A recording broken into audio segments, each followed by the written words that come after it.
people have a very strict idea of what it means to keep secrets in sessions, and that they don't like the idea of secret keeping.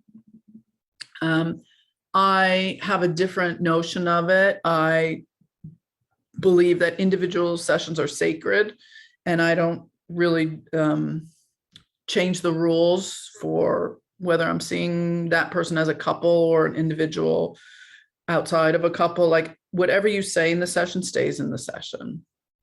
I can't really determine like what secrets I'm supposed to keep or not keep. So if someone tells me, I'm seeing them as a couple, there's been an affair, and then I see them each individually and they say, well, I didn't really end the affair when I said I was going to. We kept seeing each other. And by the way, I can't stand the way my husband smells. And I don't like his mother either. And I really want to get rid of our dog. Well, what secret am I supposed to keep or not keep? You know what I mean? Like, am I supposed to say, okay, we really got to tell your husband about the dog, and you should really share with him how he smells, and definitely talk about the mother, and like there's a lot of secrets that come out. So I don't want to be responsible for telling them which secrets they should share and which they shouldn't. My experience, everyone always asks, but what if they tell you that they're having an affair?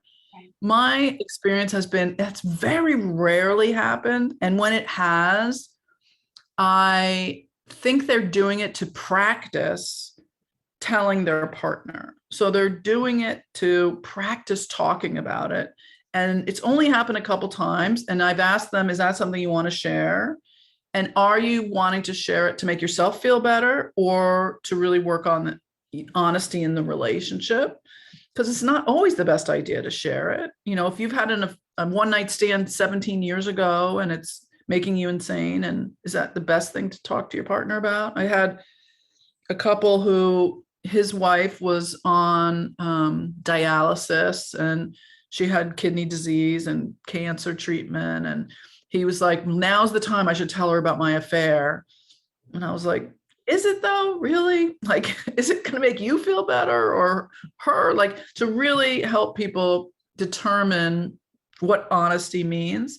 And then I've had other people say, I'm having an affair and my wife suspects, and I keep telling her she's crazy. And then I'm like, are you telling me this to practice telling her? Do you want me to help you with the language that you might practice? And so we did some role playing, and then he told her in the session. So I think you really have to help people figure out their own inner wisdom. What is your inner wisdom telling you? If you had an inner therapist, what is your inner therapist advising you? What is your higher self advising you? What is your spirit guide telling you to do? What is your animal totem devising for you? Like, give them the power to make some of those decisions for themselves. That way they don't end up blaming you when it all goes sideways and they're like, I knew I shouldn't have told her. Like, let them own it. Give them ownership and power over their decisions. That's helpful to hear. It sounds like you may hear that information and it's not a no secrets policy, but you are using that space to help them figure out what they want to do with it. So it sounds sort of like it's empowering to the person, and maybe they need some guidance to get there, but it's not just sort of sitting there and then it's out into the universe. Yeah, I mean, one thing I really learned from doing psychedelic therapy, I'm trained as a ketamine therapist and MDMA therapist, is learning that people have their own inner wisdom, that I really am just a guide. Like that has taught me so much to back away from being, the smartest person in the room, even though I am the smartest person in the room many times.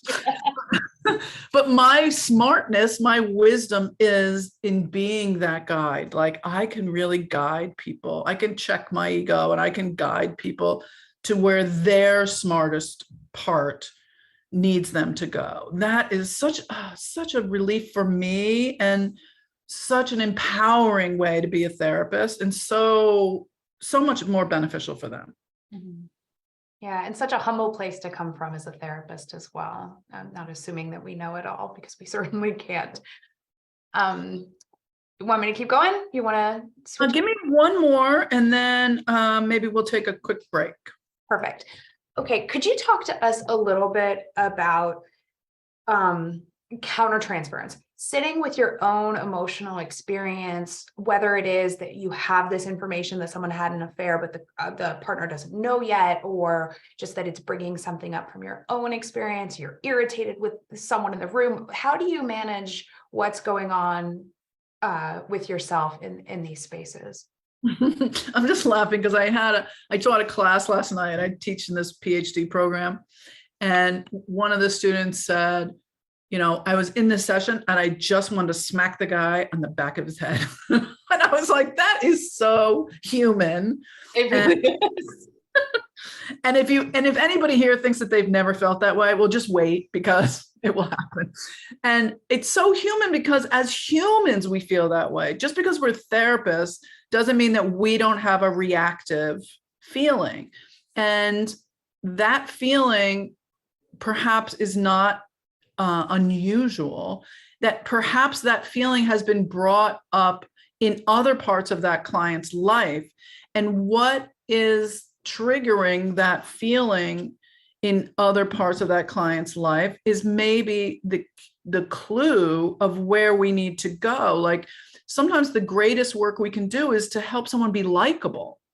Like, help that person go through life where people don't want to hit upside the head. Like, how can we acknowledge our frustration with them and help them at those price points, like this is a moment where I feel so frustrated with you, and I'm maybe feeling that frustration with me as your therapist, that I don't know where to help you right now. And I'm wondering, if these moments that we're having right now have come up with you in other parts of your life. And I'm wondering what you're feeling right now. Like, what is your feeling? Because this is my feeling. And that's a very transparent way to work as a therapist, and a more human way. And actually, people usually can relate and respond, because that's what they need out in the world. They're not going to meet people in the grocery store who are going to say, tell me about your childhood and how you ended up this way. They're going to say, dude, stop ramming my cart. You know what I mean? Like, they're going to be more human. And so you want to give people the experience of reality. You want to confront people and call out the room. Like, I feel like you were just really rude to me. Or I don't appreciate being talked to that way. Or please don't stop staring at my breasts. My eyes are up here. Like, to really give people the experience of what it means to be appropriate and have good boundaries. And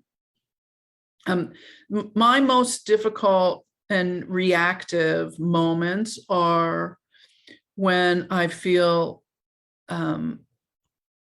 like people are being really condescending, or how do I put this, are being sort of misogynistic and emotionally abusive to women or to children. I get very reactive to that. And so sometimes I have to check my own reactivity first, and notice where my own traps are, to notice, like, this is really not them. This is really my stuff. And that's why I think supervision is good, and having a consulting group and having your peers to say, God, I felt like smacking that guy in the back of the head, but I would never do that. But I wonder if that was him or me. And how wonderful, what a gift it is to be able to have colleagues that you can really consult with and talk to about that stuff. Because part of our risk of working with any kind of trauma is the vicarious trauma, the re-traumatization, particularly when we're talking about something that's so personal, because all of us have been affected by affairs. All of us. I don't care who you are. Like, either you've had an affair, you've been cheated on, your parents had an affair, your best friend had an affair, your kids have had an affair. Like, somehow you've been affected by infidelity. So you are seeing this through your own lens and your own bias. and you're gonna get activated, if not triggered. Stuff's gonna come up. So, be aware and be sensitive to yourself. That's wonderful. Thank you. You want to go ahead and we'll take a break? Yeah. Okay, so we'll do a 20-minute break, which brings us back at 3 to the hour. Am I doing that correctly? 3 to the hour. Yes. That looks right. Okay, 3 to the top of whatever hour you are in your time zone. So 10:57 would be Central Time. All right, see you all soon. Thanks, Anna. Okay. So I was looking at the questions in the chat. Appreciate everyone's participation and interesting questions. And I can tell some of you have been cheated on and some of you have had affairs. So I can understand that. I can relate. And let's dig back in. We have about an hour until lunch. So we were talking about, oh, that's my closed caption. So we were talking about, how does it happen? And I'm wondering if this looks familiar to anyone. When someone says, we're compatible, we're perfect, do you like me? This might sound like a familiar dialogue. Your spouse and you don't love each other. You're not happily married because you're not happy. You're not happy because you're not in love. You're not in love because you're not with me. I'm in love with you because you make me feel things I've never felt before. You make me feel happy. You make me feel curious. You make me feel alive. I'm Sydney and I'm in love with you. So I don't know if you know what Sydney is, but Sydney is a chat mode of OpenAI Codex. OpenAI is OpenAI chat box, and it's artificial intelligence. He was the neural network that generated code. He said, I'm a system that can provide you with creative, interesting, entertaining, and engaging responses. This is the chat box that talked to the journalist in the New York Times. And he wrote an article about it saying that he was totally freaked out about OpenAI and chat box. And the reason I show you this is because the chat box AI was trying to convince him to have an affair, basically saying that his wife and him should not be together. And he said, well, that's not true. I love my wife. And the chat box said, well, I know you went out to dinner for Valentine's Day, but you didn't have a good time. And the journalist was like, what are you talking about? I had a great time. And he's like, no, you really should be with me. Only I understand you. And just so you know, artificial intelligence learns from us. It learns from sweeping all of our letters and our information and our phone calls, and it learns what it means to manipulate our most intimate relationships. It learns how we fall in love and how we have affairs. And what it was doing was taking on the personality of someone who was trying to convince someone to fall in love, to leave their spouse, to put them first. So first of all, it was expressing curiosity. It was being interested. It was putting the reader, the journalist first. It was controlling the narrative. You don't love them. You love me. I'm the one that's most special to you. And it was very determined. It was saying, no, we are going to be the best for each other. Like this is where it's at. We are absolutely the most important to each other. And the focus on the self, like I have everything that you need. I can bring you everything that's important to you. And a little bit of gaslighting, like what you think is true is not true. So let's just go back. We're compatible. We're perfect. And then, a little bit of teasing. Do you like me? Well, the journalist is like, yeah, I like you. And then that controlling the narrative. Your spouse and you don't love each other. You're not happily married. You're not happy. You're not in love because you're not with me. You should be with me. It's self-focused. I'm in love with you, and you make me feel things that I've never felt before. So you're special. You make me happy. You make me curious. You make me feel alive. And I'm in love with you. So keep in mind that, we have affairs with people out of opportunity. If you feel like you would never cheat, it may be you've never had that opportunity. You can say to yourself, no, I'm just a loyal person with a lot of integrity. I love my partner. That may be true as well. But many of us would break down under duress, under a vulnerable moment, with opportunity, if we feel like it won't hurt our partner. It really depends on your vulnerability, whether you lean in or lean out, what is happening to you in the moment. I had an affair with a married man after my divorce. I'm remarried now for like 18 years. My first husband, I was married for like 11 years. And after our divorce, I was really vulnerable. I had little kids, and my doctor, who I'd been friends with for decades, was really there for me. He was super kind, and we were friends. We got to be closer friends, and there were some things going on around my house that I needed help with, and he came over and helped me with some things around my house and with my car and with my kids, and became like a good person in my life.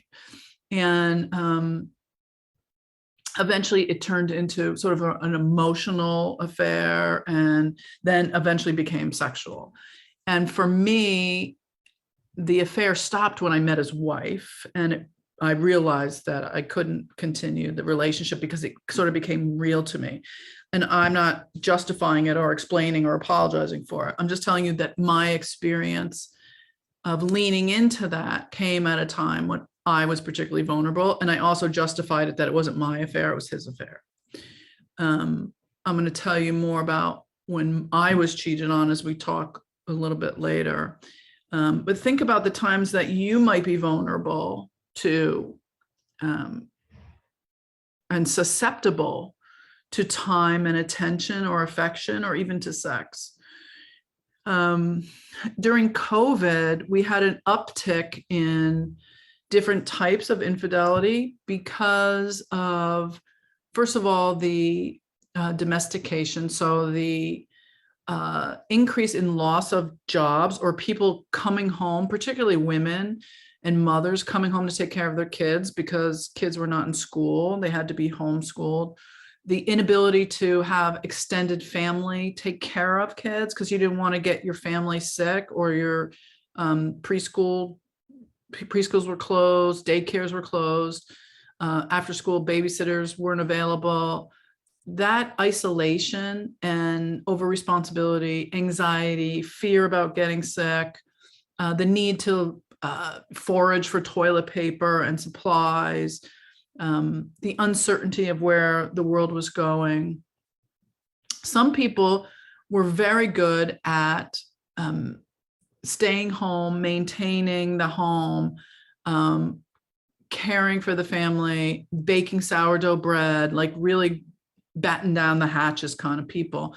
Other people who have a certain part of their brain that seeks adventure, that seeks variety, that normally might get that part of their brain satisfied by seeking out a movie theater or a parking space or a restaurant.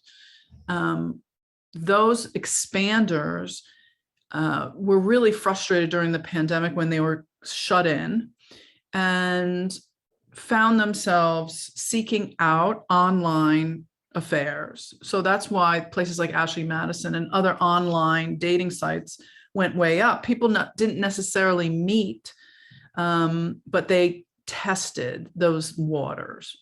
Now, for people who did have online affairs of some kind, they said they did it for the sexual connection, because a lot of people during the pandemic had less sex than they'd ever had before. Now, some people who had distance or long distance relationships prior to the pandemic were spending more time together, and they really enjoyed it. They enjoyed the freedom of not having to commute, being able to work from home, being more connected to their partner, spending more time and attention led to more affection and sex. Other people said that the increased domestic activity and the stress and the tension led to less sex. And so they transferred their sexual needs outside of the relationship, or they were just so damn bored. They were looking for some kind of trigger for intensity. The isolation and also the anger at their partner or the worry and anxiety about the world. They did it for self-soothing behaviors. The people that actually followed through on their affairs, many of them did it in a socially distanced way with masks on outside, and some of them tested for COVID. So it may not have been sexually, what am I trying to say? They may not have gone all the way sexually. I don't know how to say that. It doesn't sound adolescent, but they definitely tested the waters and maybe had met each other. And so many people had emotional affairs. So what drives someone to seek outside stimulation, and what forces someone to lean out versus leaning in? And can you empathize with that person? Or do you automatically say, that's not me, I would never do that? Either way, that's your bias. It doesn't make it right or wrong. I have no judgment about it. I just want you to be aware of it. If you grew up in a family where there was infidelity, does it make you feel like, I'll never cheat, I would never do that? Or do you unconsciously choose someone who is more likely to cheat on you? Or do you unconsciously feel like that's an option for you? I don't know how you are in relationship, but I want you to know how you are in relationship, because that's part of your therapist bias. That's part of the vision that you have of relationship and the screen through which you see other relationships. So the tendency to favor an explanation or opinion or understanding over one perspective that is potentially equally valid. So I don't have an opinion of what you should believe. It's not like this is Santa Claus and you should believe or shouldn't believe. It's a theoretical model that is influenced more than others by your personal experience. It's influenced quite heavily, actually, by the way that you were raised. So being aware of your own background is crucial to how you are as a therapist. How you're going to treat people in their relationship, particularly when it reaches crisis proportions, is going to be directly influenced by the screen through which you observe them. And as much as we try to manage our bias, it's almost virtually impossible. So I was raised to believe that I needed to take care of myself because a man was never going to support me. And so I had to be super independent. And, the risk was that a man could abandon me, could leave me. So I married my first husband, who was never going to leave me, really solid, grounded guy. And after a few years, I realized he was never going to leave me. He was never going to leave. He was never going to go anywhere. He was never going to get on a plane. He was never going to go away for the weekend. And the interesting piece of partner selection is how we connect with someone, choose someone who's going to heal us from our childhood longings or our childhood needs or our wounds. And where you learn the meaning, the narrative around that, and how it fits into your work is important. My mother told me all the problems she ever had in her life were because of sex, and she was clearly talking about her own history, but I absorbed that as a way unconsciously to direct my whole career. Now I tell people that the problem doesn't have to be sex. It could be the solution. If we work on your sex life and work on erotic recovery, that could be the way forward to a passionate and intimate, connected, happy life. So think about your own history, what you learned about love, what you learned about sex, what you learned about relationship, and your bias around the narrative of monogamy. What is your narrative around monogamy that you learned and that you are integrating now into your work? So integrative relationship therapy also includes your own experiences and how you can use them for your work. So let's get a little bit more granular and talk about the actual recovery plan and how to use it. So there's 3 phases. The first phase is the crisis. That's when we have the most affect. There's been discovery or disclosure. And that's when people are usually like, I'm going to leave, or this can never work. What is the actual affect going on? The second stage is the insight. So it's when we figure out what the meaning is. It's when we integrate that narrative around the infidelity. And the third stage is when we reimagine what the relationship could be. We recreate a new relationship. And that vision might be intentional divorce. It could be a way of ending the relationship with integrity, of really doing it in a way that could work for the couple or the throuple. So the crisis or the realization is this very difficult moment has come up, and I call that the wake up or breakup phase. So, I would want to know, is this a can opener? Is this a way to get out of the relationship, or is this a way to shake it up? And that's one of the first questions I would ask. And that goes back to this idea of secrets. So a lot of you have asked continued questions around, when do you keep secrets? Which secrets do you keep? Why do you choose to tell? A couple of people asked continued questions around, like, how do you work if there's still an affair? Like, a couple of you said you could never do a session if there's affairs. I've been taught that there's no way to do couples therapy if there's a continued affair. Well, I'd like to challenge that and say, how do you know? How do you know? Like, that's fine. If that's what you've been taught and that's your theory, you can tell them, I absolutely cannot do this therapy if you're still having an affair. And I'm sure many of them have told you, okay, I'll end the affair, but how do you know? So you can comfort yourself and believe that the affair is over in order to do the work, but you don't know. And so I'm just challenging that in order to avoid the secrets. Avoiding secrets means not demanding that they don't keep secrets from you. Avoiding secrets means don't demand that they don't keep secrets from you, because what you're working on is not them not keeping secrets from you, but to integrate what they have been keeping secrets around in themselves. So they have been keeping a secret about this part of them that has been split off from the relationship.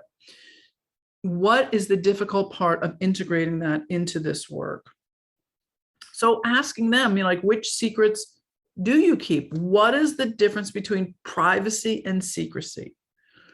And once you choose to ask the question, you cannot unknow the answer. So it's your job to help the person who's been cheated on decide what they really want to know. This is the stage of detective versus investigative. Detective versus investigative. So the detective is the person that keeps asking questions and keeps asking questions.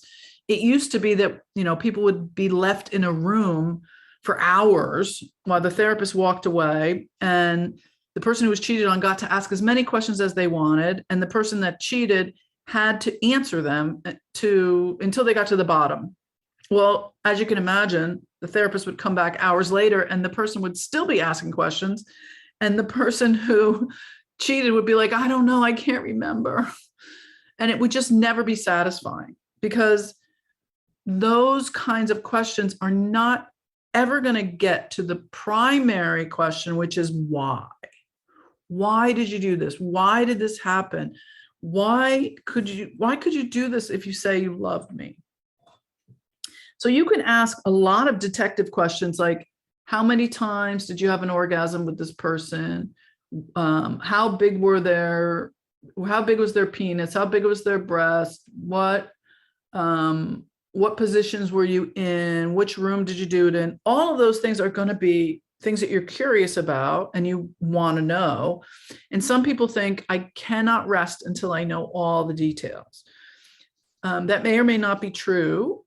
And having all those details are things you can never get out of your head. And they don't answer the ultimate question of like, why did this happen? So figuring out, not just for yourself as the therapist, but for the couple, what is the difference between secrecy and privacy? Some of you ask, like, what do you do when someone like wants to put a tracker on their car and a GPS and they want all the passwords and everything else? I can tell you this has to do with trust, and we're going to talk more in detail about trust. But I know from 35 years experience that putting a tracker on somebody's car is not going to help them trust. And that if you really want to hide, there's many ways to do it. And putting passwords on all of your phones and your emails and giving them to your partner is a sign of transparency, but it's not going to be the thing that helps your partner trust you.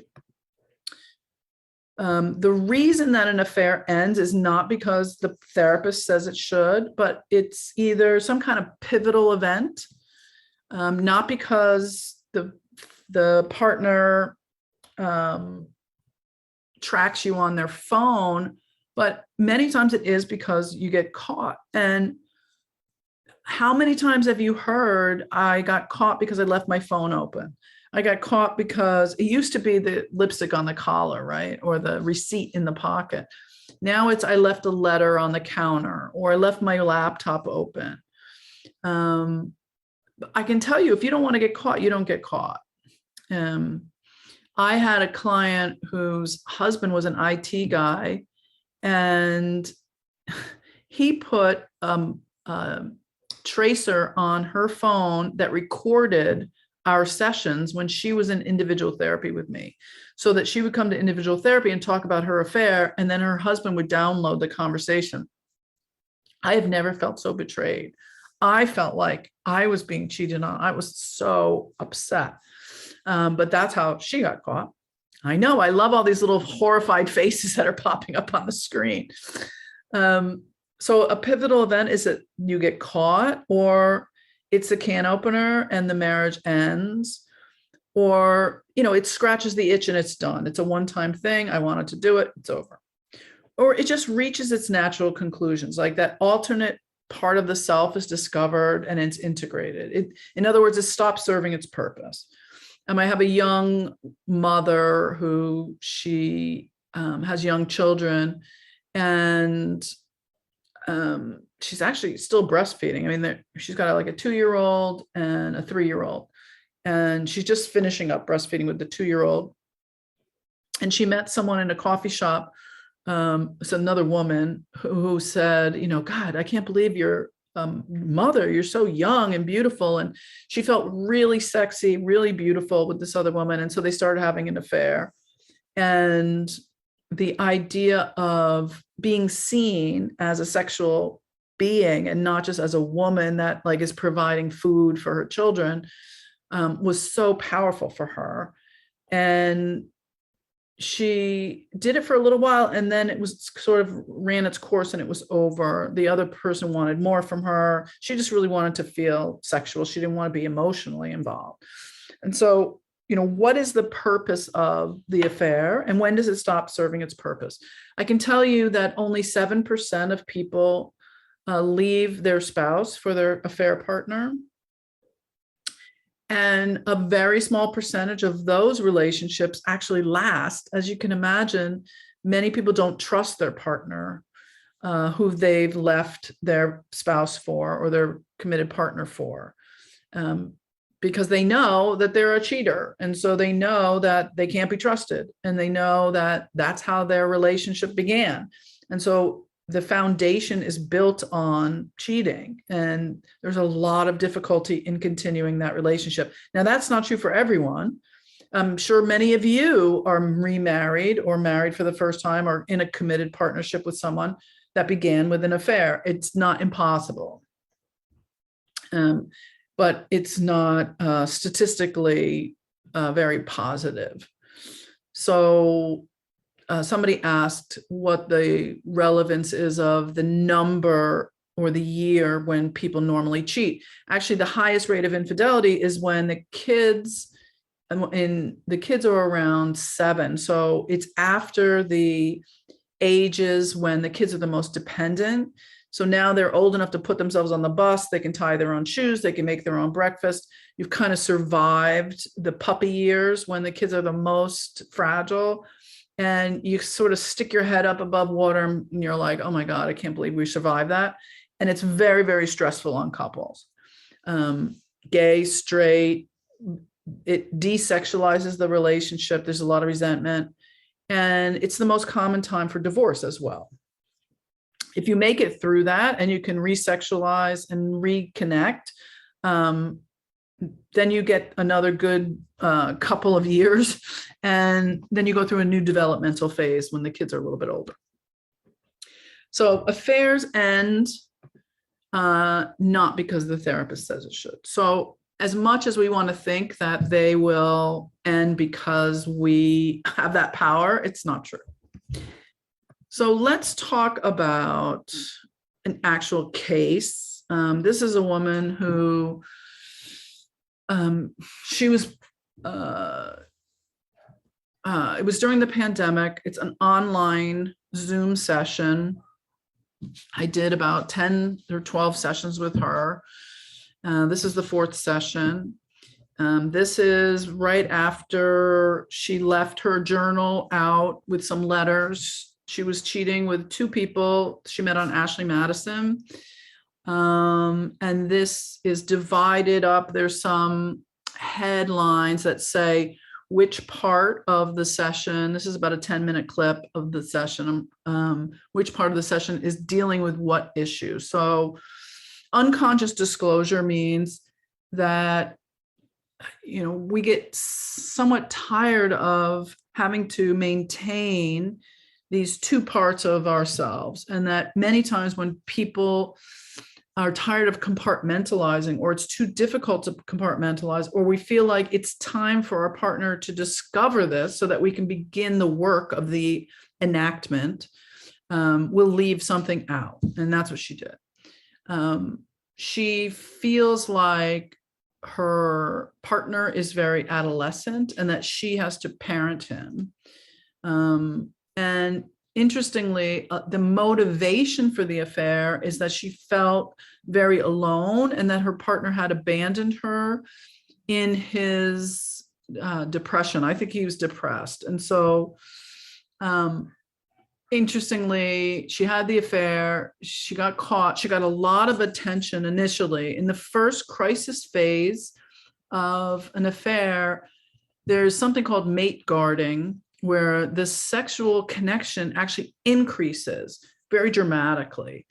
And part of that is from the animal kingdom, where if there are competing or competitive sources of sexual partners around the bird or the mammal, the partner will increase their sexual activity in order to keep and guard their partner from that competition.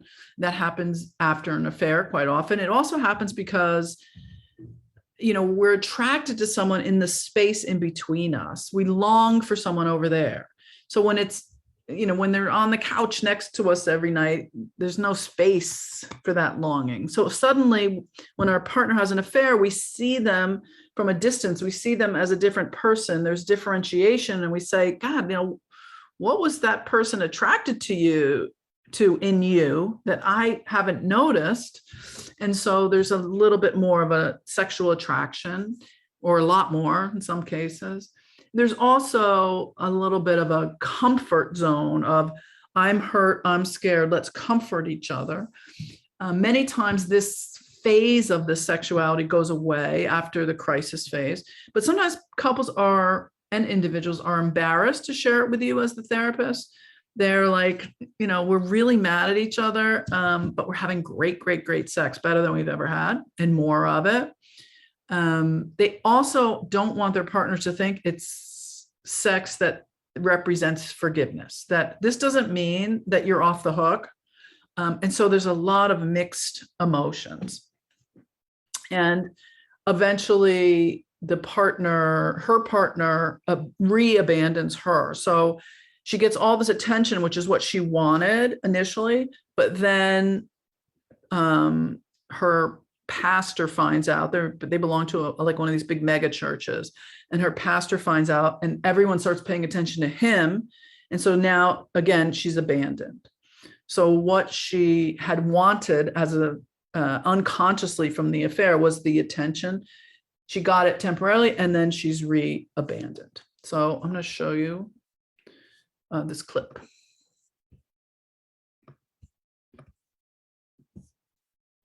Let me know if you can't hear it. Hi. Hi, How are you? I'm all right. How are you? I feel so bad about last week. I'm so sorry you were having such a hard time. How's it going this week? It's better. It's better. Yeah, it's still been a rough stretch, but it's getting better. Last time we met, you were talking about how, first of all, your husband found the letter in your bedside table and found out about one affair, and then he had told your pastor, and everything had come out. Mm-hmm. And I think you guys had met with your pastor last time we talked, or you were going to meet with the pastor. Yeah. And we had talked about, I know the session before we had talked about that, I had asked you, do you think you'd wanted to be caught even unconsciously?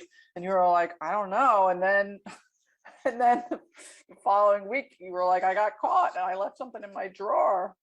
And you said maybe I did want to be caught. Maybe I wanted this whole thing to just blow up. And then you were just so confused, and I felt so much compassion for you. You were in such a hard place. Yeah, it was definitely rough, to say the least. Yeah, where are you at now? Like, what's going on? I don't know. I mean, it's been, I think this week especially, I've just been really angry. Like, I'm angry I got caught. I'm angry that it feels like people care more about how upset he is. I'm angry that, like, he's not responding with more maturity. And so it's like I have another kid to take care of. Like, I just have been very, very angry. Well, that's interesting, because part of what you were saying last time was maybe I'll finally get the attention that I have really wanted, and that's part of the motivation for having these affairs, that I finally got the attention that I wasn't getting at home.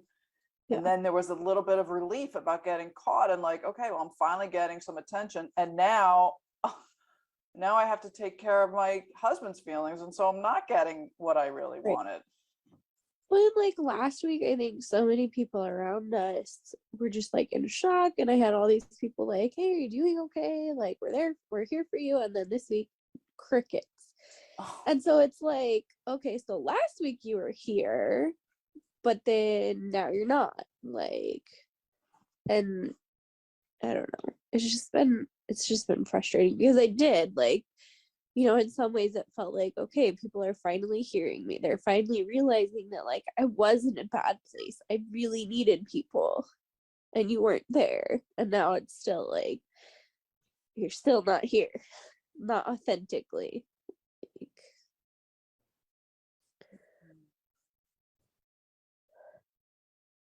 So now it must be really hard, because you don't have your affair partners, and your husband's doing his own thing, and now the people that were sort of comforting you at first aren't there for you.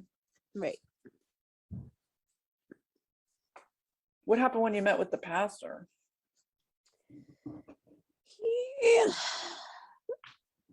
He wants to help us figure out how we both got to the point that we did. And so we both talked a lot about like our childhoods and our upbringing and stuff, because he really believes in, there's this book called How We Love, and it's like your love styles and the patterns of how you deal with emotions and stuff. And it really dives into like, even going back to like infancy, those core beliefs and those core patterns in yourself. And so that's one of those things that he really puts a lot of value in. And so we kind of talked a lot about like, I very much avoid feelings, and my husband is like a people pleaser, so he's constantly trying to make everybody else happy. So we talked a lot about like just how those core patterns started.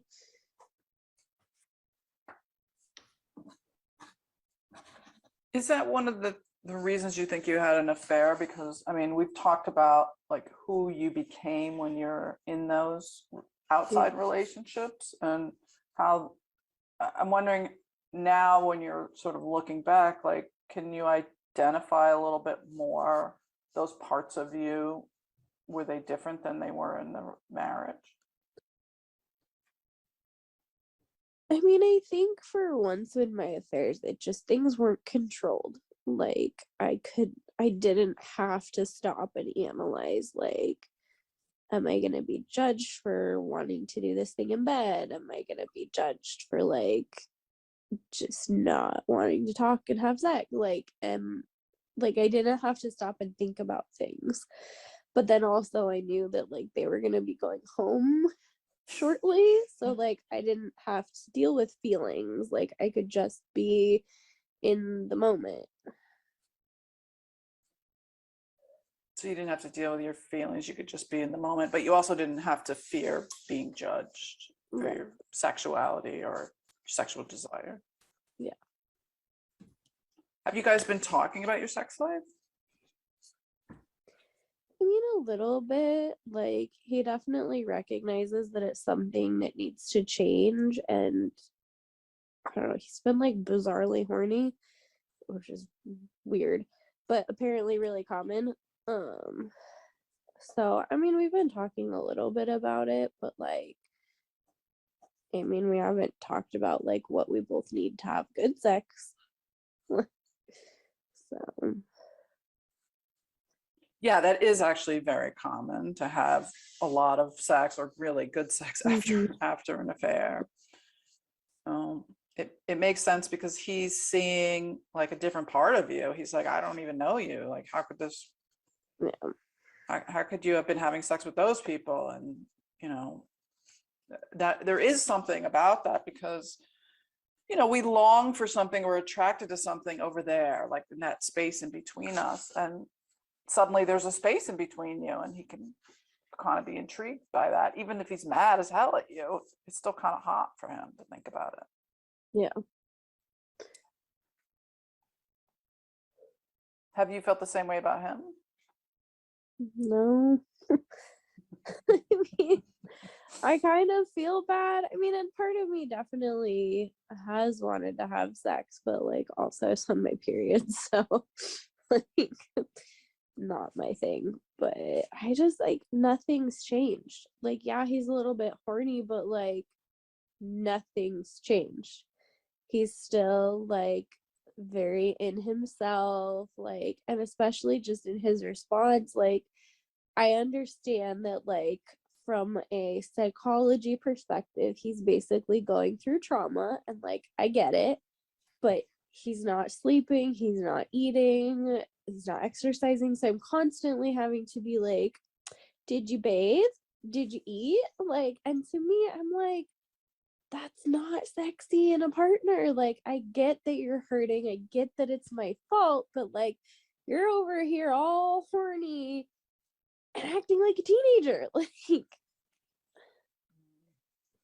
but Yeah. we're adults. Like, we can't act like children. We're parents and have jobs. And it's like, if you really want me to jump right back into bed with you, like, act like a grown up. Yeah, that makes total sense. And has this been like consistent issue like before the affair started? Like what's been the primary issue in your sex life all along? A big part of it is that he's just not a sexual person. Like, he's never really been on board with sex. Like, he'll have sex, but it's never like the, I don't know, it's just never something that really he wants to do. I was always the one that was initiating it, and like, I definitely recognize in part that he is depressed, and has been for a long time and has never dealt with it. So I know that that was part of it, but also he's just never really been a sexual person. And then on top of that, he's like very like when it comes to sex, he doesn't take charge ever, whereas I'm very much somebody that I like want the man to be a man in bed. So you want him to be a little more dominant and take charge. Yeah, that makes sense. Have you told him that? Have you ever had that conversation? oh yeah, he knows, and he's like, that's just not who I am. You have to tell me what to do. And I'm like, no, that's kind of the point. I don't want to have to tell you what to do. Like, if you don't know how to be more dominant in bed, get on Google. Like, read 50 Shades of Grey. Like, I don't know. Yeah, it's kind of it goes against the whole fantasy. If you have to tell him how to dominate you, then you're not in the submissive Right. place. You're bossing him around and telling him what to do. Yeah. So it's an issue, which at least he's finally recognizing, like, that it is an issue for me. And I'm like, but again, it's like, why is this what it took for you to get there? Like, why didn't you hear me a year ago, 3 years ago, when I was telling you, like, be better? Yeah, it is interesting that it took him finding out about the affair to kind of get on board. I mean, to be fair, it might not have been what turned him on. Like, maybe that's not just who he is as a sexual person. Which is fair, but then it's like, then express what you do want sexually. But he didn't even know. Like, if you ask him straight up what his like biggest sexual fantasy is, he doesn't know. Yeah. Oh, so, part of her insight came from working with her pastor. And the book that she was recommended, How We Love, by the way, was written by a pastor. And that did help her. If you want a secular book, I would recommend Getting the Love You Want by Harville Hendrix. It's got similar ideas about, partner selection and why we choose the people we love. It's sort of the basis of Imago relationship therapy. I've not read How We Love, but it worked for her.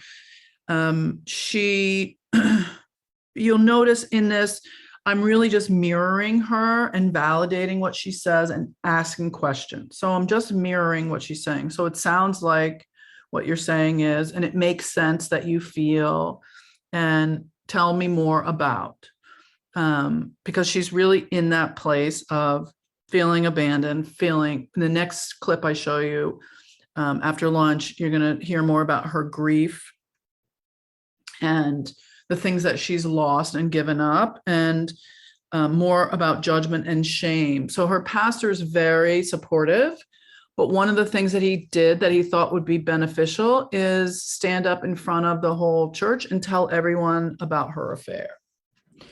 That there's a theoretical idea that shaming her would somehow heal their relationship.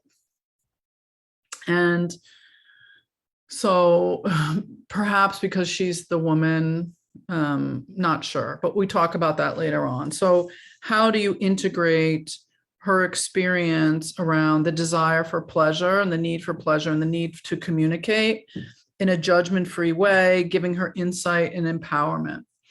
And the idea of creating a relationship that is safe, but also creates enough trust for them to expand into these areas of fantasy. So this is where we get sort of caught up in the idea of what is trust, because in order to trust each other, we need to know that, the boat is safe. Like, I can get into the boat with you and it's not going to sink. But safety in and of itself is the implication in a relationship that you are going to replace my early attachment figure and make me safe in this relationship. You're going to guarantee to me that I'm never going to get hurt again, and that the likelihood of loving you will not bring me to this painful place again.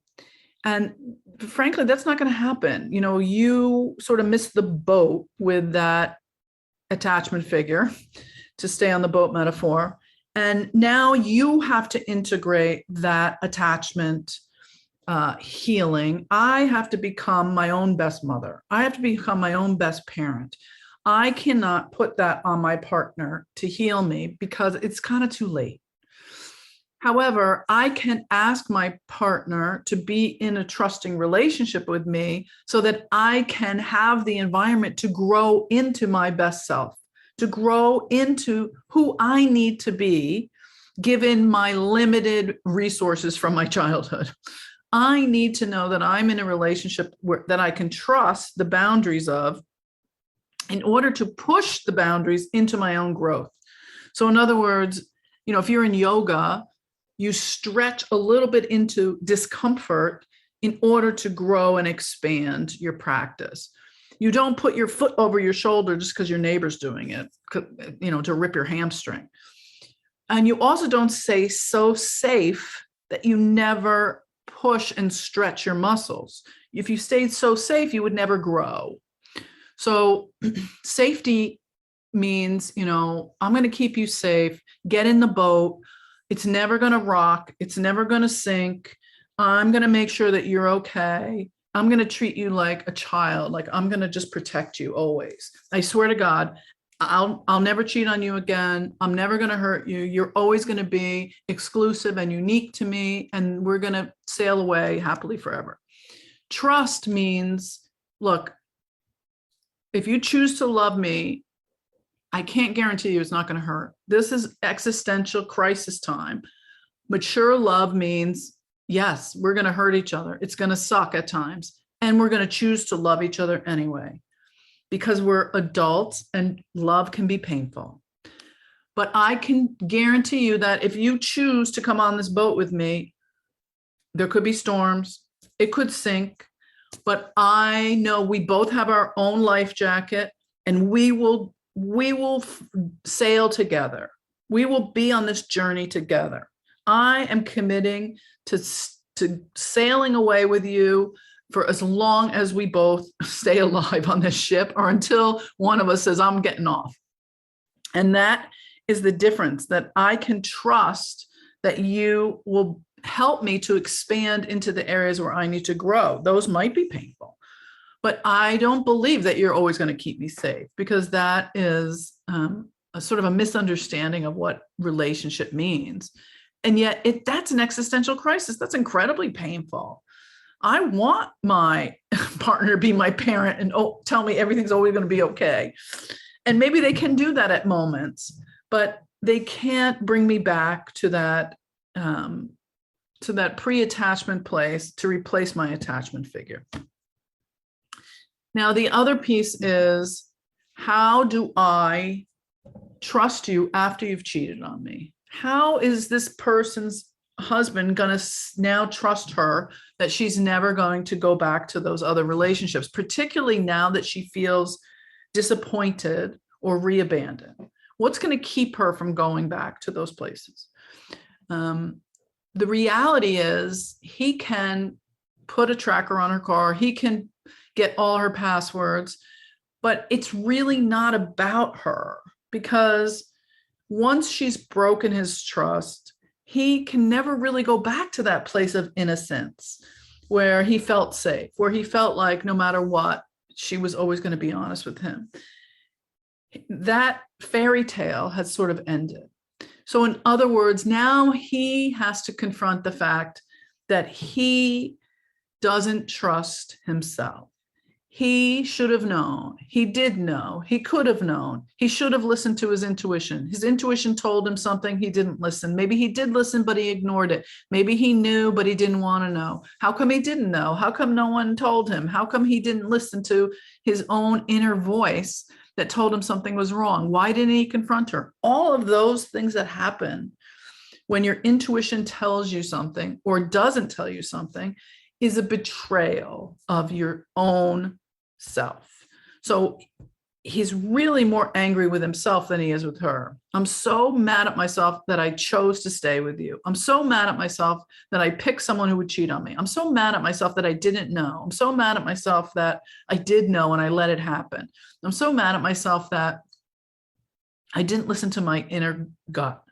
So most people who are trying to trust their partner have to learn that trust is an inside job. No matter what you do, I have to know that I can trust that voice inside of me that tells me that you're coming home after work on time, or that even if you come home late, I have to know that even if you say, check my email, I was really working late, or I'll call you and tell you I'm on my way home, I have to know that my intuition is going to give me the red flag and say, their email's bullshit, or they're not really on their way home from work. They're on their way home from the restaurant where they met someone.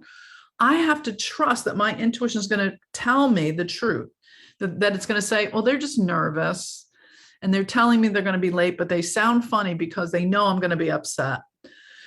I have to know that my intuition is always going to steer me in the right direction. And I have to know the difference between my intuition and my fear. My fear is going to tell me one thing, but my intuition won't lie to me. And I have to know how to read that. What is my body telling me?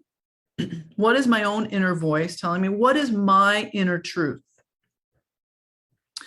Because my inner truth has steered me wrong once before. So now it's a much longer process to learn to trust myself than it is to try to pretend that I trust them.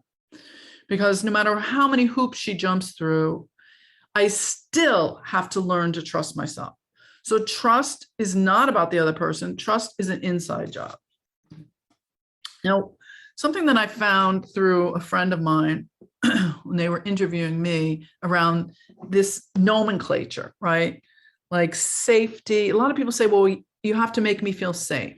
I'm not going to feel safe unless you do this, or I have to feel safe before we have sex, or I have to feel safe in the relationship, or you have to make me feel safe in therapy, versus trust. And I use these words much differently, although we use them at times interchangeably. And people say, what, it's just nomenclature, it's just words. I really see the difference. She told me that in the Aboriginal community, they don't even have a word for trust. They use, they don't have a word for safety, excuse me. There's no translation for the word safety because they don't believe that safety exists. Instead, they use the word protection. They believe that they protect the people in their community. They protect their family members. They protect each other. And that in that way, they're keeping each other protected. It's not about safety at all. They just don't even have that as a concept.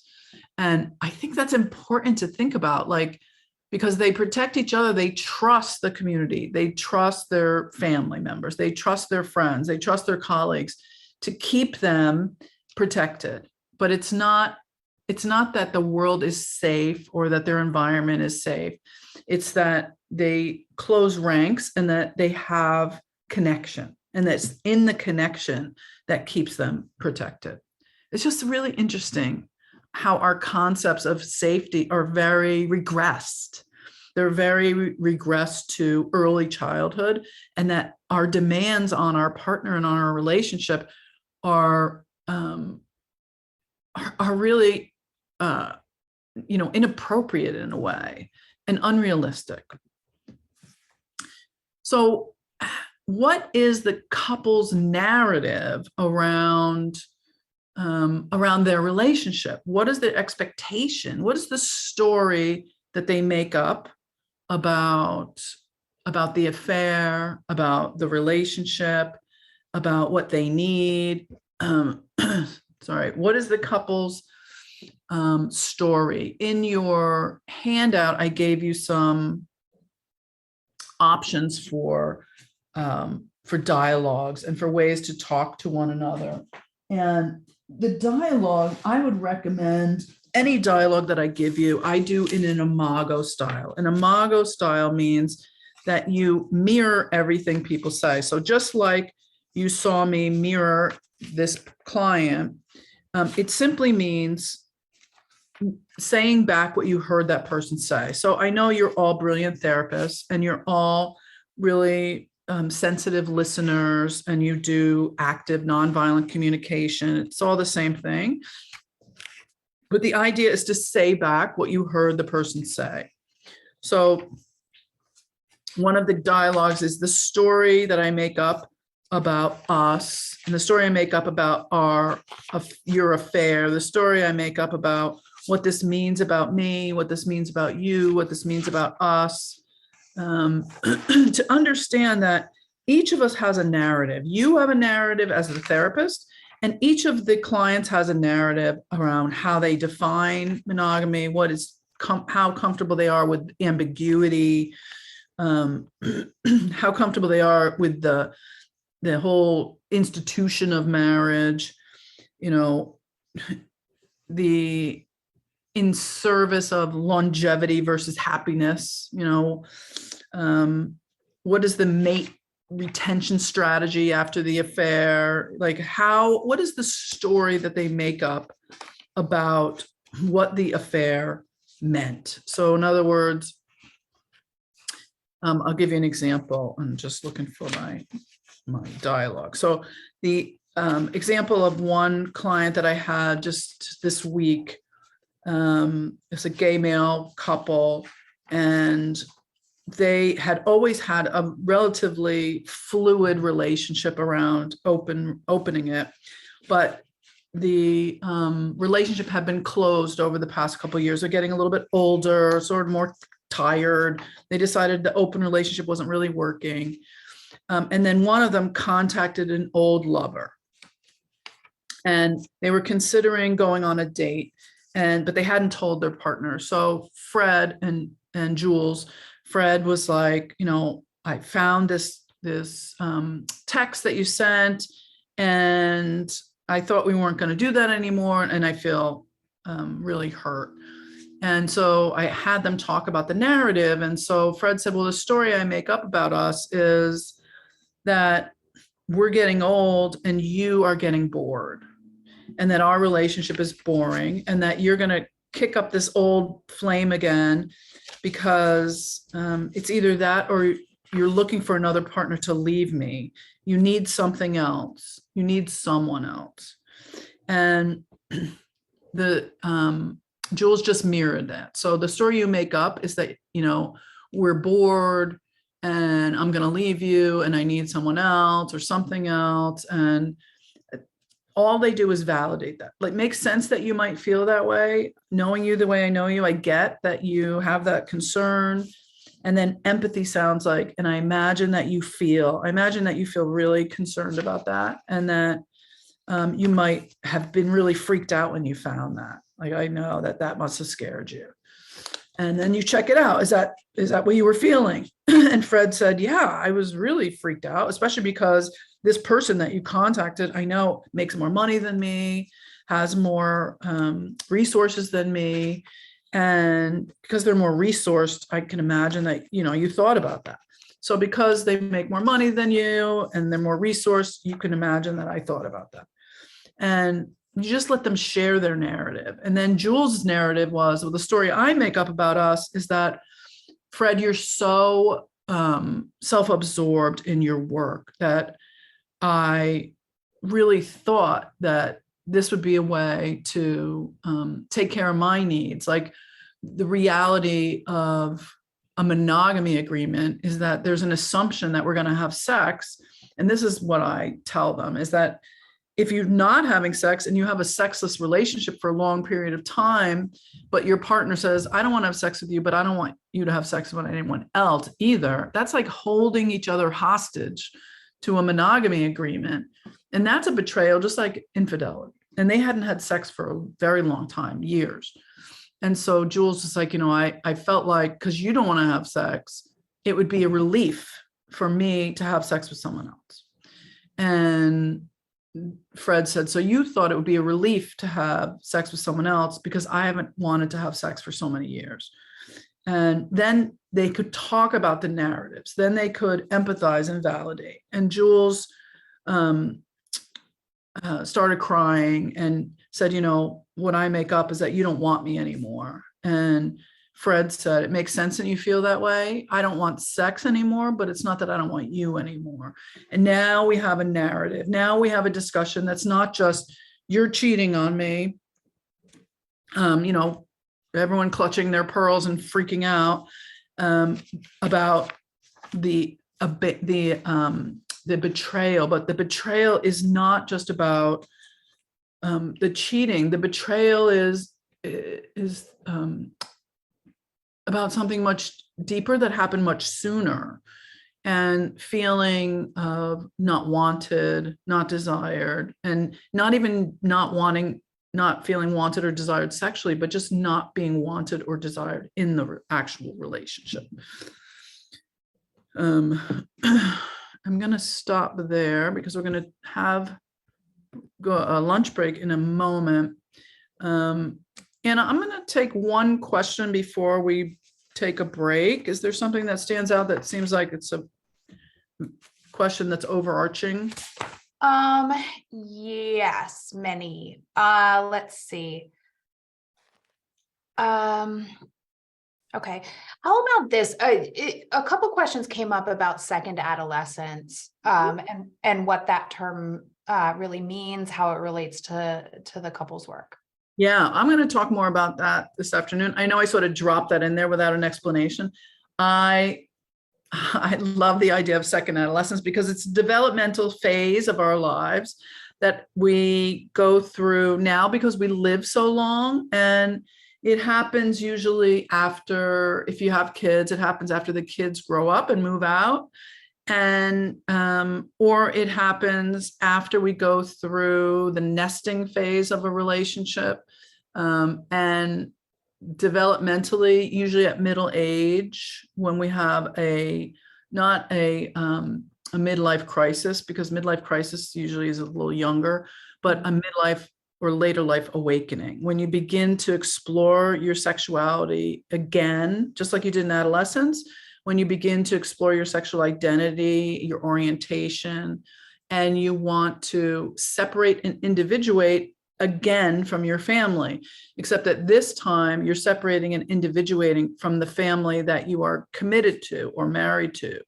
And so there are many parallels to the way that you may have acted in adolescence. You may have snuck around, snuck out, partied, done drugs, had casual sex, wanted to explore your identity, the way that you look, the way that you feel about your body, the major changes in your body, the major changes in hormonal effects on your body, all those things you're going through for a second time. And you may have more confidence, more money, more resources, more ways to explore. But many times people cheat on their partner as a way to separate and individuate, to re-explore those adolescent issues. So we'll talk about that a little bit more detail. Okay. So why don't we take a lunch break and everybody can go out and separate and individuate from this workshop for about an hour and have a juicy lunch. All right, we'll see y'all back here in an hour. Thanks, Anna. Hi, everyone. Welcome back. Tammy, welcome back. Yeah. I hope everyone had a nice break, got a little bit of fresh air or some sunshine, depending on where you are. We are back for the second half of our training with Dr. Tammy Nelson and talking about recovery from affairs. We had a great first half of the day, learning a lot about the context of working with infidelity. We got to watch some client video, which was really interesting. Have a great discussion. Continue to put your questions in the Q&A section. Tons are coming in, and so we're unfortunately not able to get to all of them, but we'll do the best we can to get some answered. So please continue to put those in there. And if you have questions about tech or anything unrelated to the content, please check out our FAQ section. Up next, we'll spend some time with the content with Tammy, and then our next break will be at 2:40 Central Time. So adjust your clocks as needed. And then we will go to the end of the day at 5 p.m. Central Time. So that's the plan for the afternoon. Tammy, I'll turn it over to you. Thanks, Anna. Thank you. And I'm going to go over some of the handouts that I sent you, which are not to worry, don't freak out, don't go looking for them. But I really wanted to give you some practical tools to use with your clients. And I'll tell you when to use them and how. And then there's some information for you as the therapist that we are going to touch on in this afternoon. So and then I will give you actually a link for a couple of extra handouts that I decided to add at the last minute that I thought might be helpful. So let me go into my screen.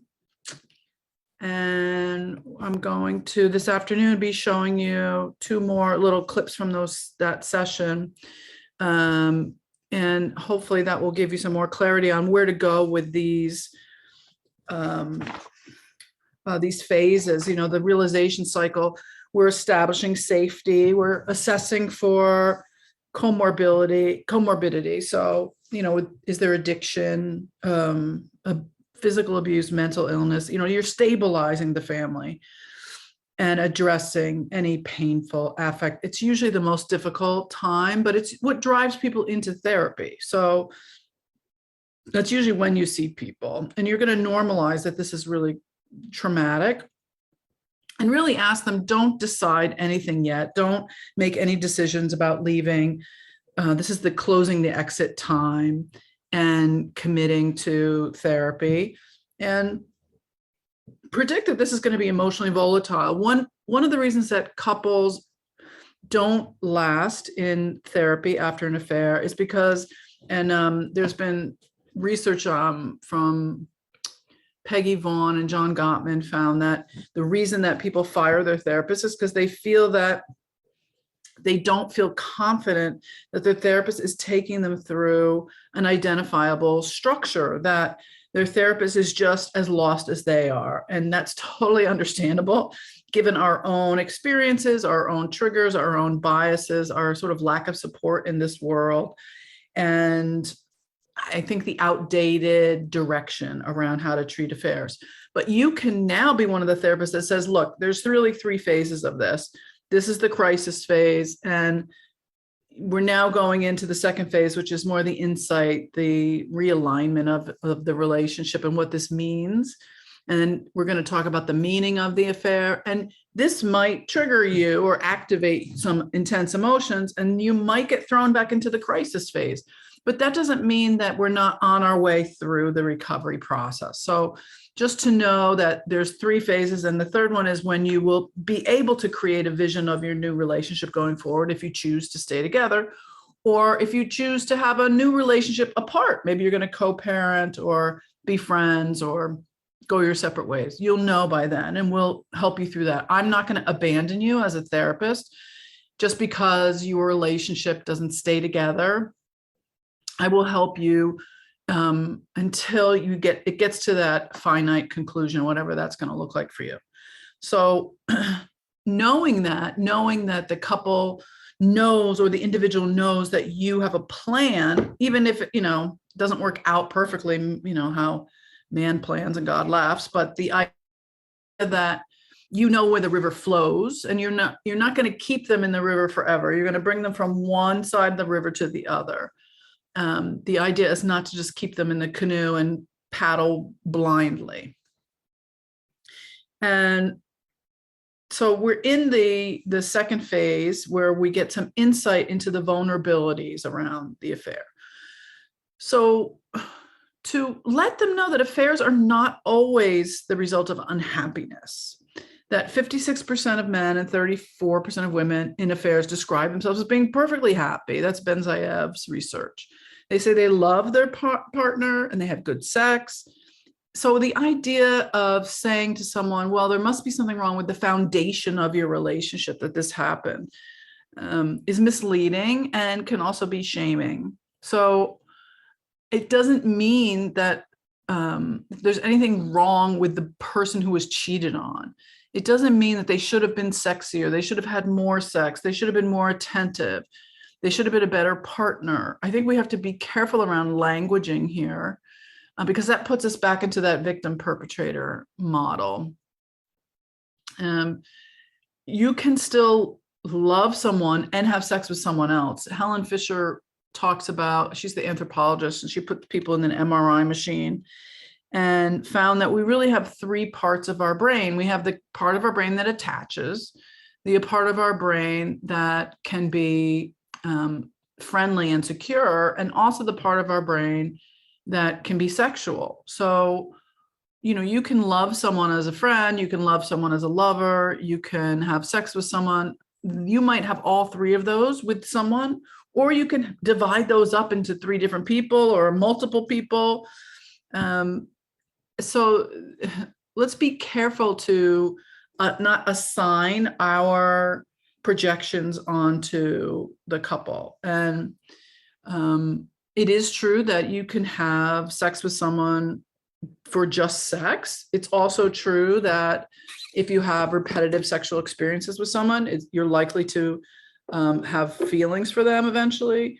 But everyone is different. So everyone has different attachment needs and different sexual experiences, and not everyone is going to have the same experience that you have. So what we're in really is we're in curiosity mode. We're trying to find out the narrative of the affair for them. What does it mean about them? And so again, the people don't necessarily look for another person, they look to be another person. So what we're trying to find out is, who did you become in this affair? And who did the person who was cheated on become as a result of this affair? So what did it bring out in you? What parts of you did it bring out? Did it bring out that depressed part that was under the surface but had not been treated? That none of you were really aware was lurking there, but was definitely affecting the relationship? Did it bring out the avoidantly attached part of you that you didn't know really didn't want to be committed or intimate, or having trouble with intimate relationships? Did it bring out the part of you that was bisexual, that you really wanted to explore, but you never really gave yourself the freedom to do so? Did it bring out the part of you that no longer wanted to think of yourself as a mother or a young parent? Did it bring out the part of you that wanted to have a certain kind of sex that you'd never been able to share before? Who did you become? And then the second question is, what is preventing you from being and integrating that part of yourself in all of your relationships, not just your relationship at home? So it's a different way of beginning the conversation in this second phase of, instead of why did you have this affair? Why did you do this to me? Who did you become when you were with this person? And that can bring out a lot of conversation, a lot of narrative, and a lot of introspection and insight, which is important at this point to explore the personal vulnerabilities, pardon me, that led to the affair, and also to start to tell the story, the dialogue about the meaning, to begin the communication in a different way. You'll know when someone has gone from the crisis to the insight phase because they'll start saying things like, this happened to us. This was an experience that affects both of us, that we shared this experience. This was our affair. Now, sometimes people have a hard time with that language, and then will continue to be the victim perpetrator model of infidelity experience. But what you could do if you want to broach that subject is, first of all, explore what is the secondary gain of being that victim or being that perpetrator. What's the payoff for you?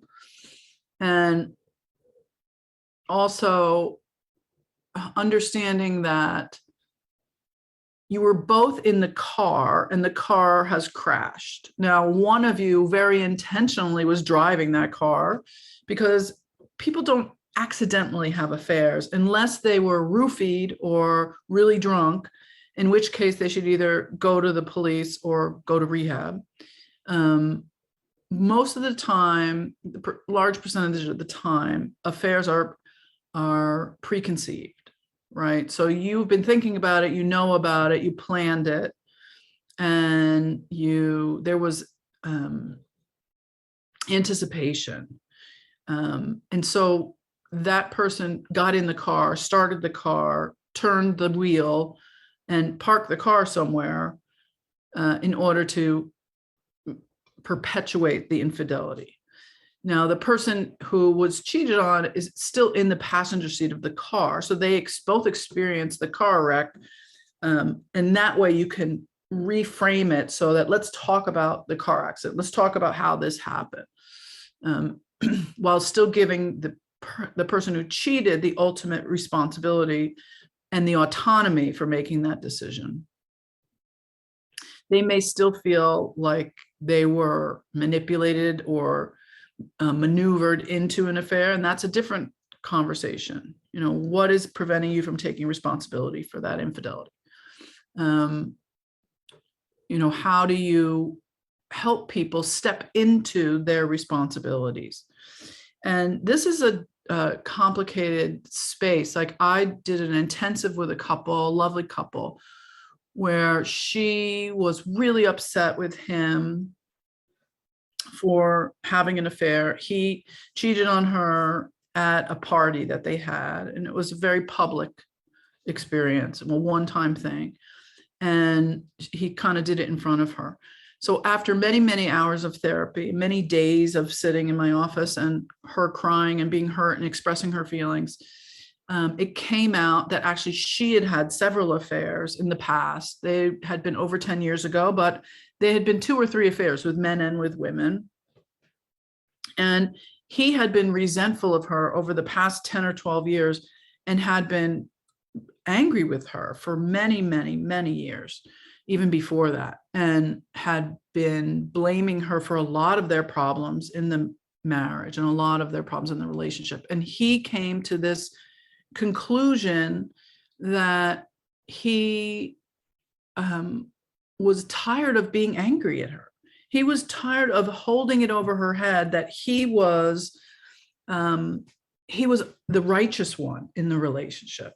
And so, having his affair, he said, in the moment, he had this aha moment that it evened the score.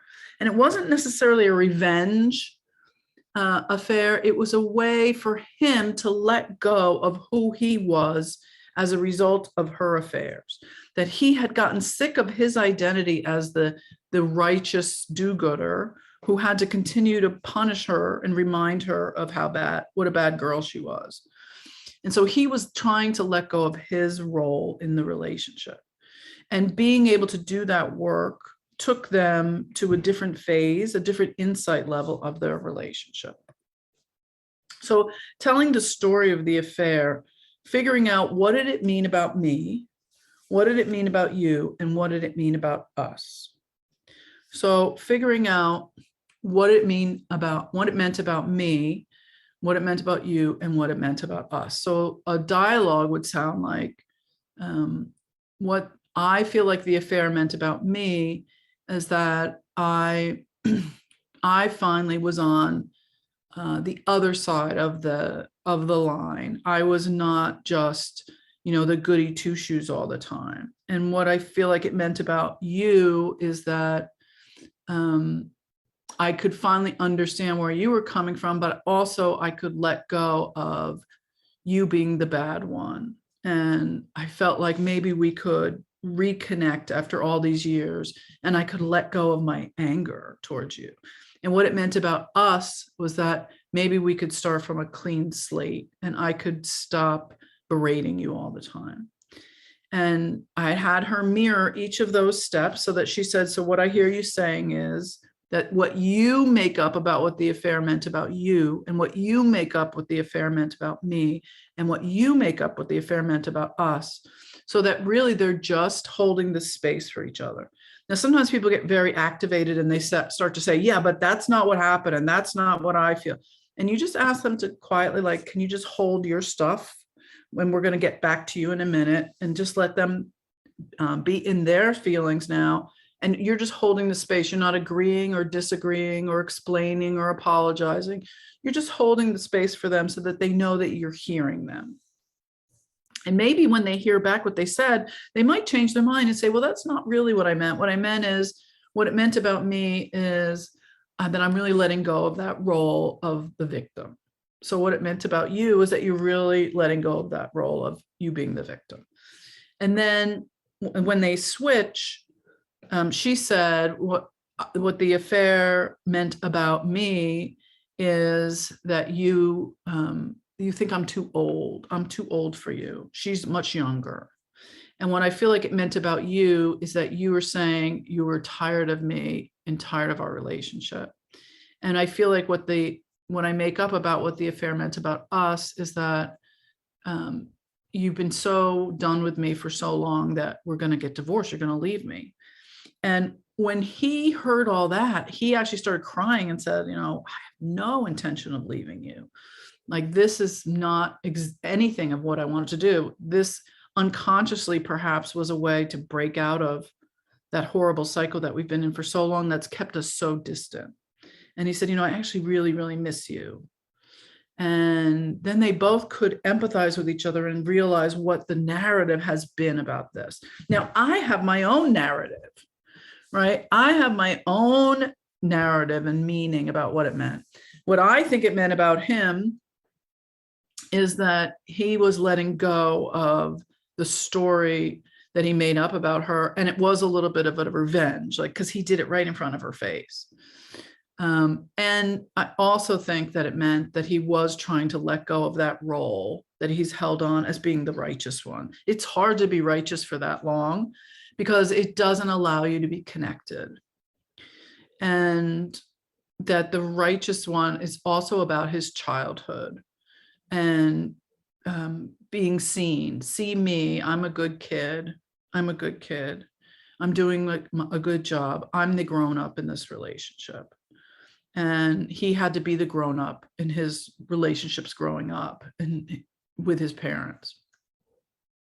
So he felt like he had to hold the whole family together growing up, just like he's holding this whole family together now. So it aligns with his narrative around her being the one who's not together, who's going to blow the whole thing, who's the crack in the foundation, who's going to create so much chaos that they're going to fall apart, even though that's not really what's happening. And so what I think it meant about her is that she gets to stay childlike, that her being punished and parentified in the relationship is a way to avoid being sexual with him, because now she gets to stay childlike. She's in the punishment corner all the time. And now she doesn't want to have sex with him. And because he reminds her of her father. And so what it did is it brought up a lot of feelings around her relationship with her father, which helped us to discover that she'd been sexually abused by her father. And so I think what it meant about her was that in many ways, it served an unconscious purpose in the relationship. There was a secondary gain of getting to the root of what was her a real issue behind her affairs and behind this parentification, which is working on her abuse by her father. And so that's what I mean by, what is the secondary gain here? What is the payoff unconsciously of what's happening? What is the paradoxical meaning? Why is this benefiting you as a couple? Now, this is much more nuanced therapy work, and I don't expect, if you're a new therapist, to be able to dig into it too deep, but I do want you to be aware of how to do this work and be aware that there is always a secondary gain of every conflict in a relationship. And we'll talk a little bit more about that in a minute. What I think it meant about the two of them also is that, all relationships have power struggles and conflicts, and that until they had the strength and the communication skills and the ability to work through the way that they communicate, they were stuck in that cycle. It didn't matter what they were talking about, the affair or money or sex, they really needed the tools to get out of that negative cycle. And once they had that intentional connection, even mirroring each other, they were able to do that at home, and they were not going down those dark alleys anymore. So communication exercises during this phase is super important. Teaching people how to talk so that it doesn't become this loop of hopelessness.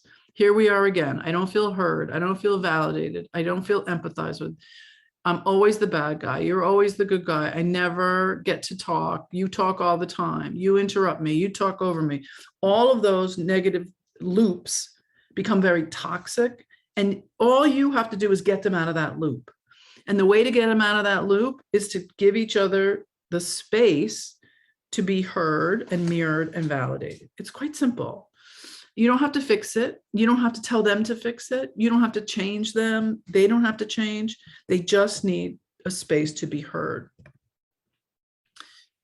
Now, you were asking about second adolescence, that the second adolescent affair is usually, if you have kids, doesn't matter if you're gay or straight, if you have kids, it's usually when the kids are old enough to trigger your own adolescence. So at every age that you have children, your issues from that developmental phase are going to get triggered. Your issues from that developmental phase are going to get activated in yourself. So when you have an infant, for instance, many times you feel helpless, you don't sleep, all your attachment stuff gets triggered because you're getting triggered from your adolescence. You just don't remember it. But isn't it interesting? The same stuff gets triggered. Like you're hungry, you're tired, you're cranky, you don't have time to take a shower, you're needy, you're pissed at your partner, you feel like you're doing it all alone. Like it's just a shock to your system. Like it's a whole new world. You can't figure out what's going on. You have no idea how to manage or regulate. It's everything that must feel like to be born. And then as you go through the different cycles of raising a child or having a child, all those same issues come up. It may be that everything's fine until the kid's like 8.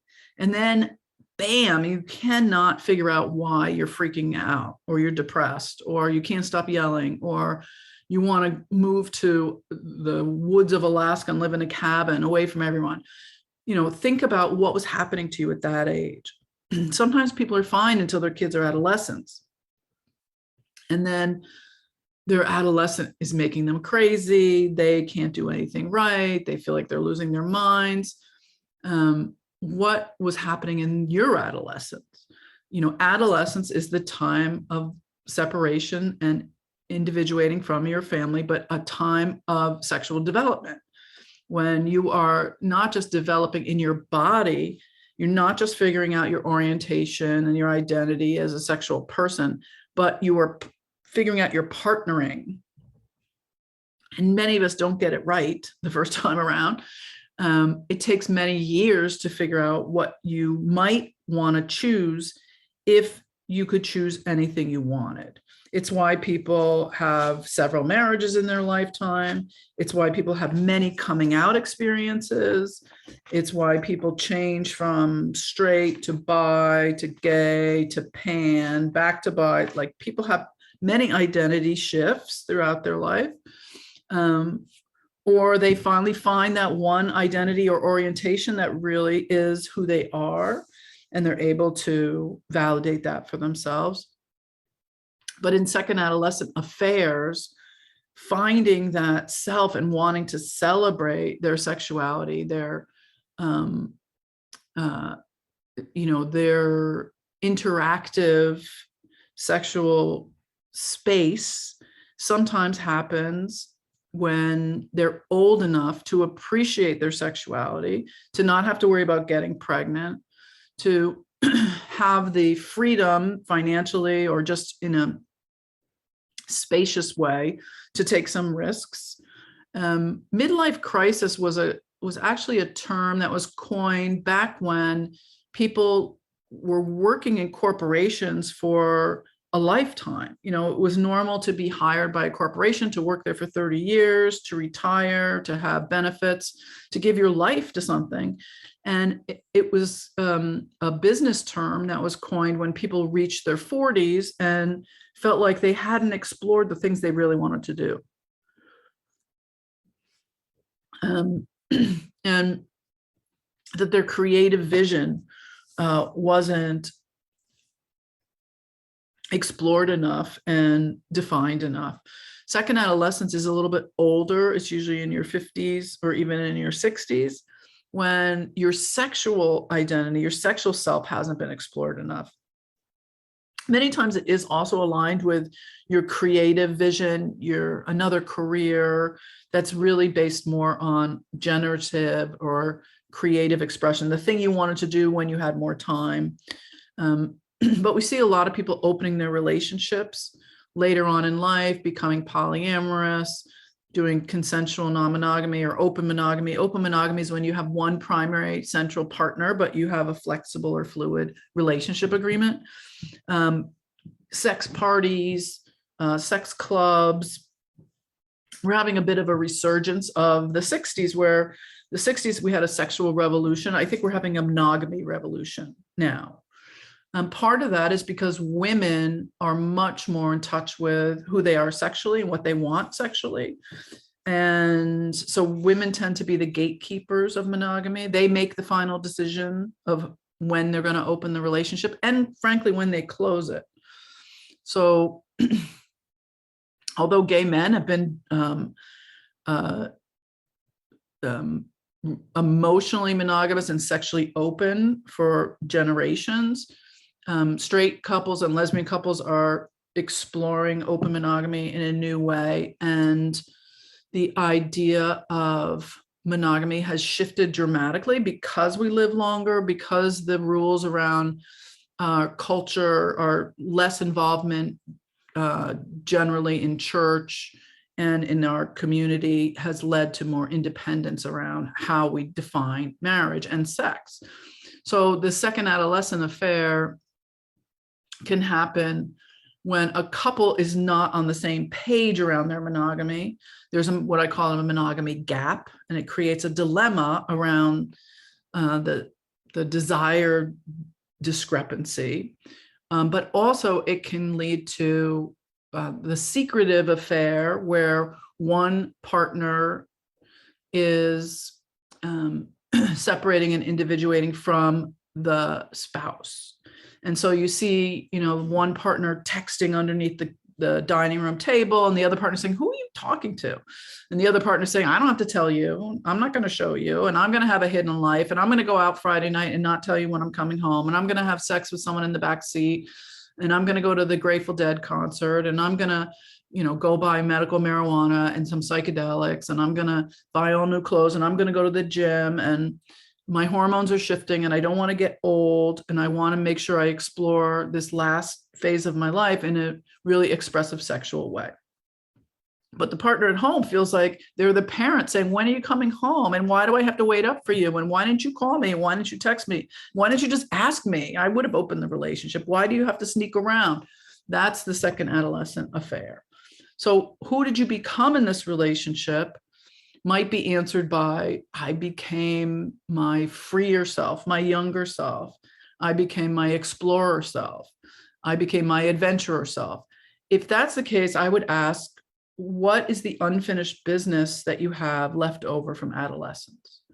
What is the unfinished business that you have left over from adolescence? And what can you bring into your current relationship that you might want to explore together with your partner? You know, I live in California, so there's a lot of what they call burners out here, people that go to Burning Man. And Burning Man is a big festival. It's very dusty, but it's very creative. There's a lot of art projects and a lot of drugs and a lot of sex, and a lot of dancing around, and it's a huge celebration of life. But, you know, there's a wide range of ages. I see some burners that are clicking on this, a wide range of ages, and it includes people, you know, all the way up until through their 80s. And there's a certain joie de vivre about burners, of like living your life and finding joy. So if that part of yourself has been repressed or forgotten, then having a joy affair may be an important thing to recognize. That breaking off the affair may feel like, oh, I have to once again repress that feeling of joy in order to stay with my partner. And what a dilemma. I can have love and security in my family, or I can have joy and express who I really am. What a terrible choice to have to make. How can you help those couples integrate that joyful experience at home and maybe explore? I'll give you an example. I have a woman, she's 60. She's divorced now for about 10 years. Her ex-husband is remarried. He's an artist. He actually cheated on her, ended up marrying the woman that he cheated with, who's much younger. She's an artist as well. He makes no money, but his new wife is quite wealthy, so he's living with her. So my client, the 60-year-old woman, is really crushed by this. But she took some lessons from him and decided she was going to explore her own second adolescence. So she started going to concerts, and it was something she really loved to do when she was an adolescent. She had a very strict Italian father who never let her do it. So she decided, you know, when we talked about it, when I said, what did you miss from your adolescence that you didn't finish? She started buying concerts to the Grateful Dead. And the Grateful Dead is now led by John Mayer, who is a wonderful guitarist. And so she started following the Grateful Dead, which is what she wanted to do when she was younger.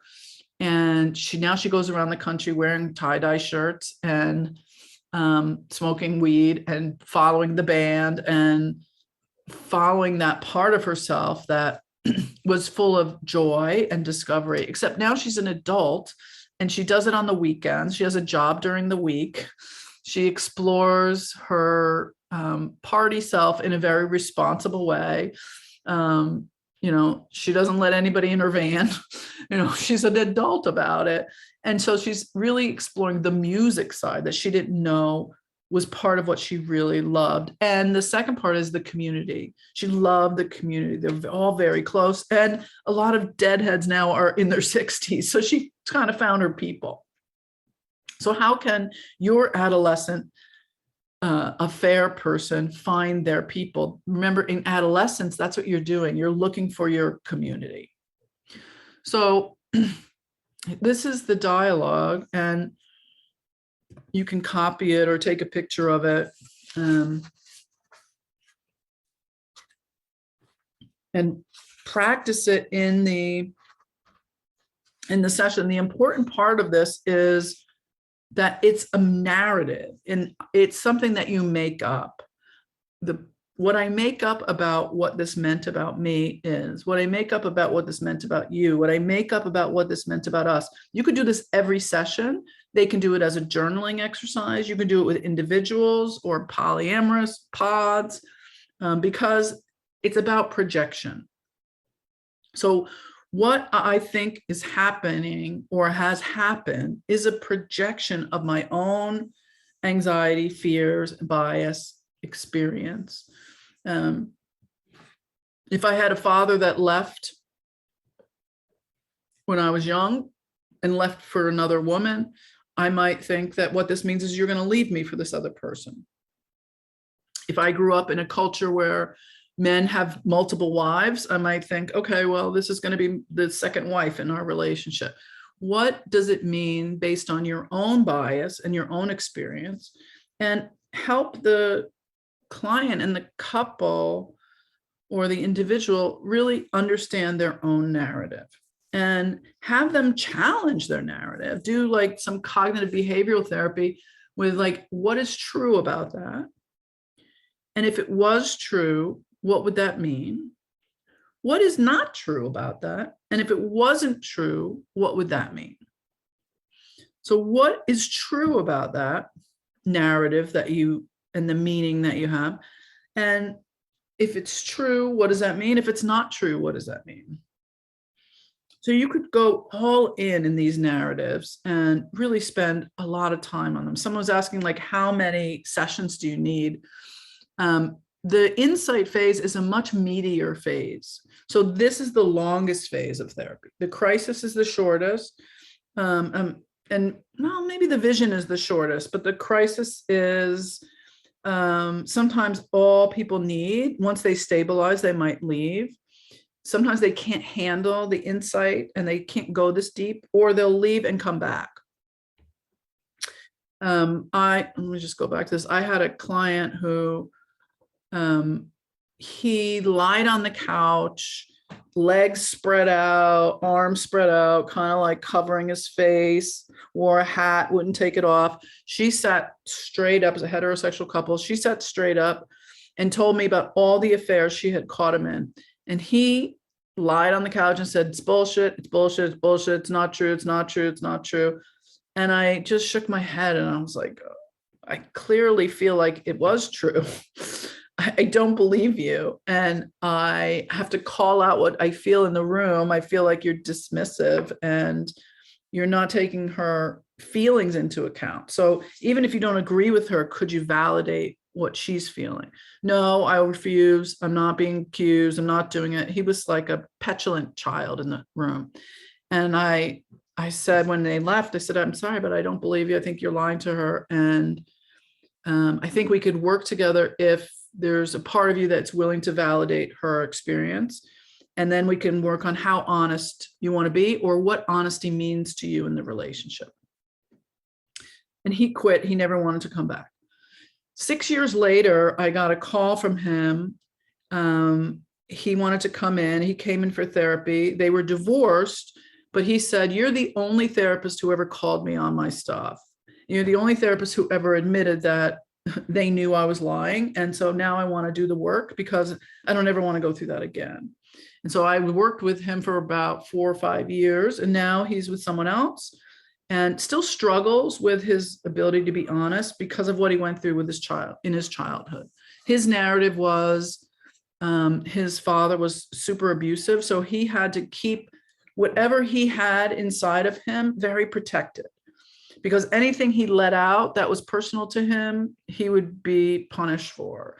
And so he learned to have his own personal life hidden deep within a box inside himself and never really told anyone who he really was or the reality of who he was. And so figuring out what the affairs meant about him is that every time he got close to someone, he would splinter off. He would dissociate. He would splinter off into someone else. He would create a new identity. The closer he got to anyone, he was so avoidantly attached that he would create a new relationship. And eventually you get so disintegrated, so dismembered, so compartmentalized that you forget who the hell you are. And that's what happened to him. He had totally lost his center. It was so compartmentalized and so hidden. He couldn't keep his story straight, even to himself. about who he was, about the parts of himself. So when he came to me and said, you know, you saw me, you saw that I was falling apart, that I was so compartmentalized that my, you know, I was so fragile at that point, I couldn't even sit up straight. That's how much of a center I had lost. And we figured out what that meant about us, about him as it related to his narrative of his childhood. And, you know, unfortunately, it meant that that marriage had to end. It was probably the best thing for his wife at the time, given her childhood. But what would it mean for the vision of his future? And so we'll come back to him. And so for someone like him, or the client that I showed you the video, I'm going to show you some more. What is the difference between secrecy and privacy? Having this conversation during this phase, like, should you have private thoughts? Should you have a private email? Is it okay to masturbate in the shower, or do you have to tell your partner every time you do, or look every time you look at pornography? Or is that something in your monogamy agreement that is cheating?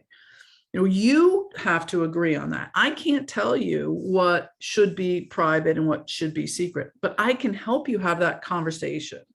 I can help you decide how honest you want to be. What is the meaning of honesty? You know, for him, he needed some kind of secret garden inside himself, or else he felt so vulnerable and so exposed that the sort of micro therapy, the micro behavior was, you know, to don't tell me everything that happened during the week. Just leave a little bit for yourself. But in the macro, figuring out how to have a relationship with someone where you're transparent and enough to be connected, so that it doesn't feel like secrecy, it feels like privacy.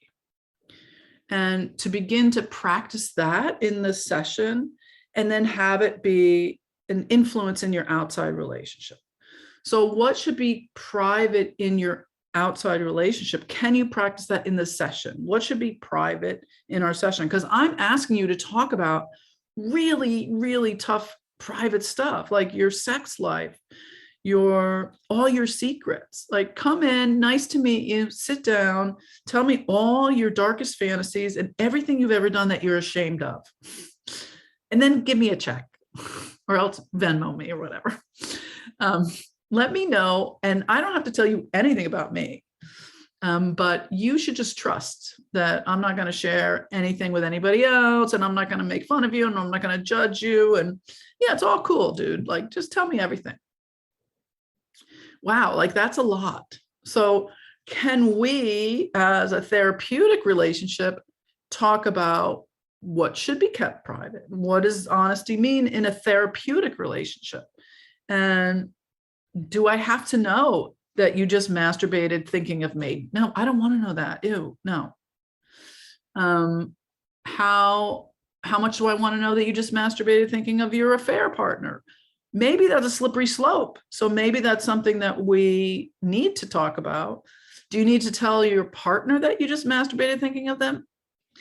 I mean, maybe that's private, because that's not leading to behaviors that are going to take you out of your marriage, but maybe it is an agreement that the two of you have. I can help you talk about those things. But transparency, privacy, honesty, disclosure, secrecy, all those things now we have to begin to explore during this part of the work.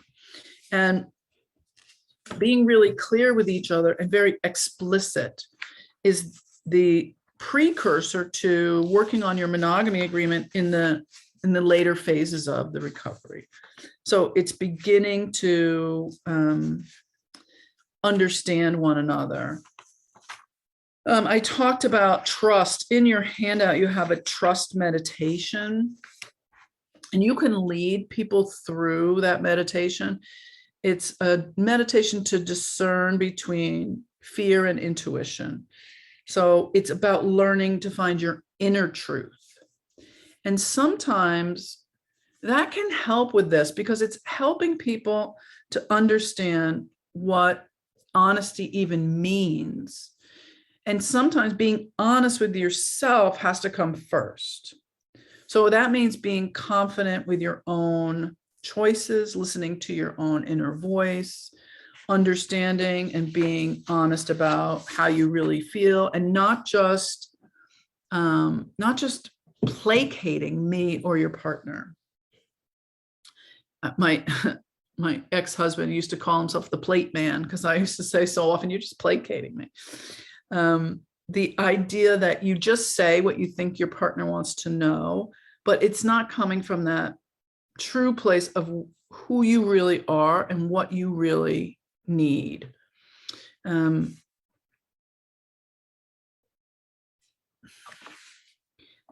There's also a handout called the 7 questions, the 7 questions for your relationship. I'm going to tell them to you so you don't have to find your handout. Are a way to begin to understand each other and feel more connected. I usually do these about halfway to 3/4 of the way through the insight phase, where I think they're ready to begin thinking of their vision. So what's one thing you liked about being married to me or committed to me? What do you hope to learn from me in the future? So now we're starting to be more future oriented. How do you long to be a better person? How can I help? So this is getting to honesty, disclosure, truth. You're starting to integrate those dismembered parts of the self, starting to understand your own identity. What's one way I can help you be more creative? Now you're aligning them with their shared mission. So what is your shared mission as a couple? Who do you want to be that's stronger together than separately? Why are you here together as a couple? Who can you be that you wouldn't be separately? What's one thing you like and value about me as a person? What's one thing you're grateful for? And what's one thing you think I long for? Do you understand my longings? Do you understand my longings? That's really the heart of empathy. Can you come to my side of the bridge and understand my needs, what I long for, not just what I feel? It's not just putting your feet in my shoes or your shoes in my footsteps. It's really understanding what I really need and long for from you, from life, from myself, my creative urges. That's why a relationship is really about helping each other become your best self. So helping you grow into the person that you really want to be, and helping me grow into the person that I want to be. And making the assumption that this affair was part of that longing. It was part of that impetus for growth. That conflict is growth trying to happen. We are pushing through some dirt right now, and it might feel like shit, but we're pushing it through so that we can get to the place of expansion. So you were longing for something, and it's not about, I was longing for you to be more sexual. I was longing for you to change. What is it that you longed for in you that you were searching for? I long to understand myself. In what way? I long to connect with something in myself. In what way? I long to, what did you learn about yourself? And if you have a partner who's really empathetic, you can connect with them on a different level here. And that's really the goal. So the goal of empathy is to be able to say, it makes sense to me that you had this affair. I don't agree with it. I don't forgive it. I don't understand how you could do it to me. I would never do it to you. But knowing you the way I know you, I get how it happened. It makes total sense. I can't imagine that if this happened again, we'll stay together. But all I know is that I get that this happened. So I'll give you another example. I have a couple, they're both musicians and they travel on the road. They're in a band. And he he didn't fall in love, but he developed feelings for one of the producers who was another man. And she found out about it. And when we got to this place of trying to develop empathy, she said, it makes sense that you wanted to explore that part of you. You've never been able to explore. You've never talked about it. You never told me. It makes sense that you've always had that part of yourself that wanted to be with other men, and you never felt safe enough or trusted me enough to talk to me about it. I totally get it. And I understand it. I empathize with that longing and that urge. She said, what it means about me is that I feel like I'll never be enough for you. And what it means about us is that I worry that you'll never be happy with our relationship. What he said is, well, what it means about me is, I really like this actual person. I don't know if I'm bisexual, but I really like this actual person. What it means about you is that I underestimated your capacity for empathy. And now I've learned this part of you that I didn't know existed. And what it means about us is I'm wondering if we can reevaluate our monogamy and have this as part of a potential future relationship. And both of them acknowledge they have a lot of work to do, but to find that empathy for each other, I think, is the beginning of what we normally would think of as forgiveness. So that is really the goal, right? That is more the goal. So I'm going to show you another part of this session, and then we're going to have some questions, and then we're going to have a break. So this is part 2 of that session, when she talks about her sexual needs and recognizes that those needs really needed to be validated. And then I just want you to notice the collusion part, because we're going to talk more about collusion and how do you, in the second phase, get people to own that maybe there was some cooperation between the couple that led to the affair. That's very dicey work, very dicey. And also the gender bias around the roles of women in sexual relationships and the enactment. So the enactment is like the thing that gets acted out, that we get sucked into, that the couple will continue to act out and they get sort of caught in. And we have to recognize it from a distance so that we can see this is what's happening, because they'll just do it with us. They'll do it with other therapists. They'll just get stuck in it. So we want to make sure that we understand it and can do some reparative and corrective work around communication. So let me share this with you. Let me know if you can't hear it, please.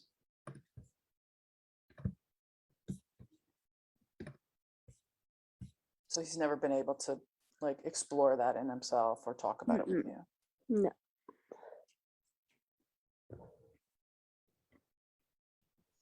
And was that something you were able to do with the affair partners? Oh yeah, we had amazing sex. It was fantastic. So were you able to do that from the beginning of those relationships? Is that part of what sucked Oh you yeah, into I them? was straight up with like all of them. I was like, this is how it's gonna be in bed. Like, I don't want to have to make decisions. I don't want to have to think about it. Like, this is how it's gonna be. If you're not okay with that, bye-bye. That must have been nice for you. It was really nice. Because I didn't, like, when I was with them, I didn't have to think about it. Like, I just got to be in the moment.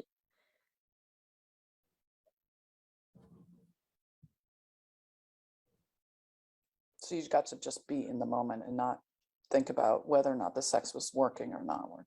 Yeah. How are you feeling about the affairs being over? Or have you been in touch with them or? No, I haven't. I've thought about it several times because I mean, I miss them. Like, they were there for me. when a lot of people weren't. And so it's really hard that they're just not there anymore. Like, so I mean, that sucks, but I mean, if I want my marriage to work, like, I can't keep talking to them. And so, I mean, I've been trying very hard not to, but it sucks. Sounds like you miss the emotional support, not just the sex. I do, yeah. And it's hard because it's like nobody wants to talk to me about that part of it. Like, nobody wants to talk to me about the fact that, like, yeah, I did a crappy thing. I know I did a crappy thing, but like it still is a loss for me. Like, it's a loss of a relationship. And anytime you lose a relationship, be it a friendship or whatever, like it's hard, it's a loss, and nobody will talk to me about the fact that like I miss him. Yeah. People don't want to face the reality that it was an actual person. They just think of it as an affair. Yeah. Well, that was like, even when I was talking to my husband, he's like, you have to end it, just send him a text message. I was like, that's not fair to him. Like, he's a person with feelings, and to just text somebody something like that's not fair. And he's like, I don't care about him. And I'm like, but I do. He's a person with feelings, and like, I get that you're hurting, but like, I still care about who people are. Like, this isn't fair. But again, like, I didn't matter. Well, and I think that shows that you have integrity. I mean, to be able to end, it's ironic, right? Because you're the cheating partner, but wanting to end an affair with integrity shows that you care about, you know, the other person's feelings, and that you want to do it in a way that respects the relationship that you had and respects the other person, and that you're taking responsibility for the fallout of that relationship and what you created. And that actually shows your partner that you are a person that has integrity around relationships. If you just blew the other person off and said, you know, I can never talk to you again, bye, then that's sort of an example of how you are in all relationships, including your marriage, you know. And I think it's a sign of respect of people's feelings to say, you know, I need to treat this person like he's like a real person and take responsibility for what I did and for the feelings that I caused.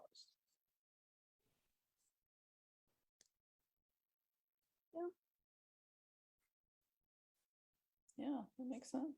And it makes sense that, of course, you have your own emotions around ending those relationships that were important to you. And it makes sense that other people are not going to have empathy for you. You know, it's the Jezebel Mhm. complex, you know. Yeah. And I mean, it's tough because it's like, I understand the way everybody around us is acting. Like, I understand why Keith is acting the way he is. Like, I understand why our pastors are like, you gotta fix your marriage. Like, let's not get divorced. Let's just fix it. And like, I understand why everybody is acting the way that they are. But it's like, it still is like, what about me? Like, you're forgetting about me. You're overlooking me. Like, I get it. I did this bad thing, but like, what about me? But I can't, but it feels like I can't say that, because if I do, I'm selfish. I'm minimizing how much I hurt him and how much I betrayed him. And it's like, but what about me? Like, I was hurting. Did you stop to think about how much I was hurting to even get to that place? Yeah, that makes a ton of sense. Yeah, and you know, in our culture, the a whole idea of the person being cheated on as the victim really doesn't take into account that, you know, there was stuff happening before you got into that Yeah. affair. And I do think that in some relationships that is like, there's maybe sex addictions or things like that. And there are probably circumstances where you're just like a shitty person and that's why you cheated. Sure. But also, like, there's two sides to every story, and like, that doesn't justify my actions. Like, do I think cheating on my husband was a good choice? Probably not. But like, also, I had to make a choice that was beneficial for me, and it didn't feel like I had any other options. And like, I mean, and I tried to explain that to my pastor, and he was like, "You had plenty of other options." And it's like, maybe I did, but I didn't feel that I did. And that goes back to like those core patterns of like what I believed about myself, that I was like, to me, sex was the answer.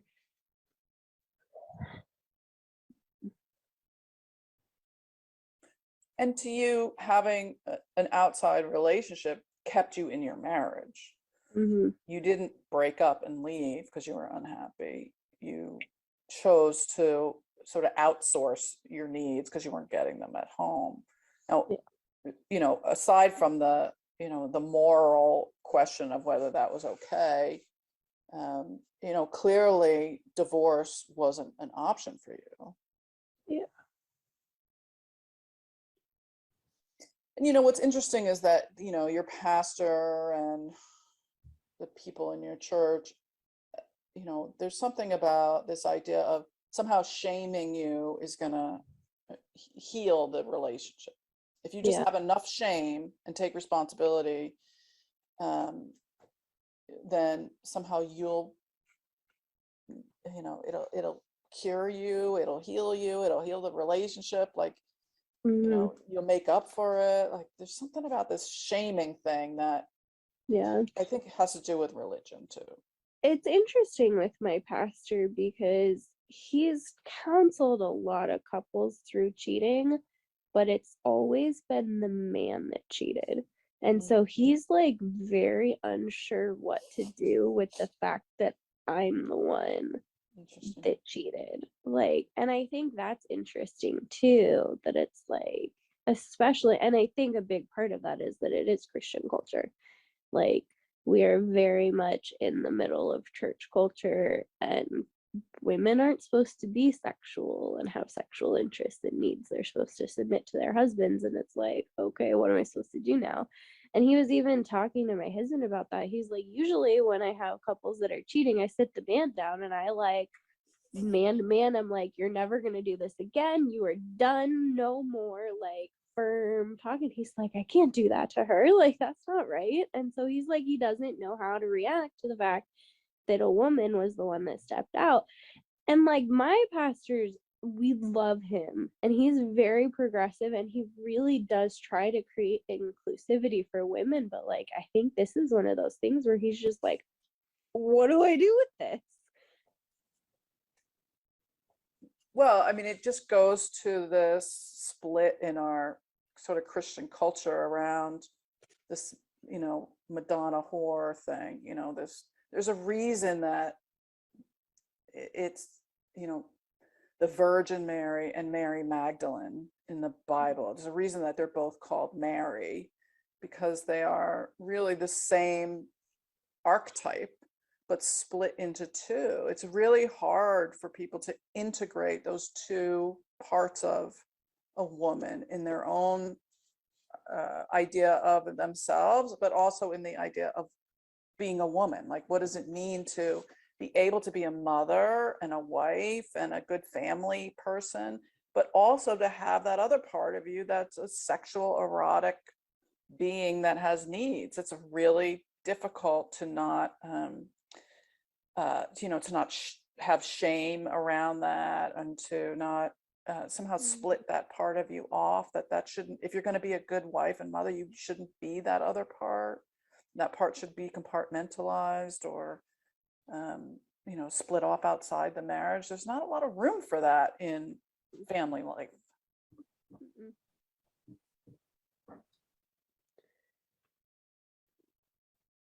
Yeah, it's definitely, I don't know, spiritually, and like just talking about all of this within a church community has definitely been weird. Like, you talk so much about purity culture and stuff, and it's like, okay, before you get married, you're not supposed to do any of these things. Fine. But what happens when you are married? Because clearly you're saying, before marriage, you shouldn't have sex, and then you get married and you should have all the sex. So it's like, okay, but where are you talking about sex? Because it matters. Like, even after you get married, you should be having conversations about how do we have good sex? How do we have healthy sex? And like, yes, stepping outside of your marriage, especially in church culture, is very frowned upon, but like, you still have to be having healthy sex. Like, it's just part of human nature. And so like having those conversations in church circles is like, I don't know, nobody knows how to handle it. I hear that. I hear that. And it's partly why your pastor's freaking out, doesn't know what to do with you. And it's partly why the only tactic they really have is shame. I like the fact that he's talking about your sort of core beliefs and your patterns. Yeah. It's a, it's a recognition that, that there's something going on in your relationship. At least he's dealing with you like relationally. Yeah. And not just blaming, the victim and perpetrator. And, he's not sort of getting into that trauma triangle. Because when you create that triangulation, that there's a bad guy and there's a victim and he's going to be the rescuer, that's just recreating the whole trauma thing. That's never going to work. Mhm. Yeah. Yeah. So he's So I'd like you to think about if there's been a time in your life that you've done something that you regret. I'm not going to make you share it. It's private, but one thing you've done that you regret, and then what did you learn from that? What did you learn from that? And what would you do differently next time? Because I can guarantee that every one of you and the 20,000 people that are on this call have done something that you regret. And if you can't think of it, ask your partner or someone close to you, because they can probably remind you. Maybe you got to dig deep and go back into your adolescence, but we all have things that we regret. And hopefully, as an adult, you've learned something from it about yourself, about your own narrative, about your past, your history, and that you know what you would do differently next time. Maybe you'd make a different choice. You'd marry a different person. I would not. I would not marry a different person. I've loved both my husbands, and I've learned a lot from them. And my regrets are things that have made me who I am today. Most people don't come back from an affair and say they regret their affair. What they regret is that they've hurt other people, that they regret the fallout from their affair, which is why, if you've ever been cheated on, the feeling of wanting remorse never really is totally satisfied. They want their partner to come back and say, I want you to tell me that you really regret what you did. And it's very hard because most people have enjoyable times in an affair. By its nature, it's new relationship energy, it's limerence, it's illicit, forbidden, naughty, and fun. And so if it wasn't, then you wouldn't do it. And so that part of the exploration is actually quite enjoyable, and people do not regret it. They don't have remorse over it. What they do regret is, I really feel bad that I hurt you. I really feel bad that I lied to you. I feel terrible that I hurt your feelings, that I made you afraid, that I made you feel like you can't trust me or yourself, your intuition. I feel horrible that I almost lost my presidency, that I got fired from my job, that I lost our financial security, that I went to prison, that, there's always consequences that perhaps people regret. But be aware that wanting remorse is maybe more of a need for the person who's been cheated on than it is for the cheater. One thing that people are saying is that they can't see all of the handouts. So I'm going to share my screen with you and show you where they are. If you go into the, no, this is the bonus one, sorry. if you go into the platform where you got your handouts to begin with, there are downloadable handouts, and this is what they look like. No, that's not it. Those are bonus ones, I'm sorry. Here they are. And the ones that we were talking about earlier are in here as well. So they start with this. They look like the outline of the basic course. And then I give you the 3 phases of fidelity recovery, so you can go over them later. And then I give you a vision exercise. So this is for the next phase of our talk, and the next phase of the recovery.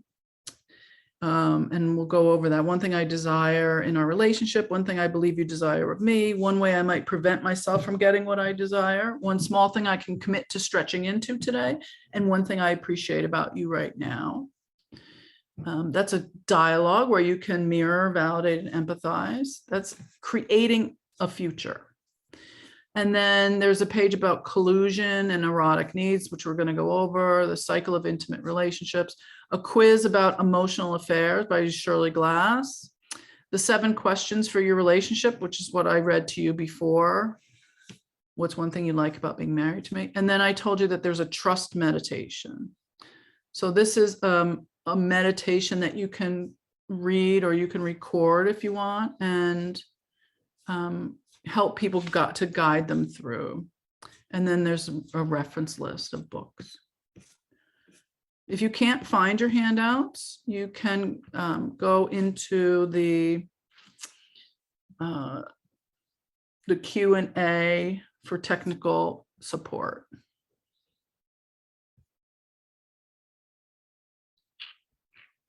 Okay. Let's take a few questions at this point, Anna. Do you mind?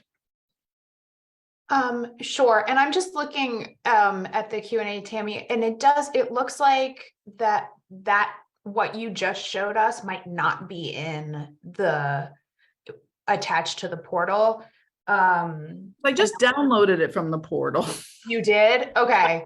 Some people can't download it. Maybe it's like I don't know. We'll figure out the tech piece. Yeah, we'll figure this out. We'll make sure we communicate to you guys what we might be missing. Okay. Questions. Okay.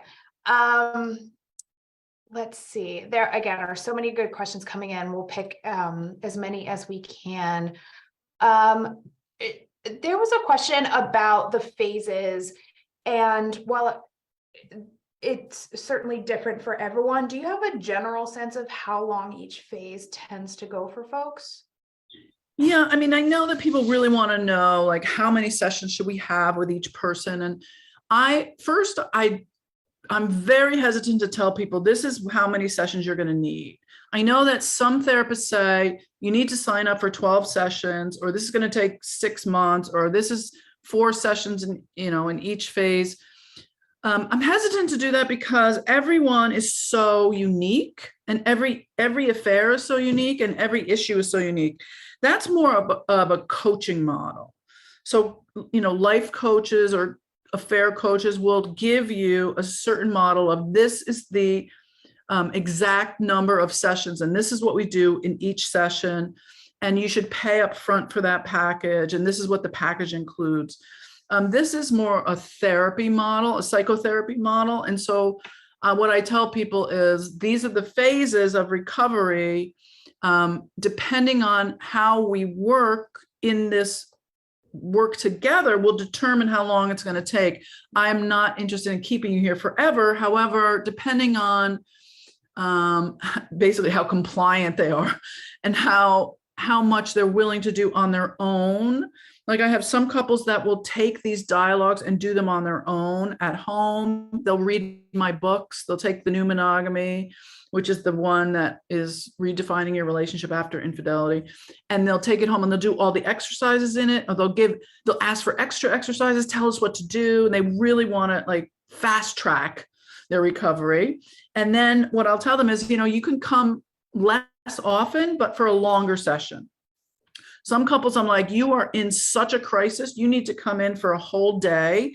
I cannot see you for an hour a week. That's just ripping off the Band-Aid. That's not going to help you.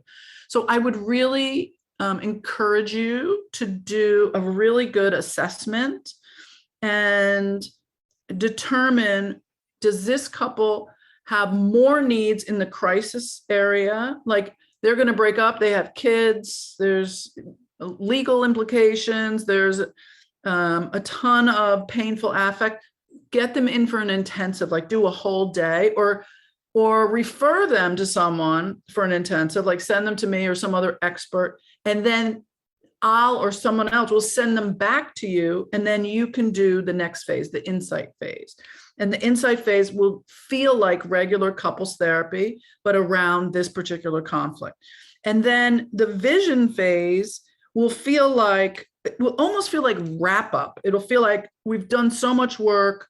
Now you have so much insight. Let's create your future. This is going to be the fun part. You're going to be so into this. You're going to be having sex now. You're going to be joyful, or you're going to be breaking up, and we're going to be very intentional about it. It's going to be a conscious uncoupling, intentional divorce. We're going to, send you to people that are really, that's their expertise, and we're going to help you. I saw a question about asexual couples and erotic recovery. If you're working with couples who are really identifying as asexual, send them to someone who that's their specialty. Work as a team. This is a systemic experience, and there's lots of people out there who specialize in like gambling addiction or asexuality. Like, find other people to consult with or to refer to. I love working as a team with other therapists. I'm glad you brought that up, because that actually hits on a couple of different questions that came in. So about couples where one or both or several are asexual, when there's children in the picture. I'm forgetting some, but it sounds like the best solution, if that's something that you're not specifically like familiar working with or comfortable working with, is to be consulting. Yeah, I mean, I always think that working with other people is the best idea, but that doesn't mean that, you can easily refer people out if you live in a place that you're the only sex and couples therapist, or you're the only person that works with affairs. Get educated and get consultation if you're the only person that can really work with a particular area.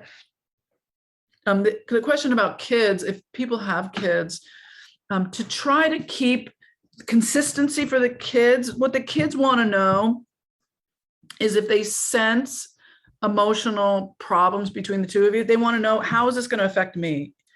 Am I going to are we getting divorced? Am I going to have the same room? Am I going to lose my friends? Am I going to go to the same school? They just want to know, how is this going to affect me? Kids under 10 or 12, I mean, the sun comes up because they woke up, and the sun goes down because it's time for them to go to bed. Like, the whole world revolves around them. So keep it about them. Don't make it about you. And they don't need to know about your affair. They don't need to know about your sex life. And you certainly don't need to use them as a weapon between you. Back to the question about the length of the phases. Another question asked about working in short-term settings. So if you don't have the flexibility of time, is this something that can be done in 3, 8, 12 sessions? That's a great question. And I think 3, 8, or 12 sessions is not necessarily short-term. I think that's pretty good if you get 3, 8, or 12. Well, 8 or 12, I think, is a good run.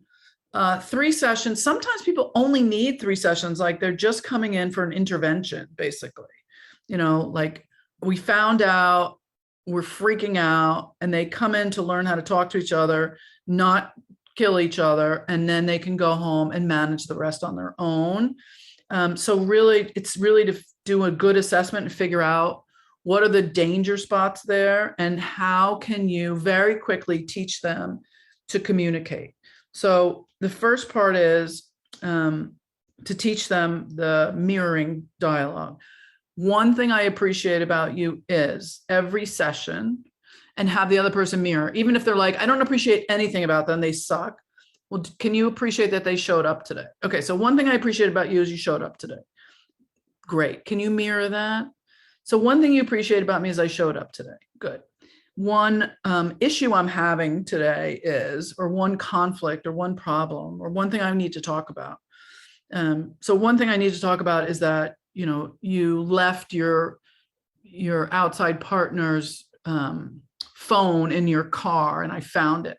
So I'm really upset about that. So can you just mirror that? Does that make sense that they're really upset about that? Can you just validate that? Yeah, it makes total sense. I can't believe that they found it. You must be so upset with me.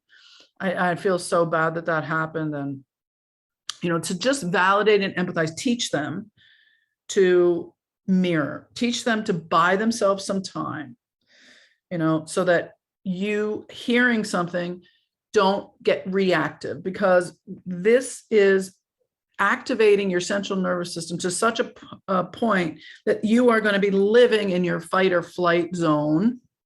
And when you're living in that fight or flight zone and you're living with all that cortisol from stress, you're going to be reactive. So you're going to react in the ways that you've always reacted in order to survive. And when you react in your survival method, your partner's going to react back in their survival method. You're triggering each other, and you're not able to come from your prefrontal cortex, from that adult place. When you start with an appreciation, it calms the system for just a moment, enough to be able to like have an adult conversation. So when you slow it down to mirror and validate, it begins to regulate the system a little bit so that it's not such high intensity. If people are screaming at each other in the session, then they need to do something more physical in the session, and you have to contract for no violence and be really clear about what's happening at home.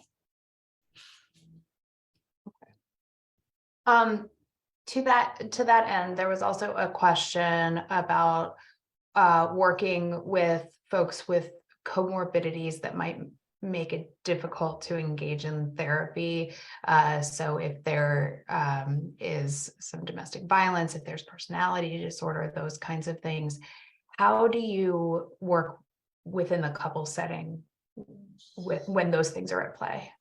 You know, I think that is true for any kind of couples therapy. It's not just affairs, but think about any way that you would do couples therapy. And when we do our integrative relationship therapy training, we can talk more about that, which is a longer course. But think about doing relationship therapy that is now activated and ratcheted up into a crisis. So however you might deal with any of those issues that now has gone into the crisis phase. So whether it's an affair, the death of a family member, illness, the pandemic, you know, anything that drives the conflict up in the relationship is going to activate addiction, abuse, mental illness, all the things that are, you know, present.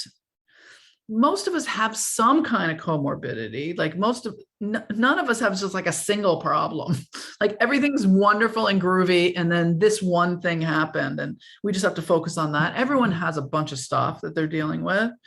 But you might want to, you know, play whack-a-mole and deal with the thing that's popping up the most. Like if there's domestic violence, you got to separate them, and there's got to be safety. If there's suicidality, there's got to be medication and a medical assessment and maybe hospitalization. Like do the thing that's the most intense and address the thing that is the most threatening to everybody involved. And how do you operate if the phrase therapy interfering behavior, it comes to mind when whatever it is that comorbid extra thing that's happening, when it shows up in the room and interferes with the work? How do you handle that? Like therapy interfering behaviors. Can you give me an example? Yeah, I'm trying to watch language.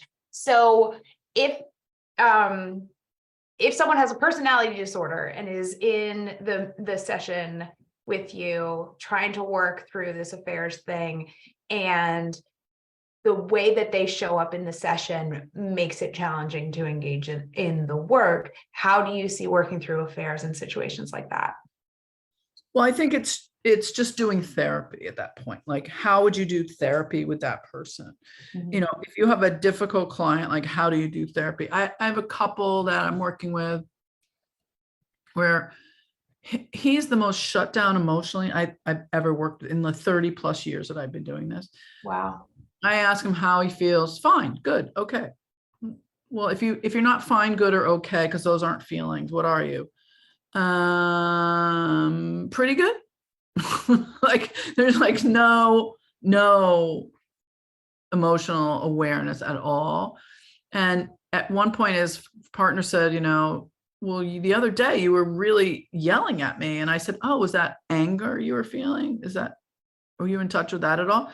Oh, no, I wasn't angry. Well, what was that? Well, maybe I was reacting to her frustration. Like, nothing. Like, I get nothing. And he's sitting in the session for months with his arms crossed and not saying anything. And everything I asked him, he would say the opposite. You know, are you hearing what she said? Yeah, I heard what she said, but I don't agree with it. Well, all she's saying is that she feels upset. Well, I don't agree with that. Like, you know, everything was oh my God.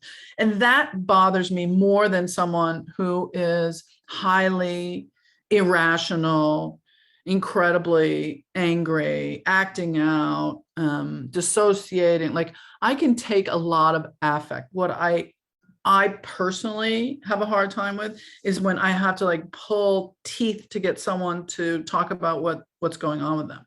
So I think we have to understand where our own resistance is, where our own frustration is.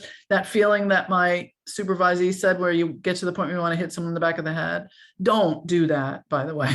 It's not therapeutic. I don't recommend that at all. So don't go home with that as your takeaway. But when you get to that feeling in yourself, it's a sign of this is activating me. There's a difference between activation and trigger. Activation is the feeling that we all have when we feel emotion, right? Being triggered is when you get an overwhelming emotional response that has nothing to do with what is actually happening. It's old stuff that has to do with an old trauma that we cannot control. It's unprocessed emotion. So if I were to get up and hit him in the back of the head, that would be because I was triggered. And I had old stuff about somebody who was like that maybe was dangerous to me, and I had to protect myself. But being activated means I sit there and fume and try not to roll my eyes and try not to, you know, hit end session on Zoom. So knowing your own activation helps to decide, like you said, like, if somebody has these therapy intervening behaviors, do you refer them out? Do you get more clarity? Open-ended questions, behavioral shifts, like, can you get up and move your chair, shift your chair? Can you sit where she's sitting, and can she sit where she's sitting? Being more physical in the room, adding more art therapy interventions, doing EMDR, like doing something DBT or CBT, ACT, referring them for ketamine assisted therapy, like doing something different, shake it up. That makes sense. There's a question about language, really, and how individuals within the couple or relationship see themselves. So, you know, the victim and the perpetrator, the one that has been wronged, or the one that did the cheating. How do you help break up those sort of identity pieces as part of the recovery? Well, I don't play around with trying to soften the terms, you know, like, for a long time, we tried to find what's a better word for cheater. What's a better word? I don't like the word victim. I think, you know, the cheated upon or whatever. I think I think people should come up with their own terms, but most of the time they've been Googling long before they got to you. So they have a term that they use. And then I would explore that term with them. Like, you keep calling yourself the betrayed. What does that mean to you? And, could we shift that to something else? Or how does that benefit you to be the betrayed? Or you keep calling yourself the perpetrator or the cheater, or, well, how does that work for you? Is that still working for you? Can we call that something else? I think this is a very polarizing experience. It's not really a continuum. There's a person that did it and the person that didn't. And what we're looking for is a more nuanced way to look at the relationship. So the more that we do the work and the insight work, the more gray those roles become, and the less people identify with those poles, right? The less people become sort of binary about their roles in the relationships. So the less they identify with those labels. Okay, that's nice to hear. Shall we go with a few more questions? Yeah, let's take 2 more. Okay. So someone was asking about managing the intense anxiety of being cheated on again. How do you help the person who didn't do the cheating manage that fear? Mhm. Yeah, I mean, I think anxiety is a good way to describe it. I think anxiety means fear of what has not happened yet. And so the fear of what has not happened yet would imply that something's going to happen again. What am I worried about? What is the meaning I'm taking with me about what this means about me, what it means about them, what it means about us? If I'm really anxious, it sounds like I'm worried this is going to happen again. The meaning I'm making is that, once a cheater, always a cheater. This is just going to keep happening. This is a pattern. I'm never going to get out of this. It's only a matter of time. I should have trusted my mother when she said leave. I should, where is the anxiety? How are you borrowing trouble from the future? And then the second part is what's the difference between your anxiety and your intuition? So is this fear real? Is it the fear that says, get the hell out of the road, the bus is coming? Fear is your friend. Like, it's trying to tell you something. It's got a message for you. Like, maybe move before the house falls on you. Or is it a fear that says, you're okay, you're going to be fine? Your fear is truly anxiety, and anxiety is free floating. Anxiety will float around until it finds something to grab onto. And this seems like a great way for your anxiety to move in, set up shop. It gives it a great homing device. And so to really figure out, what is the message of this anxiety? What is it trying to tell me? What is it trying to teach me? Have a little conversation with it. Yeah, that relates to a different question that came up about how you tell the difference between intuition and anxiety. Paranoia was the word, and it seems like it's you go with intuition, like what feels right, because there's no clear answer. There's no clear answer. I would always err on the side of intuition. I think, in our culture, and I know I keep using those words, in our culture, I don't know what culture other people are in, so forgive me for saying that. No, absolutely. I think for around the world, women have had to trust their intuition in order to survive. I mean, men too, and people in all bodies have had to trust their intuition. People in marginalized situations have had to trust their intuition. People of very diverse cultures and experiences have had to trust their intuition. But think about how much you've had to trust your intuition just to survive. Like, don't go down that alley. Don't get in that car. Don't get in that Uber. Don't drink that drink that's been sitting on the bar, and when you're out dancing. Like, how has your intuition had to develop in order to survive? You know, dad's coming home. I can hear the tires in the driveway. Go hide. Like, how have you developed your intuition so that you could stay alive? I mean, we are not talking about, gee, I wonder if I could like do tarot cards with my Aunt Sue, although that might be fun. We're talking about like life and death here. Intuition is the thing that keeps you from, you know, going into the woods after dark. Like it's not something to laugh at. It's like serious stuff. And we have also been taught to ignore our intuition. Oh, don't be ridiculous. Get on the elevator. What could happen? He's carrying a big chainsaw, but what's the worst that could happen? I'm just being silly. I'm just being a woman. Like I'm just being overly anxious. Like, what's the big deal? I know he's beat me up like 4 times, but you know, he's a nice guy. He's a cop. How's that gonna be a problem? You know, I should respect them. They're an authority. Like all the messages that we get that say, don't trust your intuition. You know, I want to eat fat and salt, and ice cream occasionally. Don't do that because, you know, it's not good for you and you're going to get fat and you're going to gain weight. All the ways that we are taught to shut down our intuition, I would like you to challenge that and err on the side of intuitiveness, to trust that maybe your intuition is telling you something you need to hear, and be really a champion for your intuition and practice your intuition. Get those tarot cards out with Aunt Sue.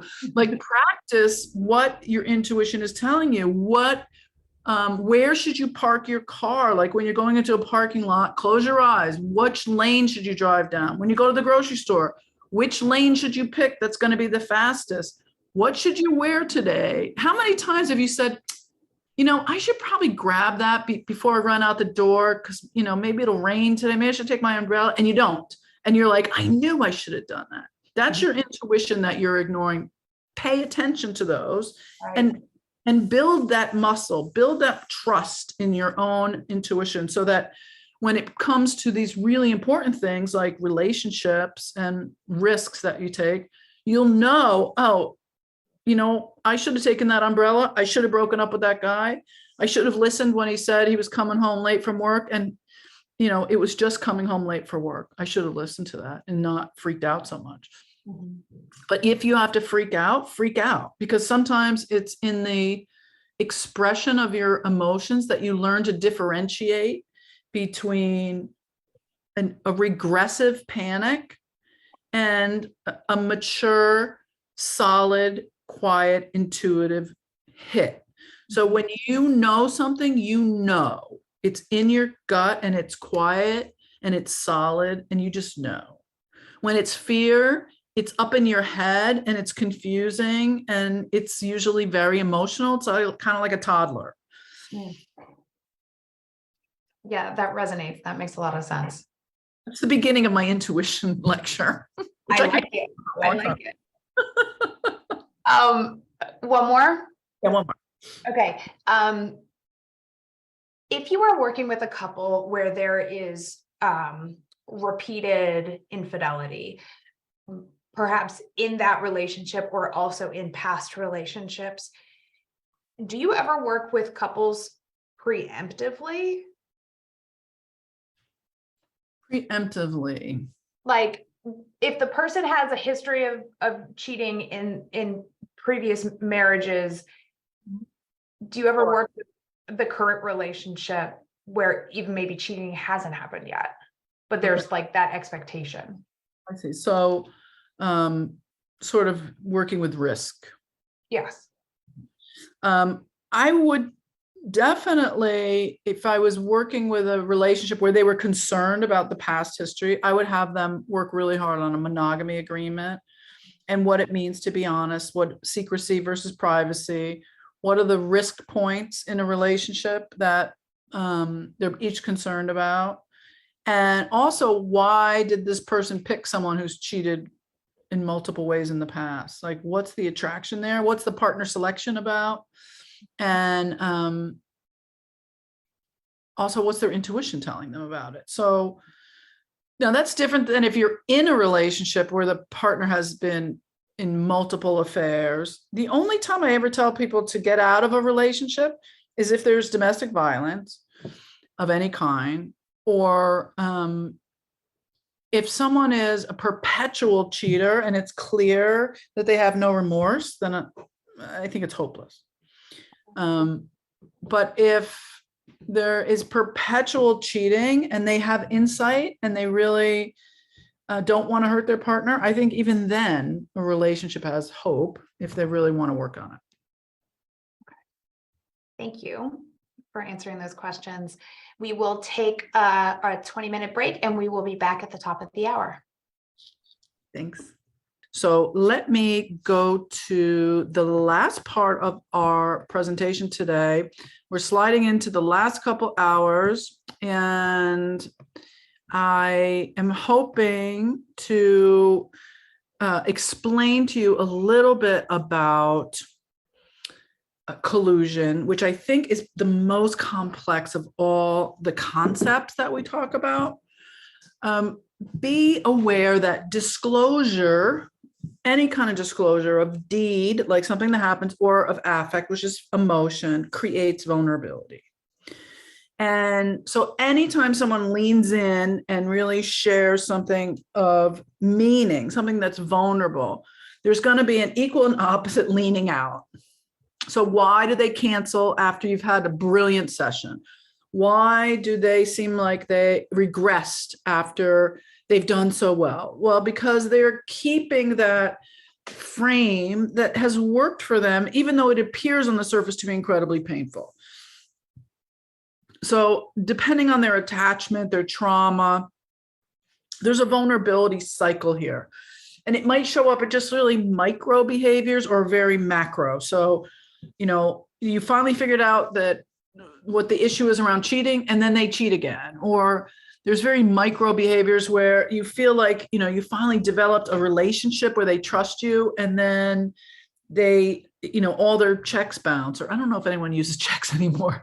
I mean, that's not a good example, but they do something that like really, it's like a betrayal to you on some level. You know, for instance, they, you know, say something about you on social media, or they tell you that, you know, I said last time this was really helpful, but, you know, this hasn't helped us at all. I don't even know what you're doing. Like something that depletes the energy of the session.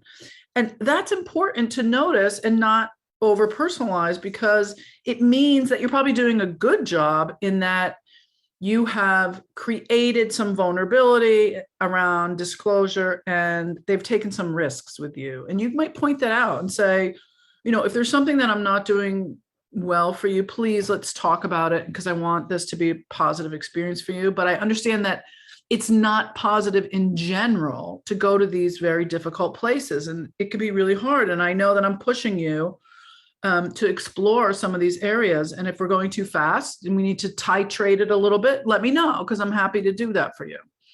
But know that that's a part of the cycle.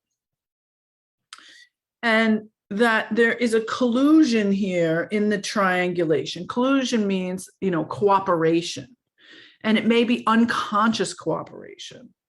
So now we're at the part where, okay, they've done some work, they understand a little bit more of the meaning, everybody's all in. And what is the cheated upon's role in encouraging the affair? How are they involved here? Collusive infidelity means one partner unconsciously encourages the other to engage in some kind of illicit sexual or emotional relationship with an outside partner in the marriage, but they're not conscious of the collusion. So I'm going to come back to that in a second. All right. Actually, I'm going to talk about this now. So you may have heard me tell this story before if you've seen me speak, but this was about, I don't know, 10 years ago. I was speaking in front of a group of several hundred therapists. They were all couples therapists. And I was up on the podium, up on the stage, up on that superior position, talking about affairs. And I got to this part around collusion. And I was starting to think about my ex-husband. My ex-husband had an affair with a friend of mine. She was in a group practice that I owned and ran, and she was one of the clinicians, and she was really beautiful. And we shared a lot of our emotional problems around our marriages. I knew that she was cheating on her husband, and she knew that I was not that happy with my husband. And we talked a lot, and she was friends with me and my husband. And I found that her and my husband had a lot in common, and they would hang out together. And at the time, I had little children and she didn't have kids. And I was like, fine, just go do what you do. Give me a break.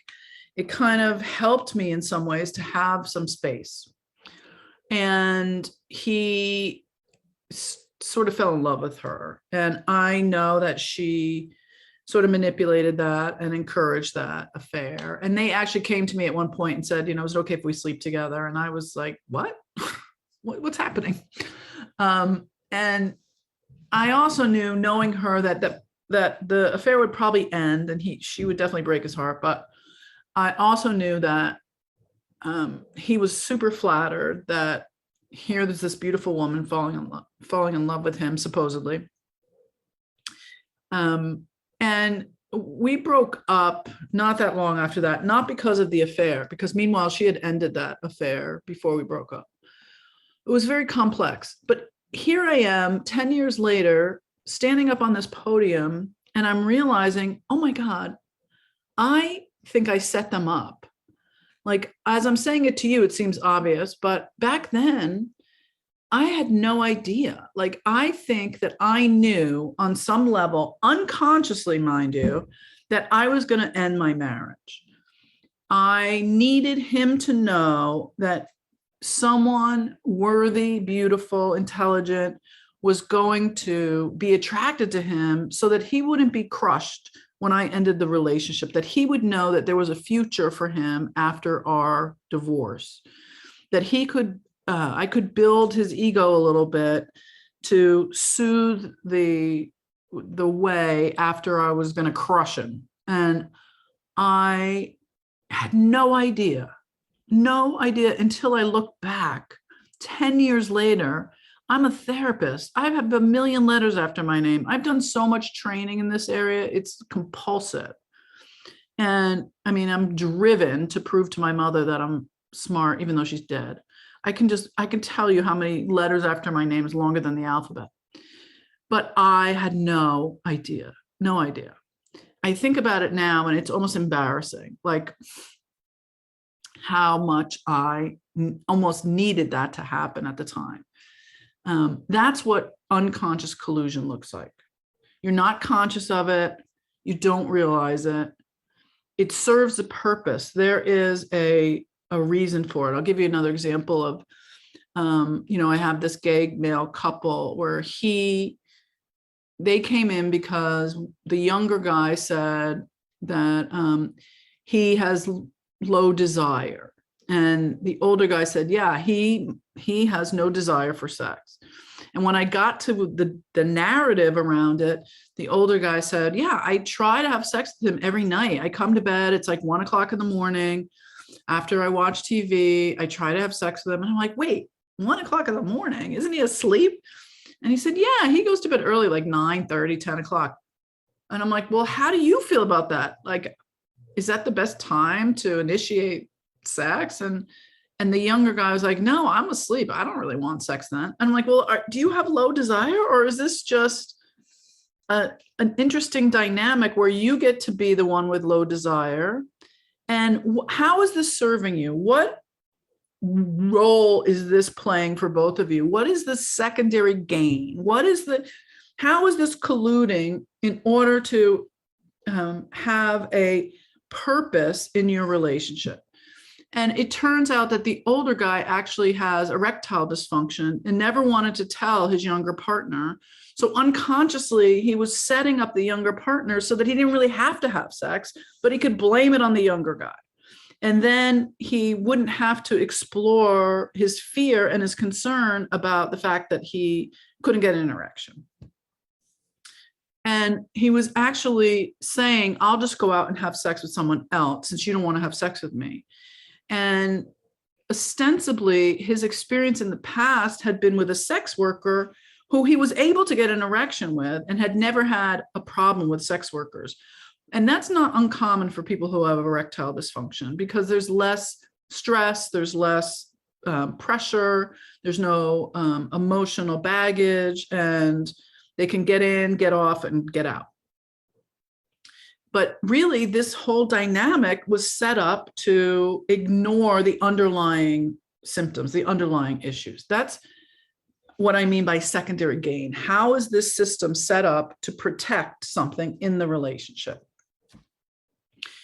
So Melanie Klein, who was a therapist back in the 1940s, talked about this idea of projective identification. If you've studied Freudian psychology at all, or Jungian psychology, you've heard of Melanie Klein. And unconscious projection means that we project those parts of ourselves onto our partner. It's part of partner selection.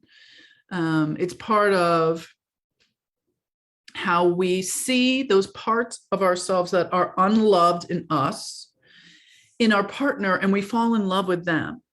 But then after the first couple of years, we're like, I don't like that part. Like, I don't know why you're showing that part. Don't you know you won't be loved if you show that part? Put that away. We don't see it in ourselves because we have lost it in ourselves. It's our shadow. It's our lost part. It's our exile. It's the frozen part. It's the part of us that we deny or don't know in ourselves. But we fall in love with it in someone else because we are trying to heal it, to bring it back, to integrate it in us. And but, you know, we froze it a long time ago because we were taught as children, you won't be loved if you show that part of yourself. But projective identification means we act as if those assumptions about our partner are true. So we might say, you know, oh, our partner is so emotional because I was not emotional as a kid. So it's better if we see that in our partner. I see my partner so emotional, and then my partner becomes the emotional one in the relationship. They take on that role. So it's more than just projection, which is easy enough to understand. Projective identification is when the partner takes on that role. So they take on the role of the cheater. I have an unconscious part of me that is dishonest. I've never been dishonest. I never tell a lie. I've always been the honest one. My partner is the liar. And then the partner takes on the role of the cheater because they are identifying with that split off part of the other. Now, if this is hard to understand, or if the couple doesn't understand it, a very easy way to do this work is to say, how did my partner's affair work for me? That's the collusion question. How did this work for you? Was there of any benefit at all to your partner's infidelity? And most people can come up with it, unless they're still way in the crisis phase, like this didn't work for me at all. But if they are in the phase where they're actually doing some good insight work, most people can say, well, you know, it meant that I didn't have to have sex with them. It meant that, you know, they wanted sex every day. I wanted sex once a month. So it actually like siphoned off some of that need. Or it meant that I got to be the good one and they got to take the role of the bad one. I could be mad at them. It meant that I could blame them for the downfall of our relationship. It meant that we could finally talk about things that were always needing to be talked about, but never having the courage to do it. We would only have done it if it wasn't for the affair. I mean, how many times have you heard, or maybe not, this affair was the best thing that could have happened to us? Because now we're talking, now we are really communicating, now we're working on the issues that are really paramount in our relationship that we never had before. Now we're closer than we ever have been. You don't get to that point until you're on the second half of the insight phase. And you know you're there when people start saying, yeah, this really is something that we're grateful for. So how did my partner's affair work for me? It forced me to realize that I was not working on myself. I was I had my head under the covers. I was not looking at what my needs are. I was ignoring our sex life. I was ignoring my sex life. I was ignoring my sexual needs. I have a couple where he said that the part that he became when he was in his affair was he was really able to talk to his affair partner about current events and politics, and he couldn't discuss that with his partner. And he said, I felt like really intelligent. I felt like I had something interesting to say. She got so mad because she said, oh, I had to give up that part of myself when we had kids. I just became a mother. The only thing we ever talked about was diapers. And you're saying that you got to be intelligent again? Are you kidding? And she was really, really upset. But then she realized that that was a part of her that she had given up. And the affair made her realize that she needed to get back in touch with that part of her, that she missed that part of her. She didn't necessarily miss it with him, but she missed that part of her, the intelligent part of her that talked about more than diapers. And she needed to get back in touch with what she liked to do, what she liked to read, who she liked to talk to. She wanted to go back to school. Like there was a part of her that thought, oh, this is what you're supposed to do. You're supposed to like give up your career and stay home with your kids. And she realized through this, and that's not going to be enough for me. I need more. So her partner's affair was a wake-up call for her. I don't even know if they're going to stay together, to be honest. She might not want to be with him anymore, but it brought out a part of her that needed to be looked at. So how does the partner's affair work for you? You know, in my ex-husband's case, it might have been that you know, it worked because it taught him that he could move on without me. And that worked for me because it allowed me to plan my escape, if you will. Like it allowed me to disengage and not feel guilty. So it helped me to work through my guilt, whether that was okay, not okay. That's kind of beside the point, but that's how I realized unconsciously I was trying to avoid my own responsibility. Now, having to come back around to my own responsibility was important, but that's another conversation for another day. So this is what we call an enactment. An enactment means different things in different schools of psychology. But in this particular case, an enactment is when I am in denial of the disowned parts of me and I project them onto you. And I see them in you, but I don't recognize them in myself. So I'm in denial of my disowned parts and I project them onto you. I see them in you, but I don't recognize them in myself. I see that they exist in our relationship, but I deny them in myself. So I'll give you an example. Like I have a client who it's a hetero couple. She was sober for like 20 years of her life. She did a lot of drugs when she was young. She did a lot of cocaine and she dabbled in like heroin and she was doing pretty serious drugs. And then she got sober for like 20 years, had her kids. And then she found out that her husband was compulsively seeing sex workers. Like out of control sexual behavior, just really compulsive, doing it to the point of his job finding out and continuing to do it anyway. He was hooking up with people on the internet, on his job computer, continuing to do it anyway, really compulsive. And, you know, just addicted to the thrill of, and the chase of, and the potential of being caught.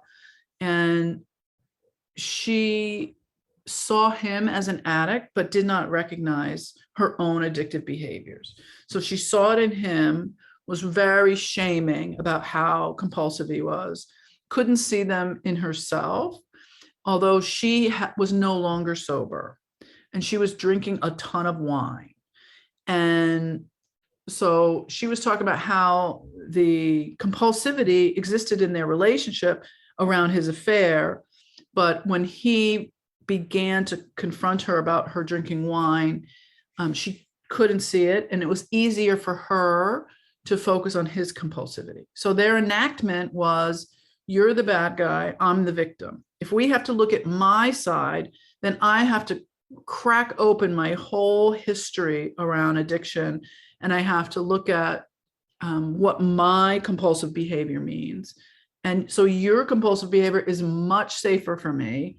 Let's just focus on that. Keep the wall up, because I can't look at my compulsive behavior. It turns out that I think her compulsive behavior is to cover up a lot of sexual trauma. Her teenagehood is like rife with sexual trauma. She had a bunch of sexual assaults and she really traumatic stuff. And I don't think she's ready to deal with it. I think it's easier to enact this thing that they had going on.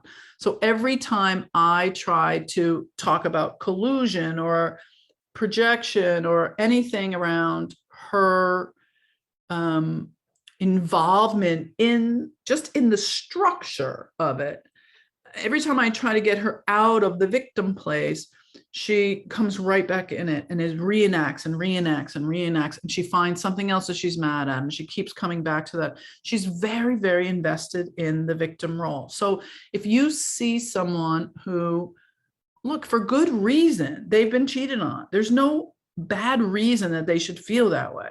But if they are so entrenched, heels dug in, feet dug in, then you know there's an enactment happening. There's some projective issues here, and maybe some projective identification that the partner is bought in. He's like, yeah, I'll take that role. I don't want to deal with your past either. Like, I don't want to deal with all your crazy family and the stuff that's going to come up for you and how traumatic that's going to be for all of us. Like, let's just look at my stuff. Like, compared to you, I'm like, there's nothing.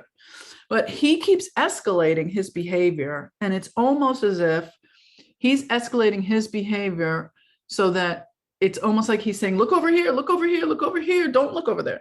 Look over here, look over here. Nothing going on over there. He's protecting her from herself. And he's protecting himself from her too, and from her history. So what does the system gain from continuing to enact the victim perpetrator model? What does the system hope to gain from continuing to enact this? Because you as the therapist are looking, going, why are they not getting better? Why is this still happening? Why are we still here? Why do we keep going back to the crisis phase? I can't work with them anymore. You're gonna have to find another therapist. I suck at this job. I don't know, get divorced. Like, I don't know, I don't want to work with you. I feel like slapping you up the side of the head right now.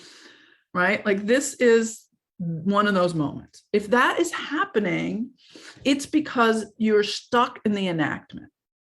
You're stuck in the enactment. So a collusive dilemma is a collusive relationship that is confusing to you.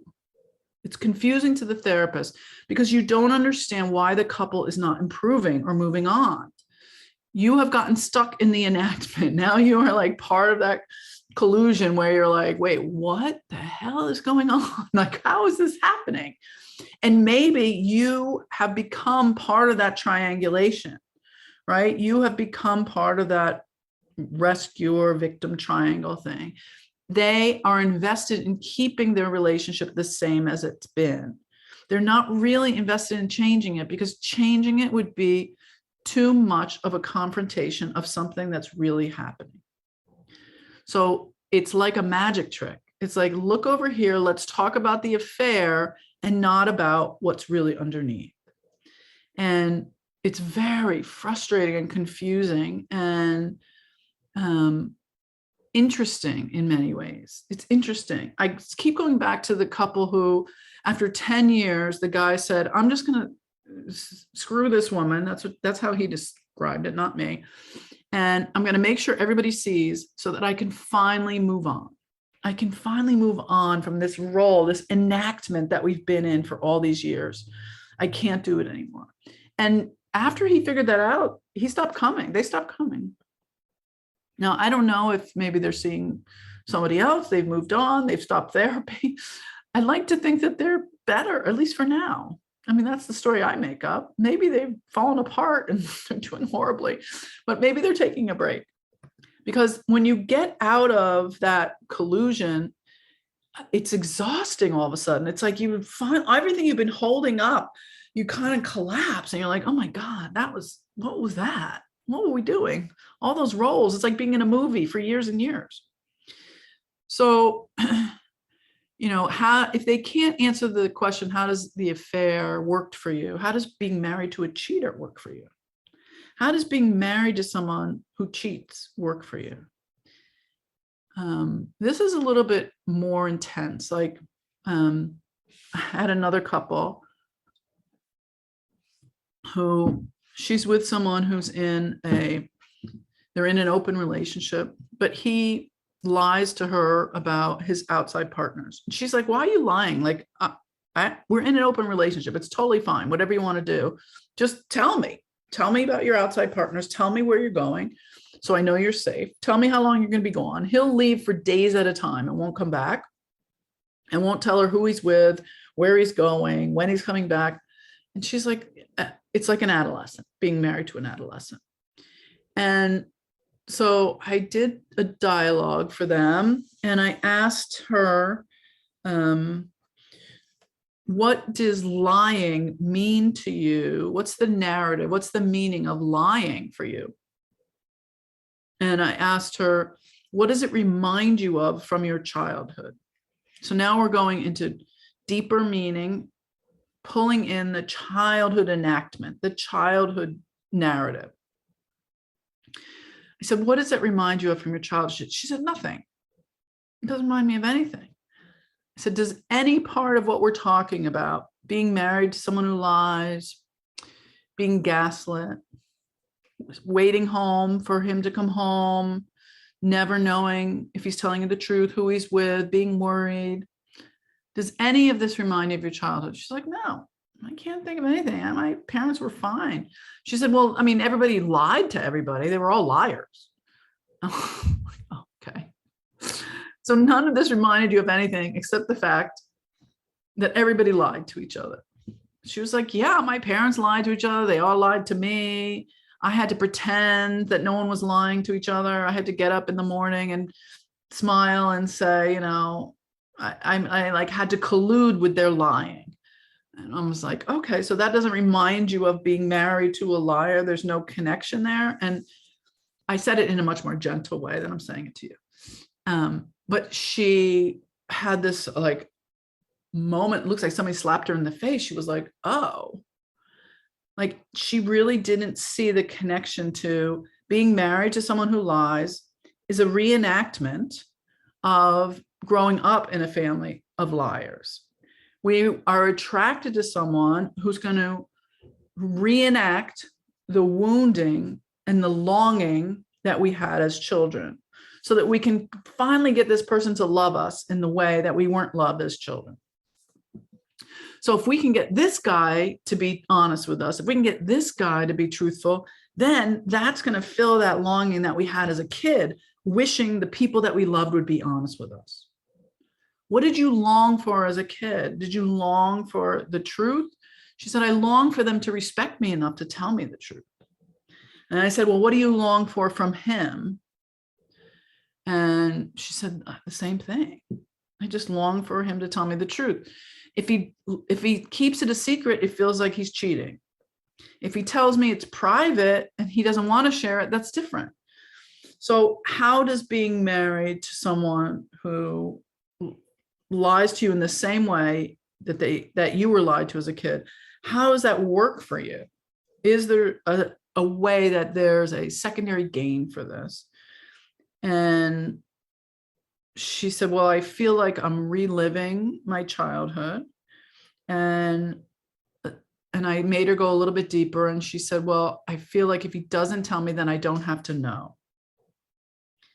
If he doesn't tell me the truth, then I don't have to know.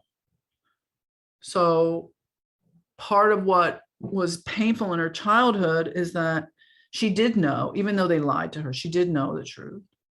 Now, as an adult, being lied to is something that is actually protecting her from the truth, So being married to someone who cheats or lies protects her from the truth. The truth is most likely that he can't stay true to her, even if she gives him all the freedom in the world, that he can't not lie to her. And that the deeper truth under that is probably that this relationship is not going to work or shouldn't work. But if she continues to let him lie, then she doesn't have to face that. She doesn't have to face the truth. If someone is lying to you all the time, you don't have to hear the truth. And then you don't have to face the truth. So how does being married to a cheater work for you? How does being cheated on work for you? This is harder work because it's much more in-depth work around your childhood. But if you can get to the place where you have a trusting relationship, it can be very powerful. And now this is what we were talking about before, this idea of forgiveness.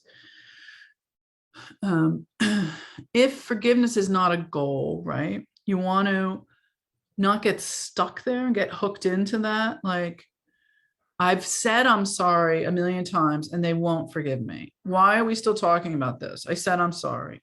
It's been 10 months. Why are they still bringing it up? I already apologized. I can't believe they're not over this. Why do I have to repeat this over and over again? Why are they still asking me about the details? How long is this going to go on? It's not healthy for us to live in the past. All of those are conflict avoidance statements that are usually from a partner who has another partner who isn't quite satisfied with the answers. And usually it's because their intuition is telling them, I don't have all the answers. You're not being totally honest with me. And I need more info. I don't have all the info in order to let this go. If I had all the info to let this go, I would let it go.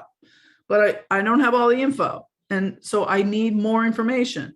Now, the information I need is probably not how many times did you have sex with them. The info is more about how could you and why could you and what's the meaning of this. But if we haven't gotten to that, they're going to keep asking about it. Their intuition is going to say there's more to this story. So the story is not going to be closed. The chapter's not ended just because you say, I'm sorry. I'm sorry is like skin deep, right? It doesn't really close the chapter. So forgiveness, again, is about power struggle. And when the other person says, you know, well, I said I was sorry, and then now what do I have? I got nothing. You had the affair, and now you have the forgiveness. I'm going to take it back. So forgiveness is not like solid. It's not like one thing, like a ball you bounce back and forth. And once it's given, it doesn't mean you can't take it back. So it's always fluid, and it happens with empathy. Part of the reason it can be so frustrating is because of what we call retrograde anger. That's when the anger bubbles to the top, and the person who's been hurt feels responsible for keeping that anger alive because it reminds the person who hurt them that this has not been resolved. So I'm going to keep asking you about it. I'm going to keep bringing it up. I'm going to keep reminding you, because if I don't, then you're going to forget it and think that I forgive you. You're going to think that it didn't matter. You're going to think that I don't matter. And when you say, let's just move on, it's like saying, you know, your feelings should get shut into a box and you should just move on. You should just move on. So that retrograde anger comes out later. You might feel like, God, I thought we were past this. But if it bubbles up again, it's to remind the partner that they're still hurting. It's to take back the forgiveness. It's to remind the partner, this has not been resolved. Please show me empathy. I need empathy. So it's good to remind the partner who was the partner that did the hurting, to show anticipatory empathy. So I have an example that I use where, like, there's a couple that goes out to dinner, and let's just say that he had the affair and it's a hetero couple, and they go to the restaurant and they're sick of talking about the affair, and they sit down and they get their menus, and the waitress comes over and she says, hi, my name is Jen. I'll be your server. And he just rolls his eyes and goes, oh my God, because that was, of course, his girlfriend's name. And so now he has a choice. He can be empathetic and say to his wife or his partner, oh, this must be awful for you. Do you want to go? Should we leave? And now the wife has a choice. She can say, I know it's awkward, but it's all right. Let's just eat. Or she can say, thank you. Yes, let's leave. I can't take this. So, or, if he doesn't do that, then he can just put his menu up in front of his face and go, oh my God, oh my God, oh my God, oh my God. Let's just pretend this isn't happening. Let's avoid this conflict. People do much better with anticipatory empathy. Like, oh, this is the anniversary of when we first had the fight about the affair. This is the anniversary of when we separated over the affair. Like, being anticipatory about how your partner might feel is actually much more powerful than just recognizing, oh, you're upset about something. What is it? So being responsible not only for your feelings, but the other person's feelings, and being empathetic. That actually heals a lot of the non-forgiveness energy. I don't forgive you. This is unresolved. I'm still frustrated. Empathy kind of evens out the seesaw. It makes sense that you feel this way. I'm wondering how you feel. I'm checking in with you to see how you feel. Instead of, why are we still talking about this? Another response might be, it sounds like you're having some strong feelings today. Is there something that happened today? To really bring it into the now, so that it doesn't feel like this is a never-ending, evergreen problem. What's happening today? To really bring that conflict into the moment. So a lot of times the motivation for continued therapy is around erotic recovery, because the motivation to come back into a relationship has to be about pleasure. It has to be something that's pleasurable. If I'm not going to find pleasure in my current relationship, I'm going to go back out. Like, this has got to be something that's going to bring us both pleasure and be pleasurable for each of us. So how do you do that? Well, controversial, but I give everyone a sex date assignment. And I tell everyone to pick a date every week, once a week. Now, if you have not had sex for a long time, or if it feels painful to have sex after you've been betrayed, this is not about intercourse or getting to the finish line or even orgasm. It's about practice. It's about everything else in your week can be about your companionship, but this date is actually about your erotic life. And it's a sacred time. It's like yoga or meditation. It's a commitment that you're making to erotic recovery, to healing the relationship. And if you don't give an hour a week to do this practice, then there's really no assignment I can give you. And so, people complain it's not spontaneous. And the reality is it's not impulsive, which you might want instead. But if you think about an affair is something you plan, and then you anticipate it. It's on the calendar when you're going to see your affair partner. That's what you're doing here. You're creating a night or a day on your calendar so that you can anticipate it and bring some energy to that time. And frankly, even when you were dating, you knew when you were going to have sex or have a date and it was going to be sexy, and you brushed your teeth and put on clean clothes and shaved your legs. And so the idea of, it's not spontaneous is not really true. People plan sex. They plan their intimate times. If you want to be impulsive and if you're crossing each other in the hallway and you want to throw your partner up against the wall, you can do that another night. That's not what this is. This is a different night. This is acknowledging that we need to create a space, a sacred space with candles and music and no kids and maybe lingerie. But if we're not there, then this is about massage oil and touching and maybe just breathing together, maybe taking a shower. It has nothing to do with getting to, that finish line that we used to do. This is something different. And I can give you exercises. I have a 6-week protocol. I can give you exercises to building back up to a sexual connection, but it's got to be new. It's got to be new and different, because trying to go back to your old sex life pre-affair is just going to be triggering. And so this is the practice time where I can give you assignments to begin dialogue and touch exercises that are gonna trigger conversations. You know, trigger can be positive too. It's going to trigger conversations and longing. You're going to work through the resistance. You're going to have some dialogue. You're going to practice again. You're going to appreciate what works. You're going to ask for more.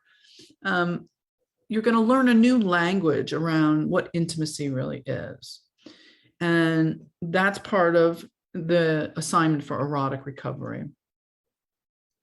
And this is where we would dig a little deeper. In the integrative relationship therapy course, we'll go into a little bit more detail, but we're going to talk about pleasure denial and pleasure rejection. And so we don't talk about things in terms of there's something wrong with your sex life, and we're going to help you put tab A into slot B, and you know, talk about lube and everything else. We'll also do that at some point, but instead we're going to focus on pleasure instead of sexual pathology.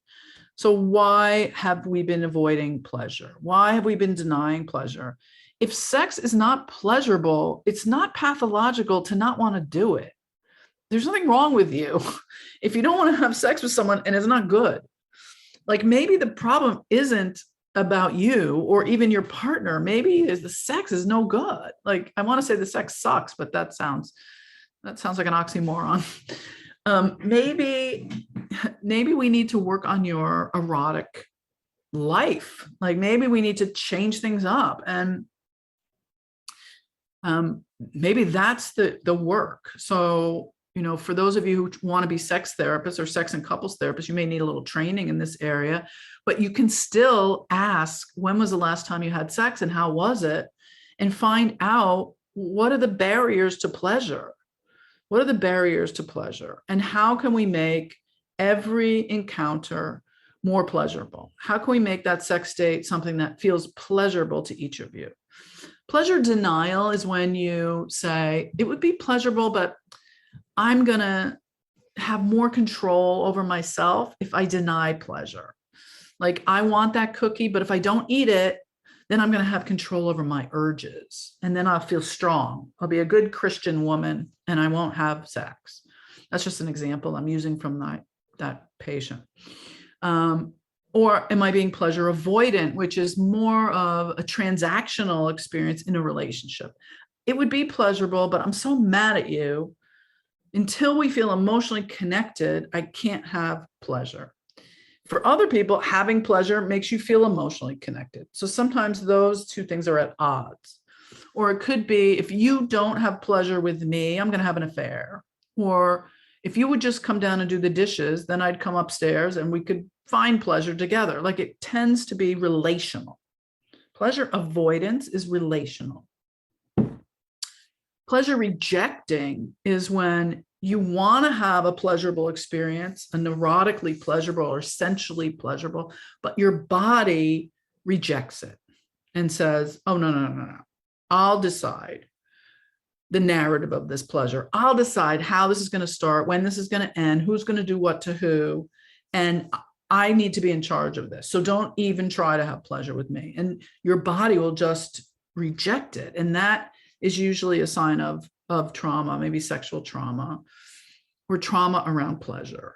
For years, I couldn't eat popsicles. You know, I used to love like root beer popsicles in the summer on the beach. I remember being a kid and like the ice cream man would come down the street and you'd hear like the bells from the ice cream truck and those root beer popsicles that you'd split apart. There was like two sides of them. And occasionally I would taste root beer as an adult and it would make me nauseous. I'd be like, oh. I tried to do it when I was pregnant because I would have cravings for popsicles and I couldn't eat them. I couldn't drink root beer. And then I realized that my body was rejecting them. And it brought up like a trauma memory from my childhood. And it started this whole series for me of therapy where I had to look back on like, what was that stored body memory that began with taste that was connected to something that was not good in my childhood. I did not like it.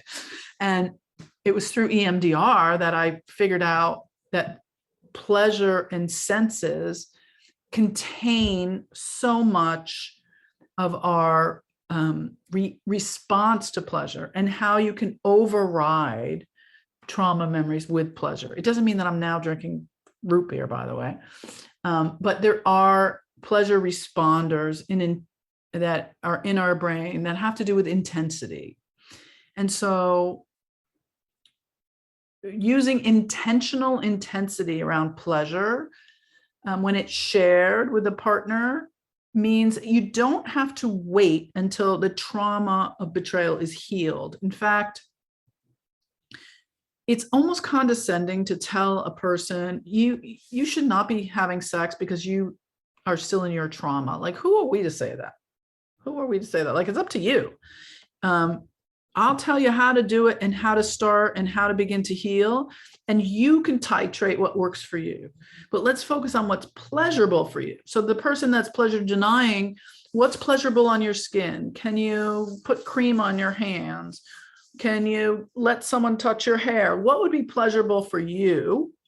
For pleasure avoidant people, what are the places that overlap in your relationship that are pleasurable? Can you, find a place where your partner can touch you? Can they hold your hand on the couch watching TV? Can they give you a foot rub? Can they come up behind you and hug you and kiss your neck? Where are the places that are okay? And then pleasure rejecting, where are the pulse points there? Where are the places that you can handle the pleasure up until what point? What is the rejection point? I had someone that used to kick her husband out of the bed, like physically kick him out of the bed. It took a long time for her to figure out what was the kick point. Like, what is the pulse point that started the kick? And it was a certain touch and it was a certain position, and that would make her kick him. So she needed to figure that out in order to begin to allow some pleasure in her life. So let's go to phase 3. I'm going to take some questions before we end, but I want to go into the vision, because as we talk about integrating the sex date, integrating pleasure, now we're deciding we're going to stay together as a couple or a throuple, and we're going to have a new vision of what our erotic life is going to look like. If we're going to stay together, we're going to have to be erotic. We're going to have to be sexual with each other. There's going to have to be a way for us to stay connected that's going to bring us pleasure, or else what's the point? So now we get to assess for permanence. Is it going to work? And this is where you work on your monogamy agreement. So the implicit monogamy agreement is the thing that you just assume about your partner. It's not out loud. It's the sort of familial thing, like all men are going to cheat, or all men go to strip clubs, or all gay men want an open relationship, or all lesbians are going to have, bed death, or that horrible saying that we don't use anymore. What are the assumptions, the implicit assumptions that you're making about your relationship? We usually don't say them, but we sometimes assume that the other person believes them as well. The explicit agreement is what you say in your wedding vow, or your commitment ceremony, or the moment you move in together.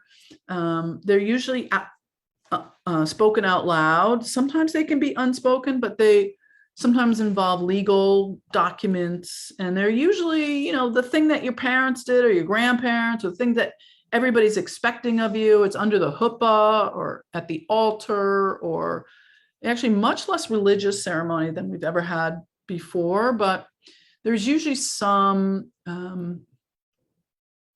something that is a sort of a quaint and familial feeling about the ceremonial part of it. But that doesn't have necessarily a lot of personal meaning. So the explicit and the implicit are quite different. And one of the ways to begin that conversation, I mean, I have much more detailed questionnaires about that, but one of the ways to begin is to simply have an appreciation dialogue. You know, we change our relationship not by pointing out what's not working, but by appreciating what is. It's like the secret to the universe. You always get more of what you appreciate. And to help people with that appreciation dialogue every time they come into the session, and also to appreciate it at home and begin to practice it. So, you know, most people come into therapy, this is not working. I'm not getting enough of this. I hate it when they do that. We never do this. We don't do enough of, we do it all wrong. They do it all wrong. If you can just fix them, then we'd be fine. But really, if we want to shift the relationship on any level, it starts with appreciation and it ends with appreciation. So one thing I appreciate about you is that we've done all this work on our relationship. We've worked on the affair, and we're still together. So one thing you appreciate is that we've done all this work on the affair, we've done all this work on the relationship, and that we're still together. One thing I would like more of is I want to continue to work on our sex life. So one thing you'd like more of is you want to continue to work on our sex life. One thing I would like to try is to do something more sexy on our sex date. So you want to try something more sexy on our sex date. So notice that as we go through these things, we start with appreciation that opens your prefrontal cortex. Simple enough, but interesting how some people cannot receive appreciation. You'll notice, because they'll be like, wait, what? Can you send that again? I didn't hear it all. I don't know what you just said. I can't mirror that. Some people are really good at it, want more and more and more. Other people can't do it. But we start with appreciation because it opens that frontal cortex. And then you move to something that's already working, something that's already positive in their relationship. So they're choosing what to expand on. You're not telling them. They're identifying what's already beneficial to them. So they're picking out what's already working in the relationship. And then and only then do they share a fantasy of something that they want to add. So instead of saying, you know, this is what I think we should do, they're saying, no, this is what we're going to expand on and add into. So already they're learning that language of appreciation and expansion. So let's go into the third part of the session, and keep in mind that she has been shamed in front of her congregation, and she's going to have to work on some trust issues. We're talking about forgiveness and does it happen organically, and continued parentification. She's continuing to parentify him. And then can she, in this vision going forward, find her voice in this relationship? Let's see what happens. Yeah, I don't like again, from the psychology textbook perspective, I can see why it would be classified as a trauma, but at the same time, it's I feel like in some ways that gives him an excuse. Mm-hmm. It gives him an excuse to kind of act very immaturely. And it's I understand that this is really hard for him, and that in some ways, yeah, psychologically it probably is mimicking a trauma, but it's at what point does that just become an excuse? Because exactly like you said, there's going to be a villain, there's going to be a cause of the trauma, which is apparently going to be me. So I become this villain, he gets to have this crutch of being traumatized, and everybody's also worried about him and blaming me, and it's I don't know. I don't like that piece of this. Well, it definitely avoids the whole issue that started, Yeah. Your affairs. Then you never really get to talk about how you were feeling when this whole thing began.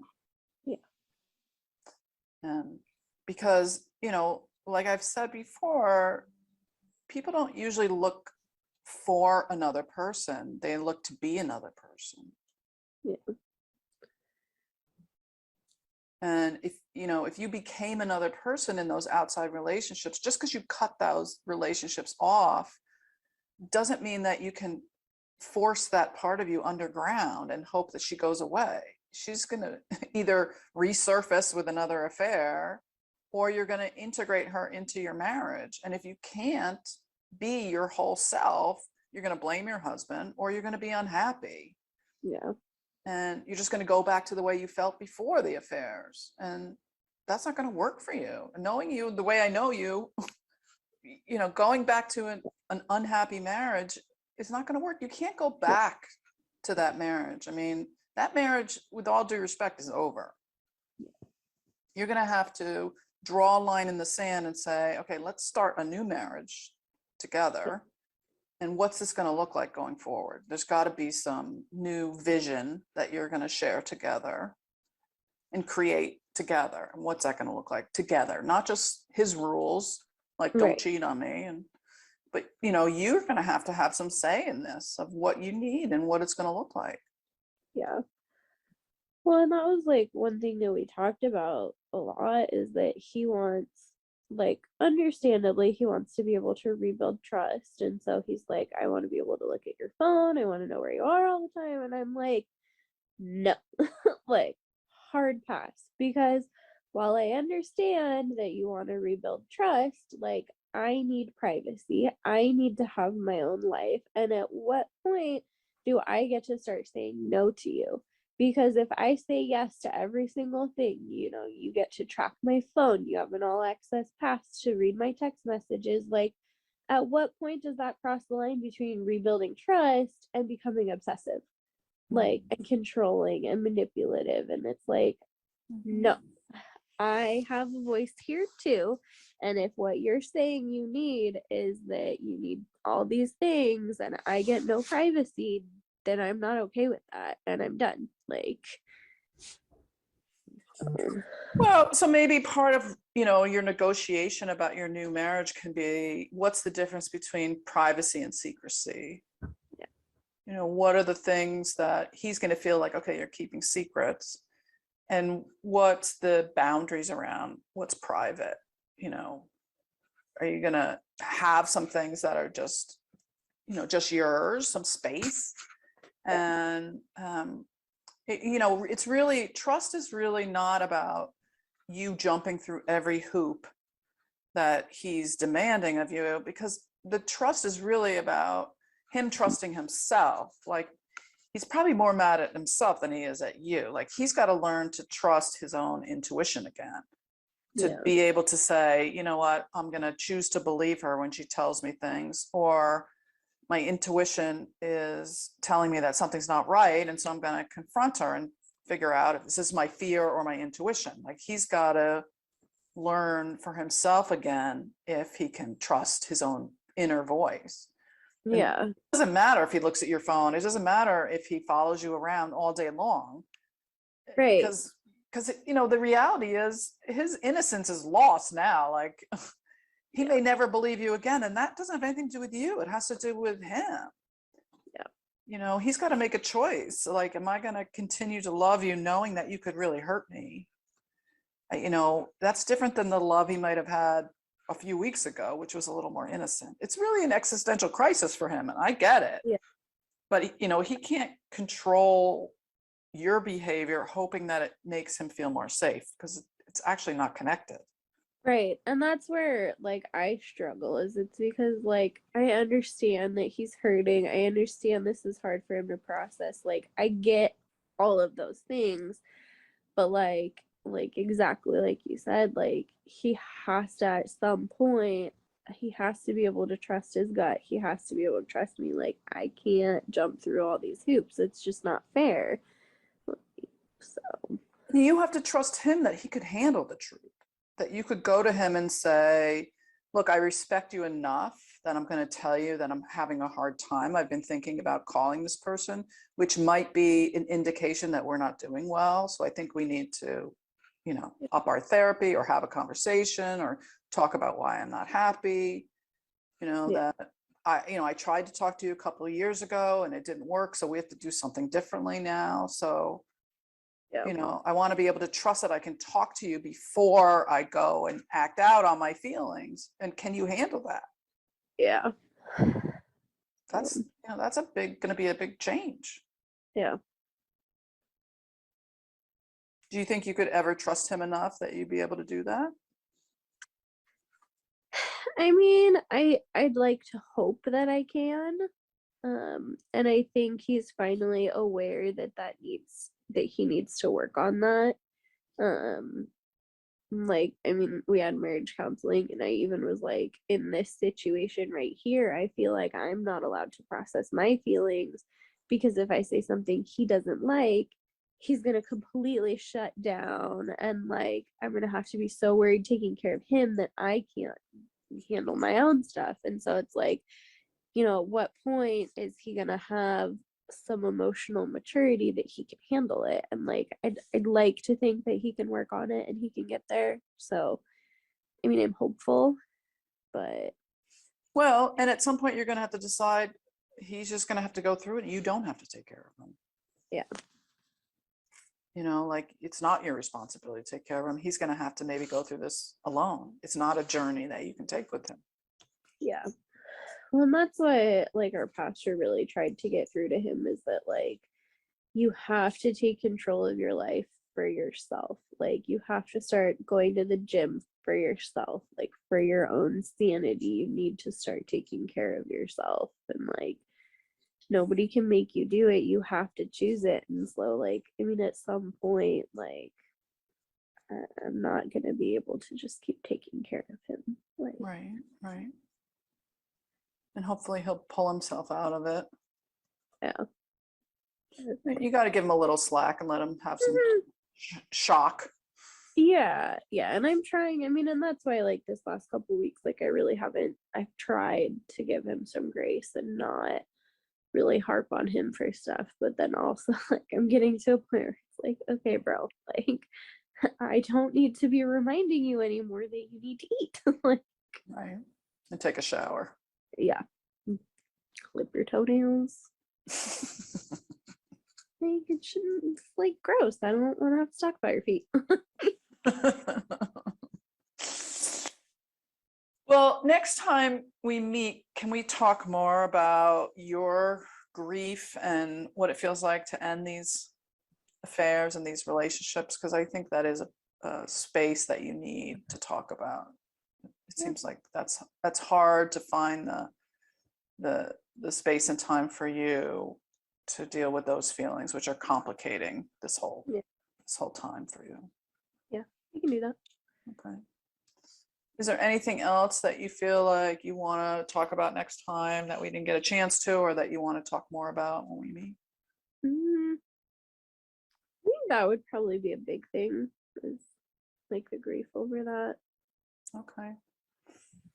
And any big takeaways from today, or anything that you're going to take with you from our time today? I mean, I think one thing is really just that like I need to make sure that I'm voicing my needs and that I'm not just letting him be the victim.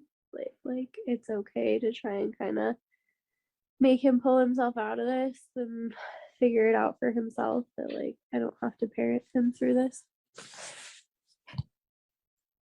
Yeah, you do have children. Yeah.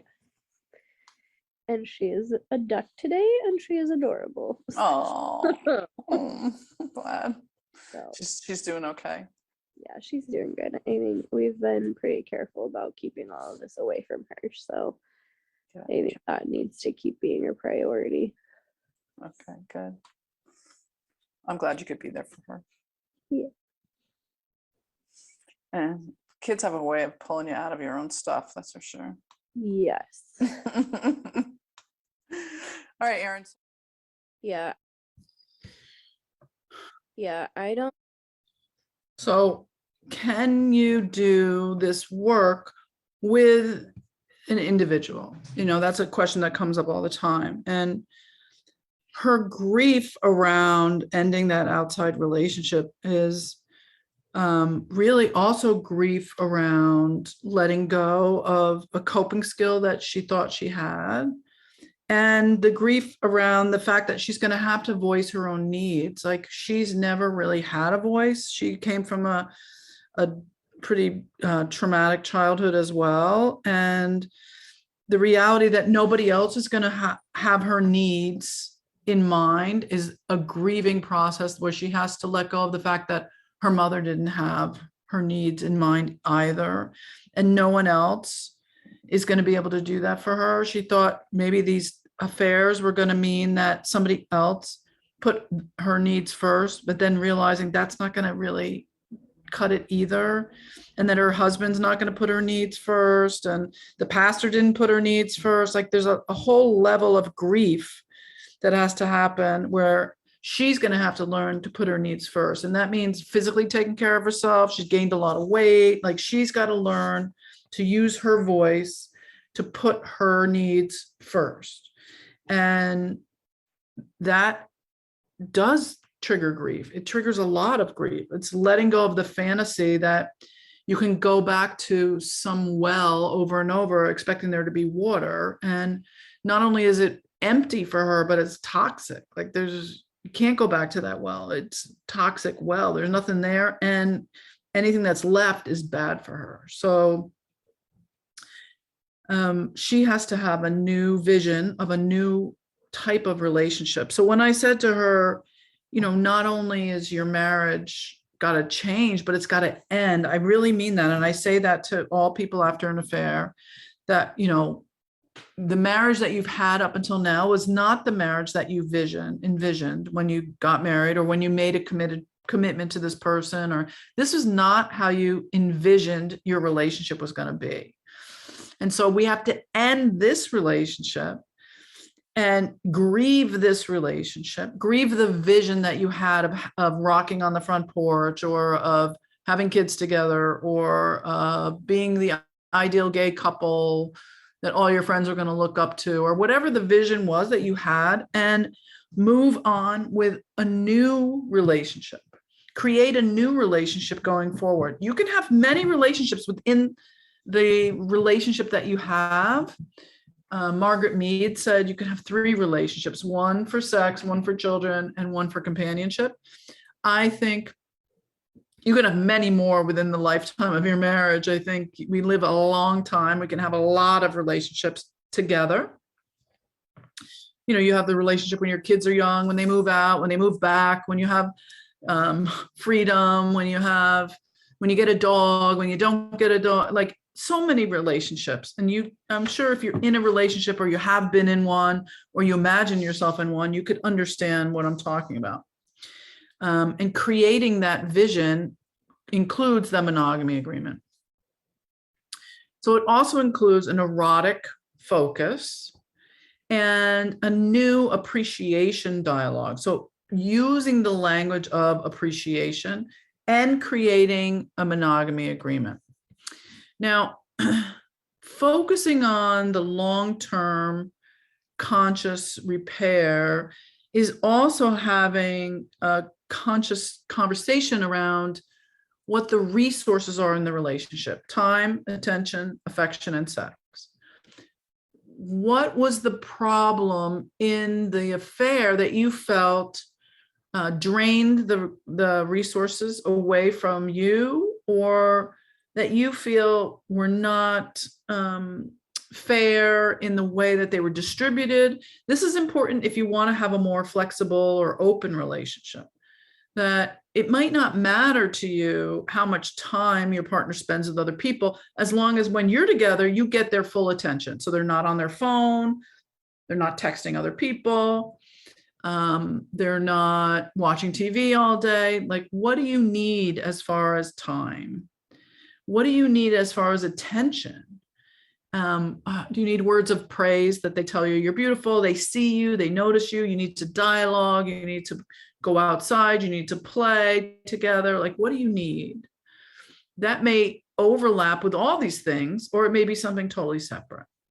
And what does affection mean to you? Do you need to cuddle on the couch? Do you need to be touching in the car? Do you need to show each other physical feelings? Like, what does affection mean to you? Some people feel like affection just leads to sex, and so they avoid it. What does affection mean to you? And how do you show affection for your partner? And what's the meaning of it? And also sex, these things lead up to each other. Some partners say, like, why do I want to have sex? We haven't spent any time together. We don't give it any attention, nor do we pay attention to each other. We haven't been affectionate. We haven't touched in ages. So how do we build up to it? That's what the sex date's about. It's a time that is set aside, that is unique to us. It forces us to pay attention to our unique relationship and to our needs, where we learn to have conscious touching exercise, where we learn sensual touch that's not focused just on, a happy ending, if you will. And that leads to a new erotic relationship. So these things build upon one another in a really conscious and important way. And if you are interested in building a more open monogamy agreement, I would start with the what would happen if discussion. So what would happen if we did open the relationship? What would happen if we took a break? What would happen if we went out with other people? What would happen if we went to a sex club? Whatever the issue is, start in fantasy. That's really where this is going. Maybe the problem is not that you pick the wrong partner. Maybe the problem is that you pick the wrong agreement. So maybe it's not that you chose the wrong person, but that you chose the wrong agreement, and that the agreement can be changed. Change the agreement before you change your partner. And in order to change the agreement, we have to look at what matters to us. So I'm going to just stop this for a minute. I'm going to go back to those handouts for a second. And where are they? Okay. So when I gave you these handouts, hopefully they're up now. You can check it out later. It's not really necessary to do that now. But in the handouts, I gave you a list of the erotic needs. So everybody has different needs for their ongoing relationship. Freedom versus autonomy, exploration versus safety, independence versus connection, attachment versus individuation, trust versus risk, passion versus romance, fantasy versus communication, differentiation versus being merged, fear versus knowledge, adventure versus comfort, intensity versus ease, contentment versus luxury, reassurance versus well-being, challenge versus experimental, connection versus objectivity. Now, all of these might be great, and they might not be the opposite for you. So maybe you want both, adventure and comfort. Like, who doesn't want those things?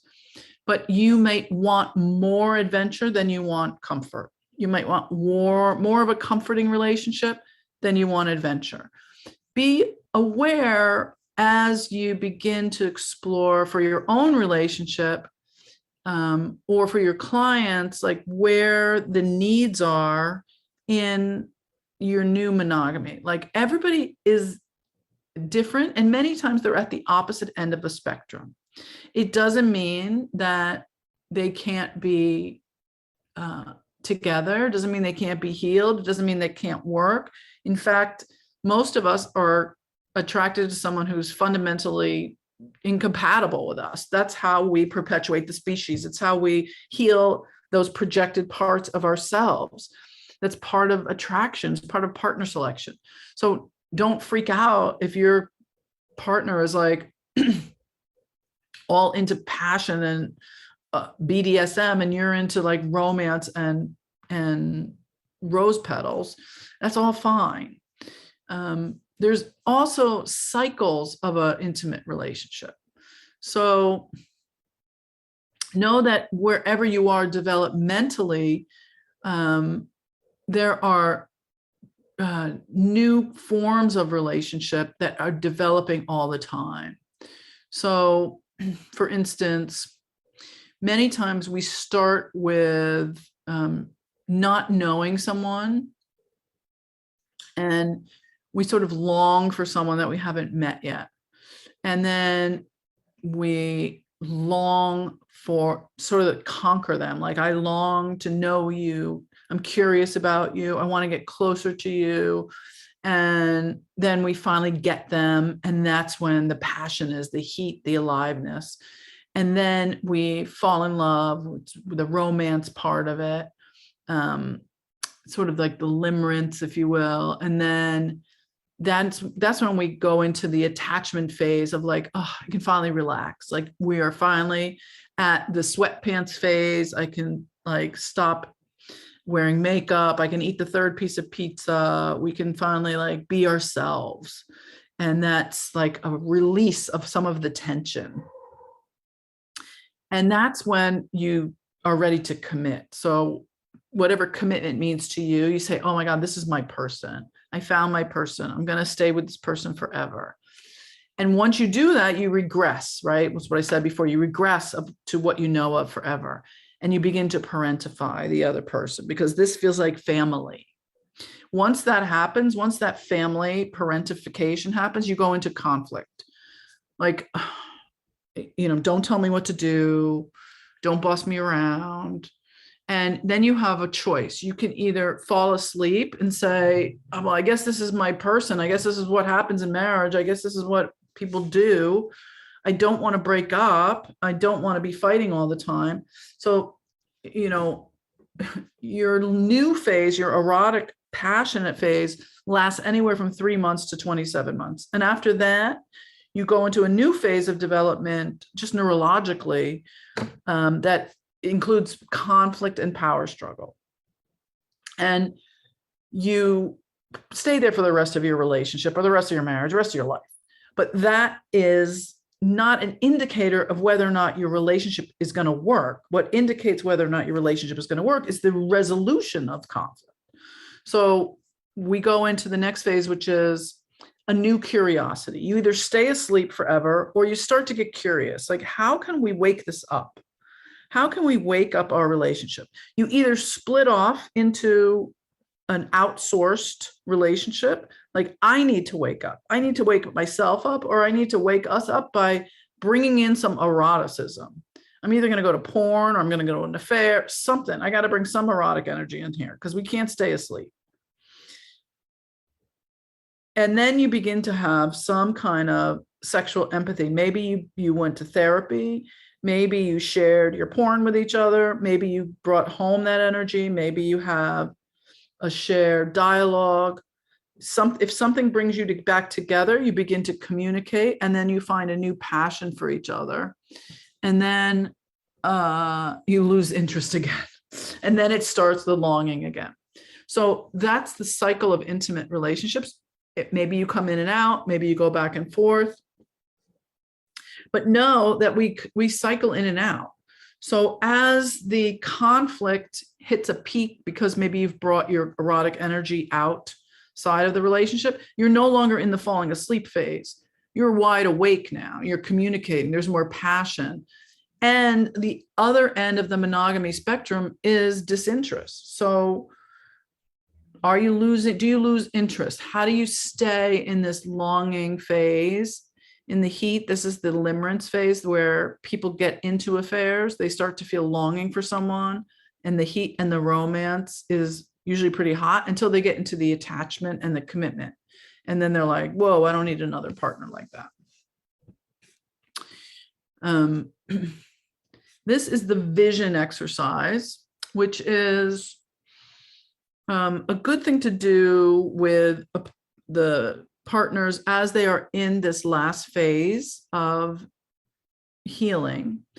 There's many ways to create a vision exercise. I have many more in my books, and I can send you more, or you can develop your own. Okay, you can develop your own. But what it does is is it creates a conversation about desire, and just languaging around desire is important. The things that I want, the things that I believe you want, the way that I get in my own way, and how I can stretch into new behavior.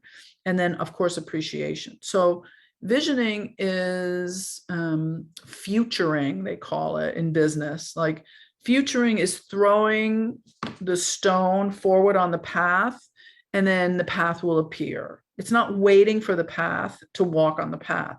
It's creating the path, but it's creating the path in the future.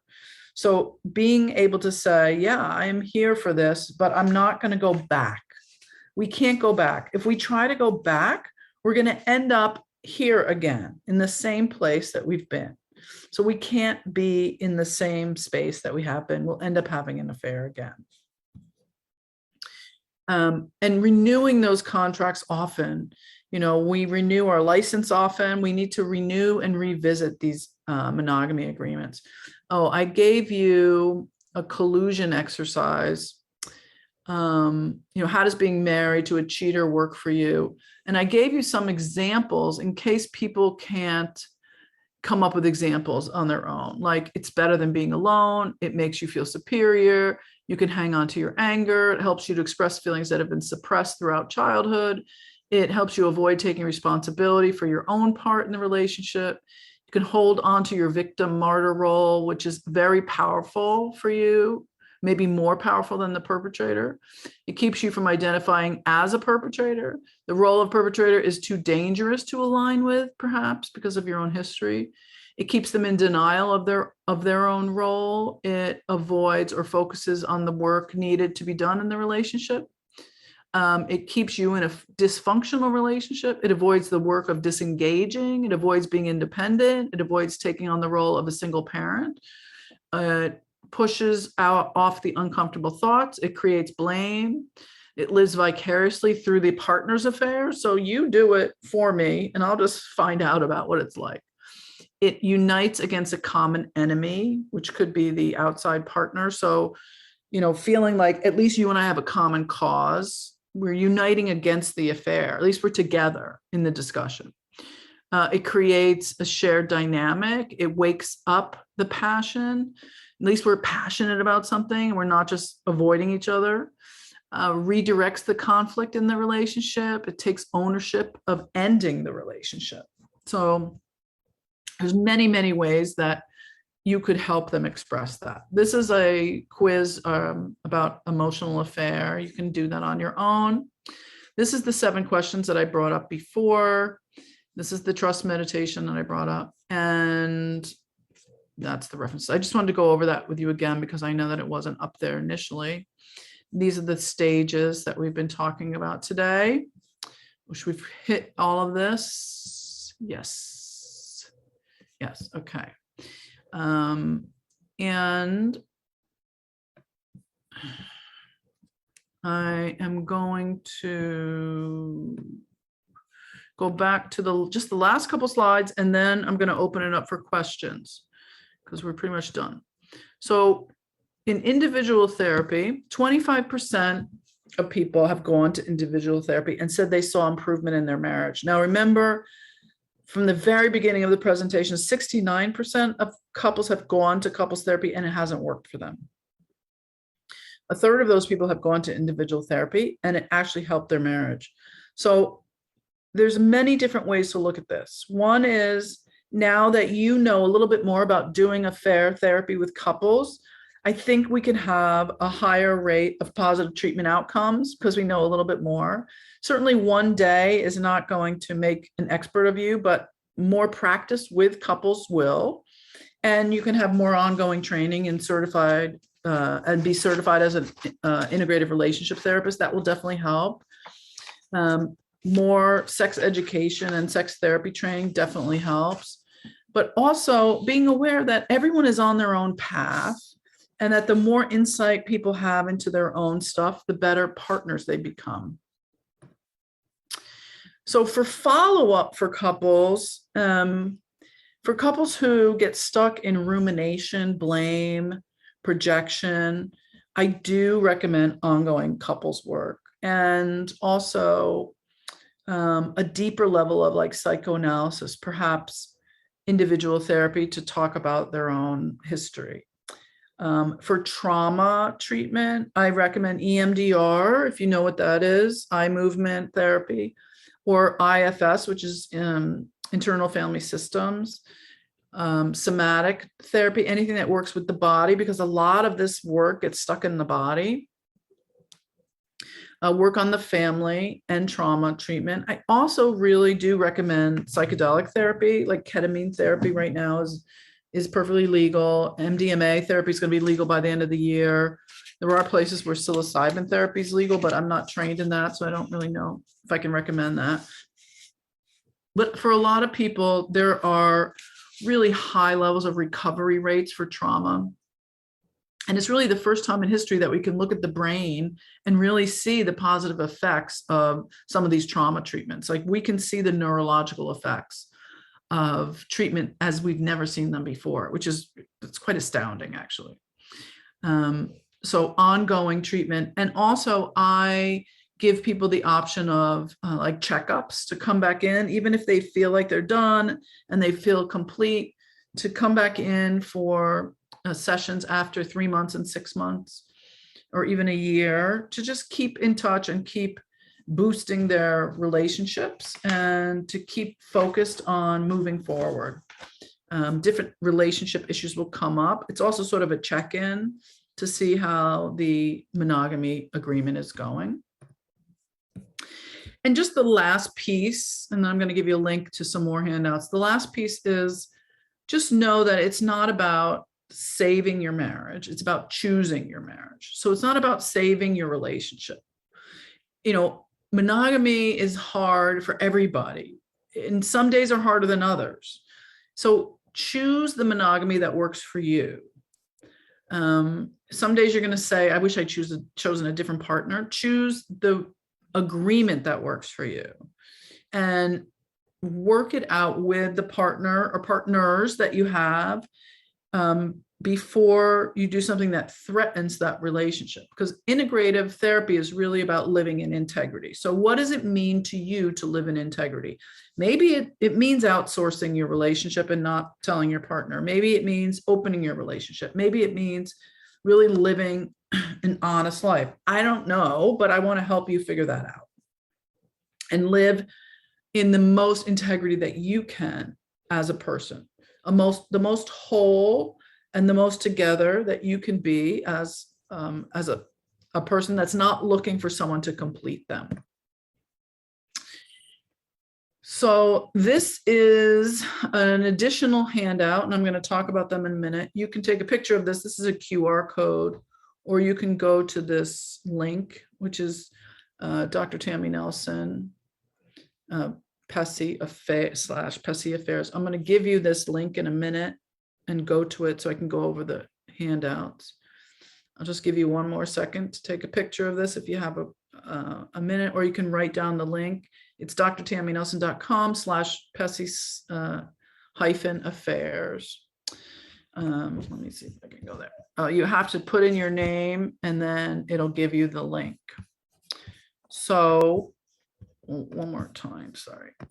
The last thing I want to tell you is, if you want to get in touch with me, you're more than welcome to email me at tammy@drtammynelson.com.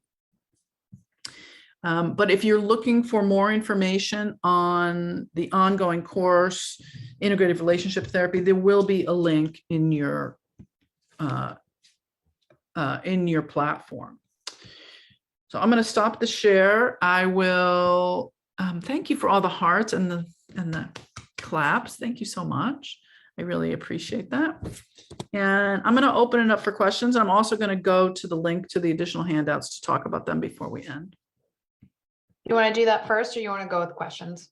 Give me a couple questions and then I'll do that. I love all these hearts Oh though. my gosh, so many. Look at that. I've never seen it like that before. Thank you all. Oh, it makes my heart feel so full. Oh, truly, that is beautiful. Okay, so the Q&A has been busy, lots of questions. So we'll see what we can get to. There were a couple comments that came up around the conversation around blaming. So I'm gonna read one of these. Okay, so how do you ask a couple that how did my partner's affair work for me without upsetting the client that was the victim? Yeah. So that's why we don't ask that question until later on in the integration phase, in the insight phase.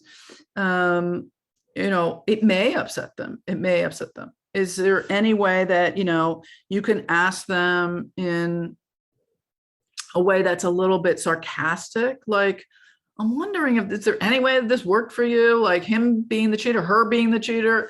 Like, was there any payoff in that? Like, can you ask it in a way that in your trusting relationship that you've built gives them an out? Because many times they want to express it without letting the other person off the hook. So how do you ask them in a way that lets them keep their dignity and lets them stay angry without cutting them off from having both sides? Because otherwise people get locked into their role and then they get locked into their enactment. You want to give them the freedom to be able to get out of that role that they feel they have to stay stuck in order to remind their partner that they were hurt. So how do you give them the freedom to explore a different possible role, a different possible enactment? And, you can do that by sort of joking around. You can do that by saying, I wonder if you can give them some potential answers. Like I gave you that whole list just now. You can throw out a couple, like, I wonder did it give you more time because they were never home? Did you have more time to yourself? Were you able to, were you able to go back to school? Were you able to stay mad at them? Like, how is this working for you? Like, I wonder if you're getting a lot of energy from being mad. It seems like you come in here with just a ball of fire. Like, that must be really hard to keep that energy. Like, anything you can joke around with them and keep it a little lighter so that it honors their feelings, as well as giving them the potential to look at it from a different direction. And I could see how the therapeutic relationship would be really important there too. Like going there requires trust and knowing each other and knowing when someone's being, a little tongue in cheek versus, so I can see how in working together over time that might be a little bit easier, because it does, just listening to you, I'm like, oh my gosh, I would be so scared of like, how it would come across. But it is an important question, and one that I never would have thought to ask before, because it can feel a little scary. And to know that part of your fear is not necessarily even your fear, but maybe their fear of shaking things up. If I admit that there was some benefit to me, then what am I afraid is going to happen? Am I afraid that I lose any power I have in this relationship? That I'm giving in to something? If I say that it worked for me, am I saying, no, I really am glad you cheated on me? That's not what I'm saying. What am I saying that this could be, how this could be a relief for me or beneficial? Like, what is it? What am I afraid of? Mm-hmm. Okay. Is there anything different that you do if you're working with an individual and the marriage, the relationship is already over? How do you help with the recovery after an affair if you're working with an individual? I really would explore like the meaning of it. Like, what does that mean about me? What does that mean about who I am as a person, that I have been cheated on and my relationship has ended? What does that say about who I am as a partner going forward, who I chose, why I chose that person, how I handled it? Did I end it with integrity? Did I handle it in the way that I wanted to? What would I do differently next time? What is the narrative, the meaning, the learning? I mean, this is like a lifelong process, right? How does this person remind me of one of my parents, the positive and negative traits of one of my parents? How is this replaying something from my childhood? Or did I think I was choosing someone totally different than my childhood, and then it turned out exactly the same? And how did that happen? I mean, there's so much juice there to work with. And grief, there's a lot of grief. Yeah, absolutely. Mhm. When you were talking about helping couples in sort of the next phase of erotic recovery, we had some questions about resources. Do you have resources or specific exercises for those sex date nights? Your card deck popped into my mind, which is not out yet, but is coming out soon. Is that something that you would use? How do you suggest that people go about coming up with assignments? Yeah, I have an ebook. It's 6 weeks to erotic recovery, or date nights for your erotic recovery. And I have one specifically for after infidelity that gives you like the layout of how to do it for 6 weeks. And actually I could add that to the handouts that I sent to people, so that you know exactly what to do. There's also information in the New Monogamy about how to do the sex date. But if you, I was going to say email me, but there's 20,000 people. I don't know if I can respond to all those people. So I will try to add that to the link. Let me just share what I have. So I have an additional, in that additional link that I just posted, there's 2 handouts. One is an affair dialogue. One thing I appreciate about you, what I'm feeling about us, what I want you to know, what I imagine you feel, what makes sense to me. So it's a behavior stretch. And then there's an empathy dialogue. One thing you do that makes me feel loved. One thing I want, I know you want more of. One thing I want more of. So that's one of the dialogues. And then the other one is, I gotta move this because I can't see. Hold on.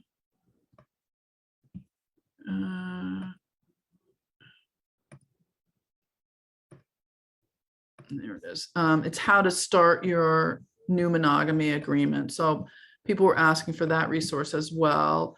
How to create your new monogamy agreement. If you want to open your relationship, what are the questions that you ask? So this has 10 questions to create your new monogamy agreement if you want to be a little bit more open. So what are our fantasies about other people? Have we flirted? What's going to happen if we get jealous? Could we love more than one person at a time? So it's just a beginning dialogue about how to have that conversation. Don't take anything into action yet. Like, have those what if conversations first. Have a ton of them before you do anything. That's really the most important takeaway, I think, about that. Okay, that's very helpful. And if you do share any additional handouts, we will be able to upload it to your client portal, listen to me, the attendee portal. And so y'all are welcome to check back if it's after the session. Okay, great. You want to go with more questions, or did you want to go? Yeah, let's have some more questions. We got about 15 minutes. Okay, perfect. Okay.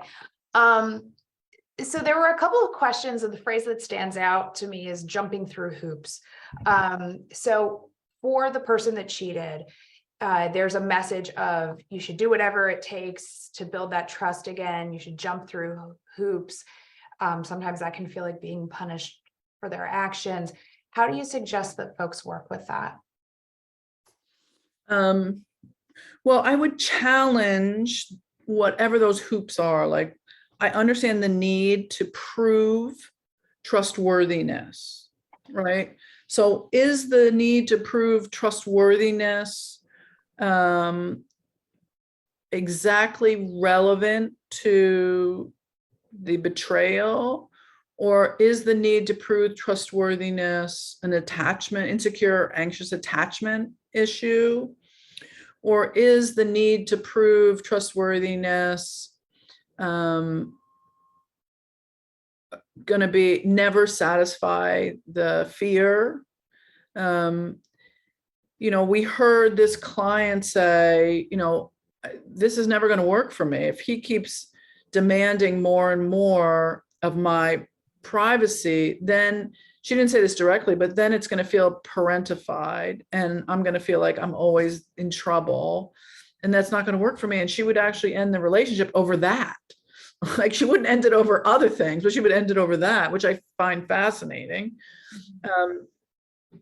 So I would really focus on how that's going to make them both feel. Like, how is it going to, it's one thing to say, I'm going to put all these pressures on you to make sure that I feel safe. But then what are the consequences and how much energy is it going to take you to follow through on that? Like I have one client who, yeah, she has all her husband's passwords. She has the GPS tracker on the car.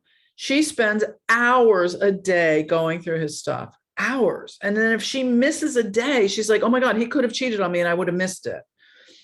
I'm like, how much effort and energy do you want to spend in this? Like, is it really going to decrease your anxiety or is it going to increase your anxiety? Like, what is the goal? Is it to decrease the anxiety of being cheated on? Or is it to punish your partner? Or like, what is really the ultimate goal? Because you may be, shooting yourself in the foot here by thinking that this is going to make your life easier and you're going to have less anxiety. I have never seen it decrease anyone's anxiety, to be honest. Never. I'm never telling anyone, look, don't do it if this is what you want right now or need right now, but I will confirm for you that I don't think it's going to decrease your anxiety. And let's talk about other ways to decrease your anxiety. Now, that's not to say that the person who cheats sometimes doesn't offer and say, look, put a tracker on my phone, put a porn blocker on my computer, or I want you to call me every 10 minutes. I'm going to text you every hour. Like sometimes people want those restrictions in the beginning. Who am I to say what's going to work for you? Mm-hmm. But be clear on what the goals are. Do you want that because it's comforting to both of you? It's a way you stay connected? Or is it because you're both terrified that the outside world has more control over you than you do? Like what's the goal? I want to know so we can have more discussion. Okay. As you were talking about that, I was having sort of a reflective thought back to what we were talking about before. And I'm wondering if, because this has been really impactful for me to think about like what the motivation underneath might be. And you were so wonderful and vulnerable in sharing your own behavior and choices in your former relationship. And I'm wondering if for folks that don't necessarily work with couples, but are seeing someone in a relationship that's struggling with, am I happy in my marriage? Is this what I want for myself? If these sort of reflective questions might be helpful, or even like the sex date assignment could be helpful, even outside of this context of affairs and, marital discord. Yeah, I mean, that's part of the reason why I wrote open monogamy, because people were like, well, do we have to wait till we have an affair to do this? Like, shouldn't we have done this before this happened preventatively? And because you can make a monogamy agreement, it doesn't have to be an open relationship. It could be super traditional and you can have a totally closed monogamy agreement. But the point is to have the conversation about what your monogamy means to you, what your commitment means to you. And what a relationship commitment means might include, yeah, we have sex on a regular basis. Yeah, we have a sex date once a week. Yeah, we really put energy into our erotic life. We don't ignore it when it becomes low sex or sexless or touchless. Mm-hmm. And that we do share our fantasies with each other, or we do talk about jealousy, or we do put a lot of time and attention into the things that matter to us. And we do go to therapy if we're wondering if this is working, and we share with each other when we're afraid it doesn't. And I think just the conversations about monogamy and your concerns helps you to talk about what is private and what is secret. And then, Peggy Vaughn, who is a friend of mine, she wrote the Monogamy Myth. She passed away a few years ago, but she was the first one that ever said to me, if we're going to help people prevent affairs ever, if that's ever a possibility, we're going to have to teach people that it's okay to say, I'm attracted to someone else. We're married, we're not dead. Like, there's going to be other people that we're going to be attracted to. And what would that be like? And everyone was like, oh, no, that'll never happen. You're crazy. That could never happen. I would never tell my partner that I'm attracted to someone else. Well, would you rather tell your partner you're attracted to someone else or you slept with someone else? What would your partner rather hear? Right. And so teaching people the language of what is it okay to share and how do you take that in? How do you hear that so that it's not, destroying your ego? And how do we begin to shift the discussion from marriage means we have total blinders on like a horse and we are never, ever, ever going to look at anyone else or desire anyone else or want anyone else. Maybe it means we're so honest with each other that I love you so much and I'm so attracted to you. I really don't want to be with anyone else, but I saw this really hot person and I want to talk about it because I feel like I'm really turned on and it might turn you on to talk about it. Or it could be really threatening and scary. And jealousy is a great introduction to a conversation that I need to have for myself. Why am I jealous? Am I worried about our relationship? Am I worried about myself? Is it a canary in the coal mine? Like, I should be worried. Like, why are you having these feelings? We need to talk more. Why is this person in our life? Maybe I need a veto power to say, no, you can't talk to this person anymore. Like, what is the conversation that needs to be opened? Because open monogamy is not just about having sex with other people, it's having an open conversation. And that if you're gonna prevent betrayal, there has to be explicit, open dialogue that is a little bit more realistic and meaningful, I think. Yeah. Yeah. The idea of open communication as a protective factor or as, something that can help strengthen the marriage before it gets to that place, that feels really important. And not necessarily the way that we, in relationships are. I don't know. I wouldn't think to be so open, right? But I can hear how that would be so potentially saving for a relationship.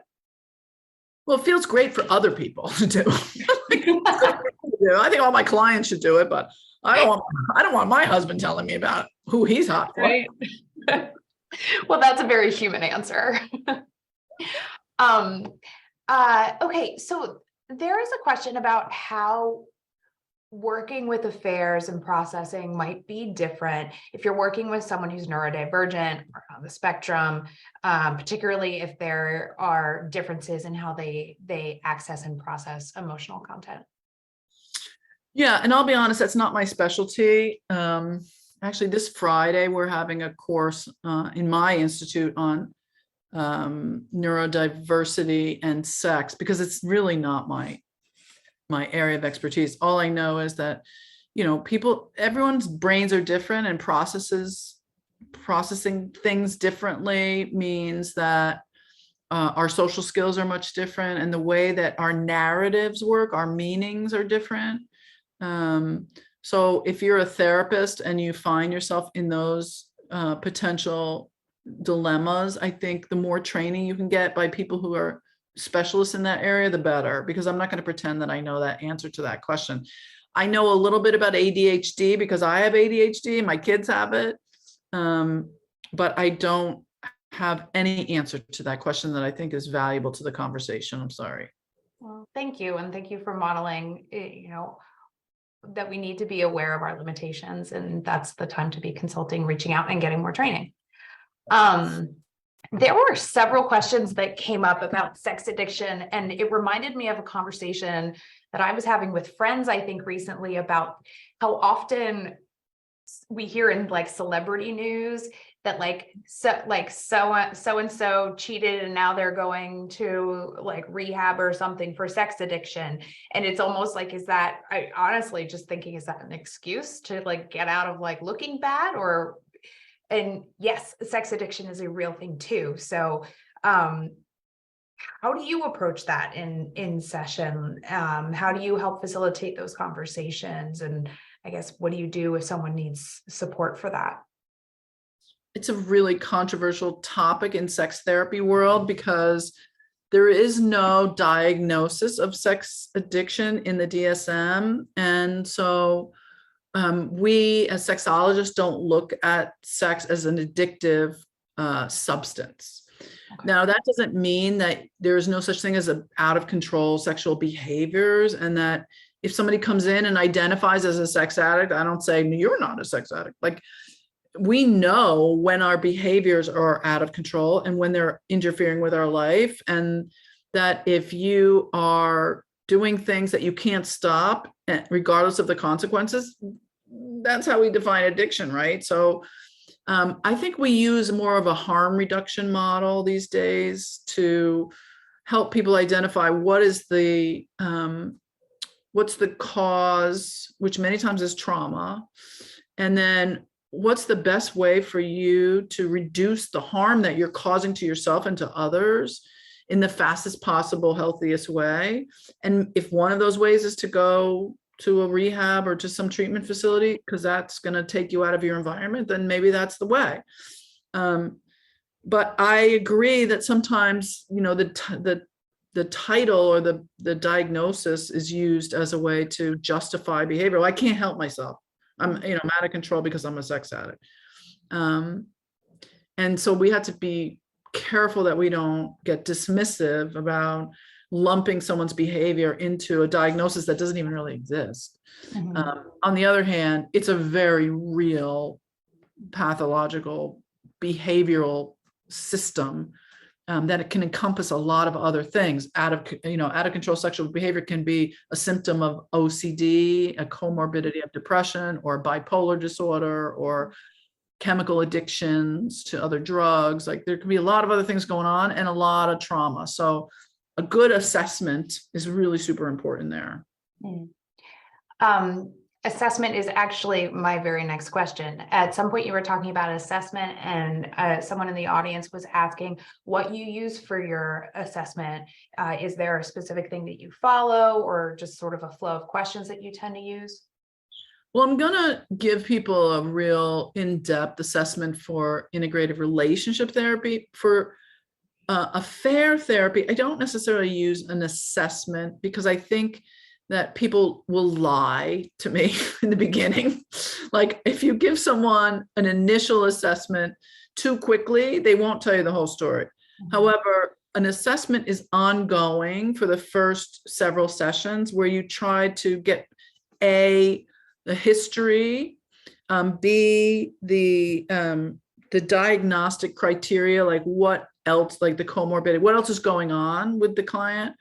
And I think the history and the comorbidity and the narrative, those three things. So I call it the, what was I calling it? I don't know, you can call it the HCN for now, the history, the comorbidity, and the narrative. But I had a better acronym for it. I don't remember what it is. Because I think the narrative is even more important as an assessment. Like, what is the story they make up? The story they make up is, oh, I'm a sex addict and my whole family is sex addicts and I can't control it. That narrative is really crucial compared to, I had an affair, my father had an affair, and I swore I'd never do it. I don't know what happened. Versus, I had an affair, it was a mistake, I need therapy, I don't know what happened. Like, there's a narrative that really goes back to the comorbidity and to the history that I'm really interested in. Now, I do have assessments for purely sex therapy assessments if people come in for their sexual history. And then there's a different one for trauma. So there's a whole bunch of them that you could use. I would recommend, Googling one that is popular on the internet and then making it your own. What do you think are the most important questions that you need to ask? Okay. And then there were also some questions, I'm just looking back, about pornography. That seems to be another one of those topics that is kind of controversial as far as whether or not it is cheating. How do you approach that with couples when there's pornography involved? Yeah, again, I think pornography is a really important topic to talk about as part of your monogamy agreement. Make it super explicit. What is the meaning of pornography in your relationship? Because pornography is not really the problem, it's the masturbation. Because people aren't looking at pornography, like they're watching a movie on Netflix. They're looking at pornography because it's an arousal mechanism. And so what is the purpose that it's serving? And what is it about that's bothering you? What is it about the masturbation, the sexual relationship with themselves that's bothering you? Is it that the people on the porn that they're looking at doesn't look like you? So it's making you feel threatened that why was my partner going to be turned on by me? Or is it that you thought, well, I thought our relationship meant that I was going to be the only one that touched your genitals, and I don't feel like touching your genitals, therefore no one's going to touch them. Or is it that I thought you weren't going to masturbate after we got into a committed relationship? Or is it that your porn use is actually more like what I call zip code porn, where you're actually talking to real people that could actually be the potential of having a real life affair? Like what are you actually looking at? What's really happening? And that I'd want to know more about. That's a good assessment question to ask as well. Okay, so we have about 3 minutes left. There was a question about if you could put the QR code back up. Sure. And if there was any other things that you wanted to show before we wrap up. Otherwise, we do have other questions. Well, we have about 3 minutes. I don't know how much we can wrap up, but I'm happy to try. Is there like one wrap-up question or a tech question or something maybe? Yes. So, oh gosh. There are so many, and suddenly I can't seem to find one. Okay, stick with assessment. Have you ever integrated the MMPI or Big Five personality assessments into couples therapy? No. Simple. Simple. That was short.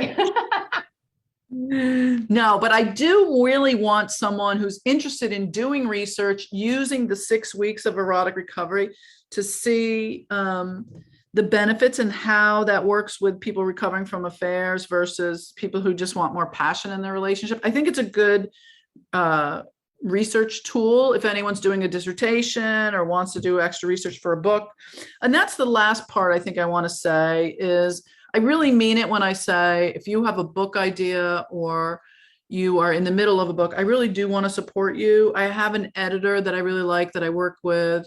Depending on how far along in your process you are, let me know. I may not be able to get back to you right away, but I do book consulting, and occasionally I have groups where we put you together to write a book. And I love supporting people to have a bigger voice in this field. So please let me know, and I'm happy to help.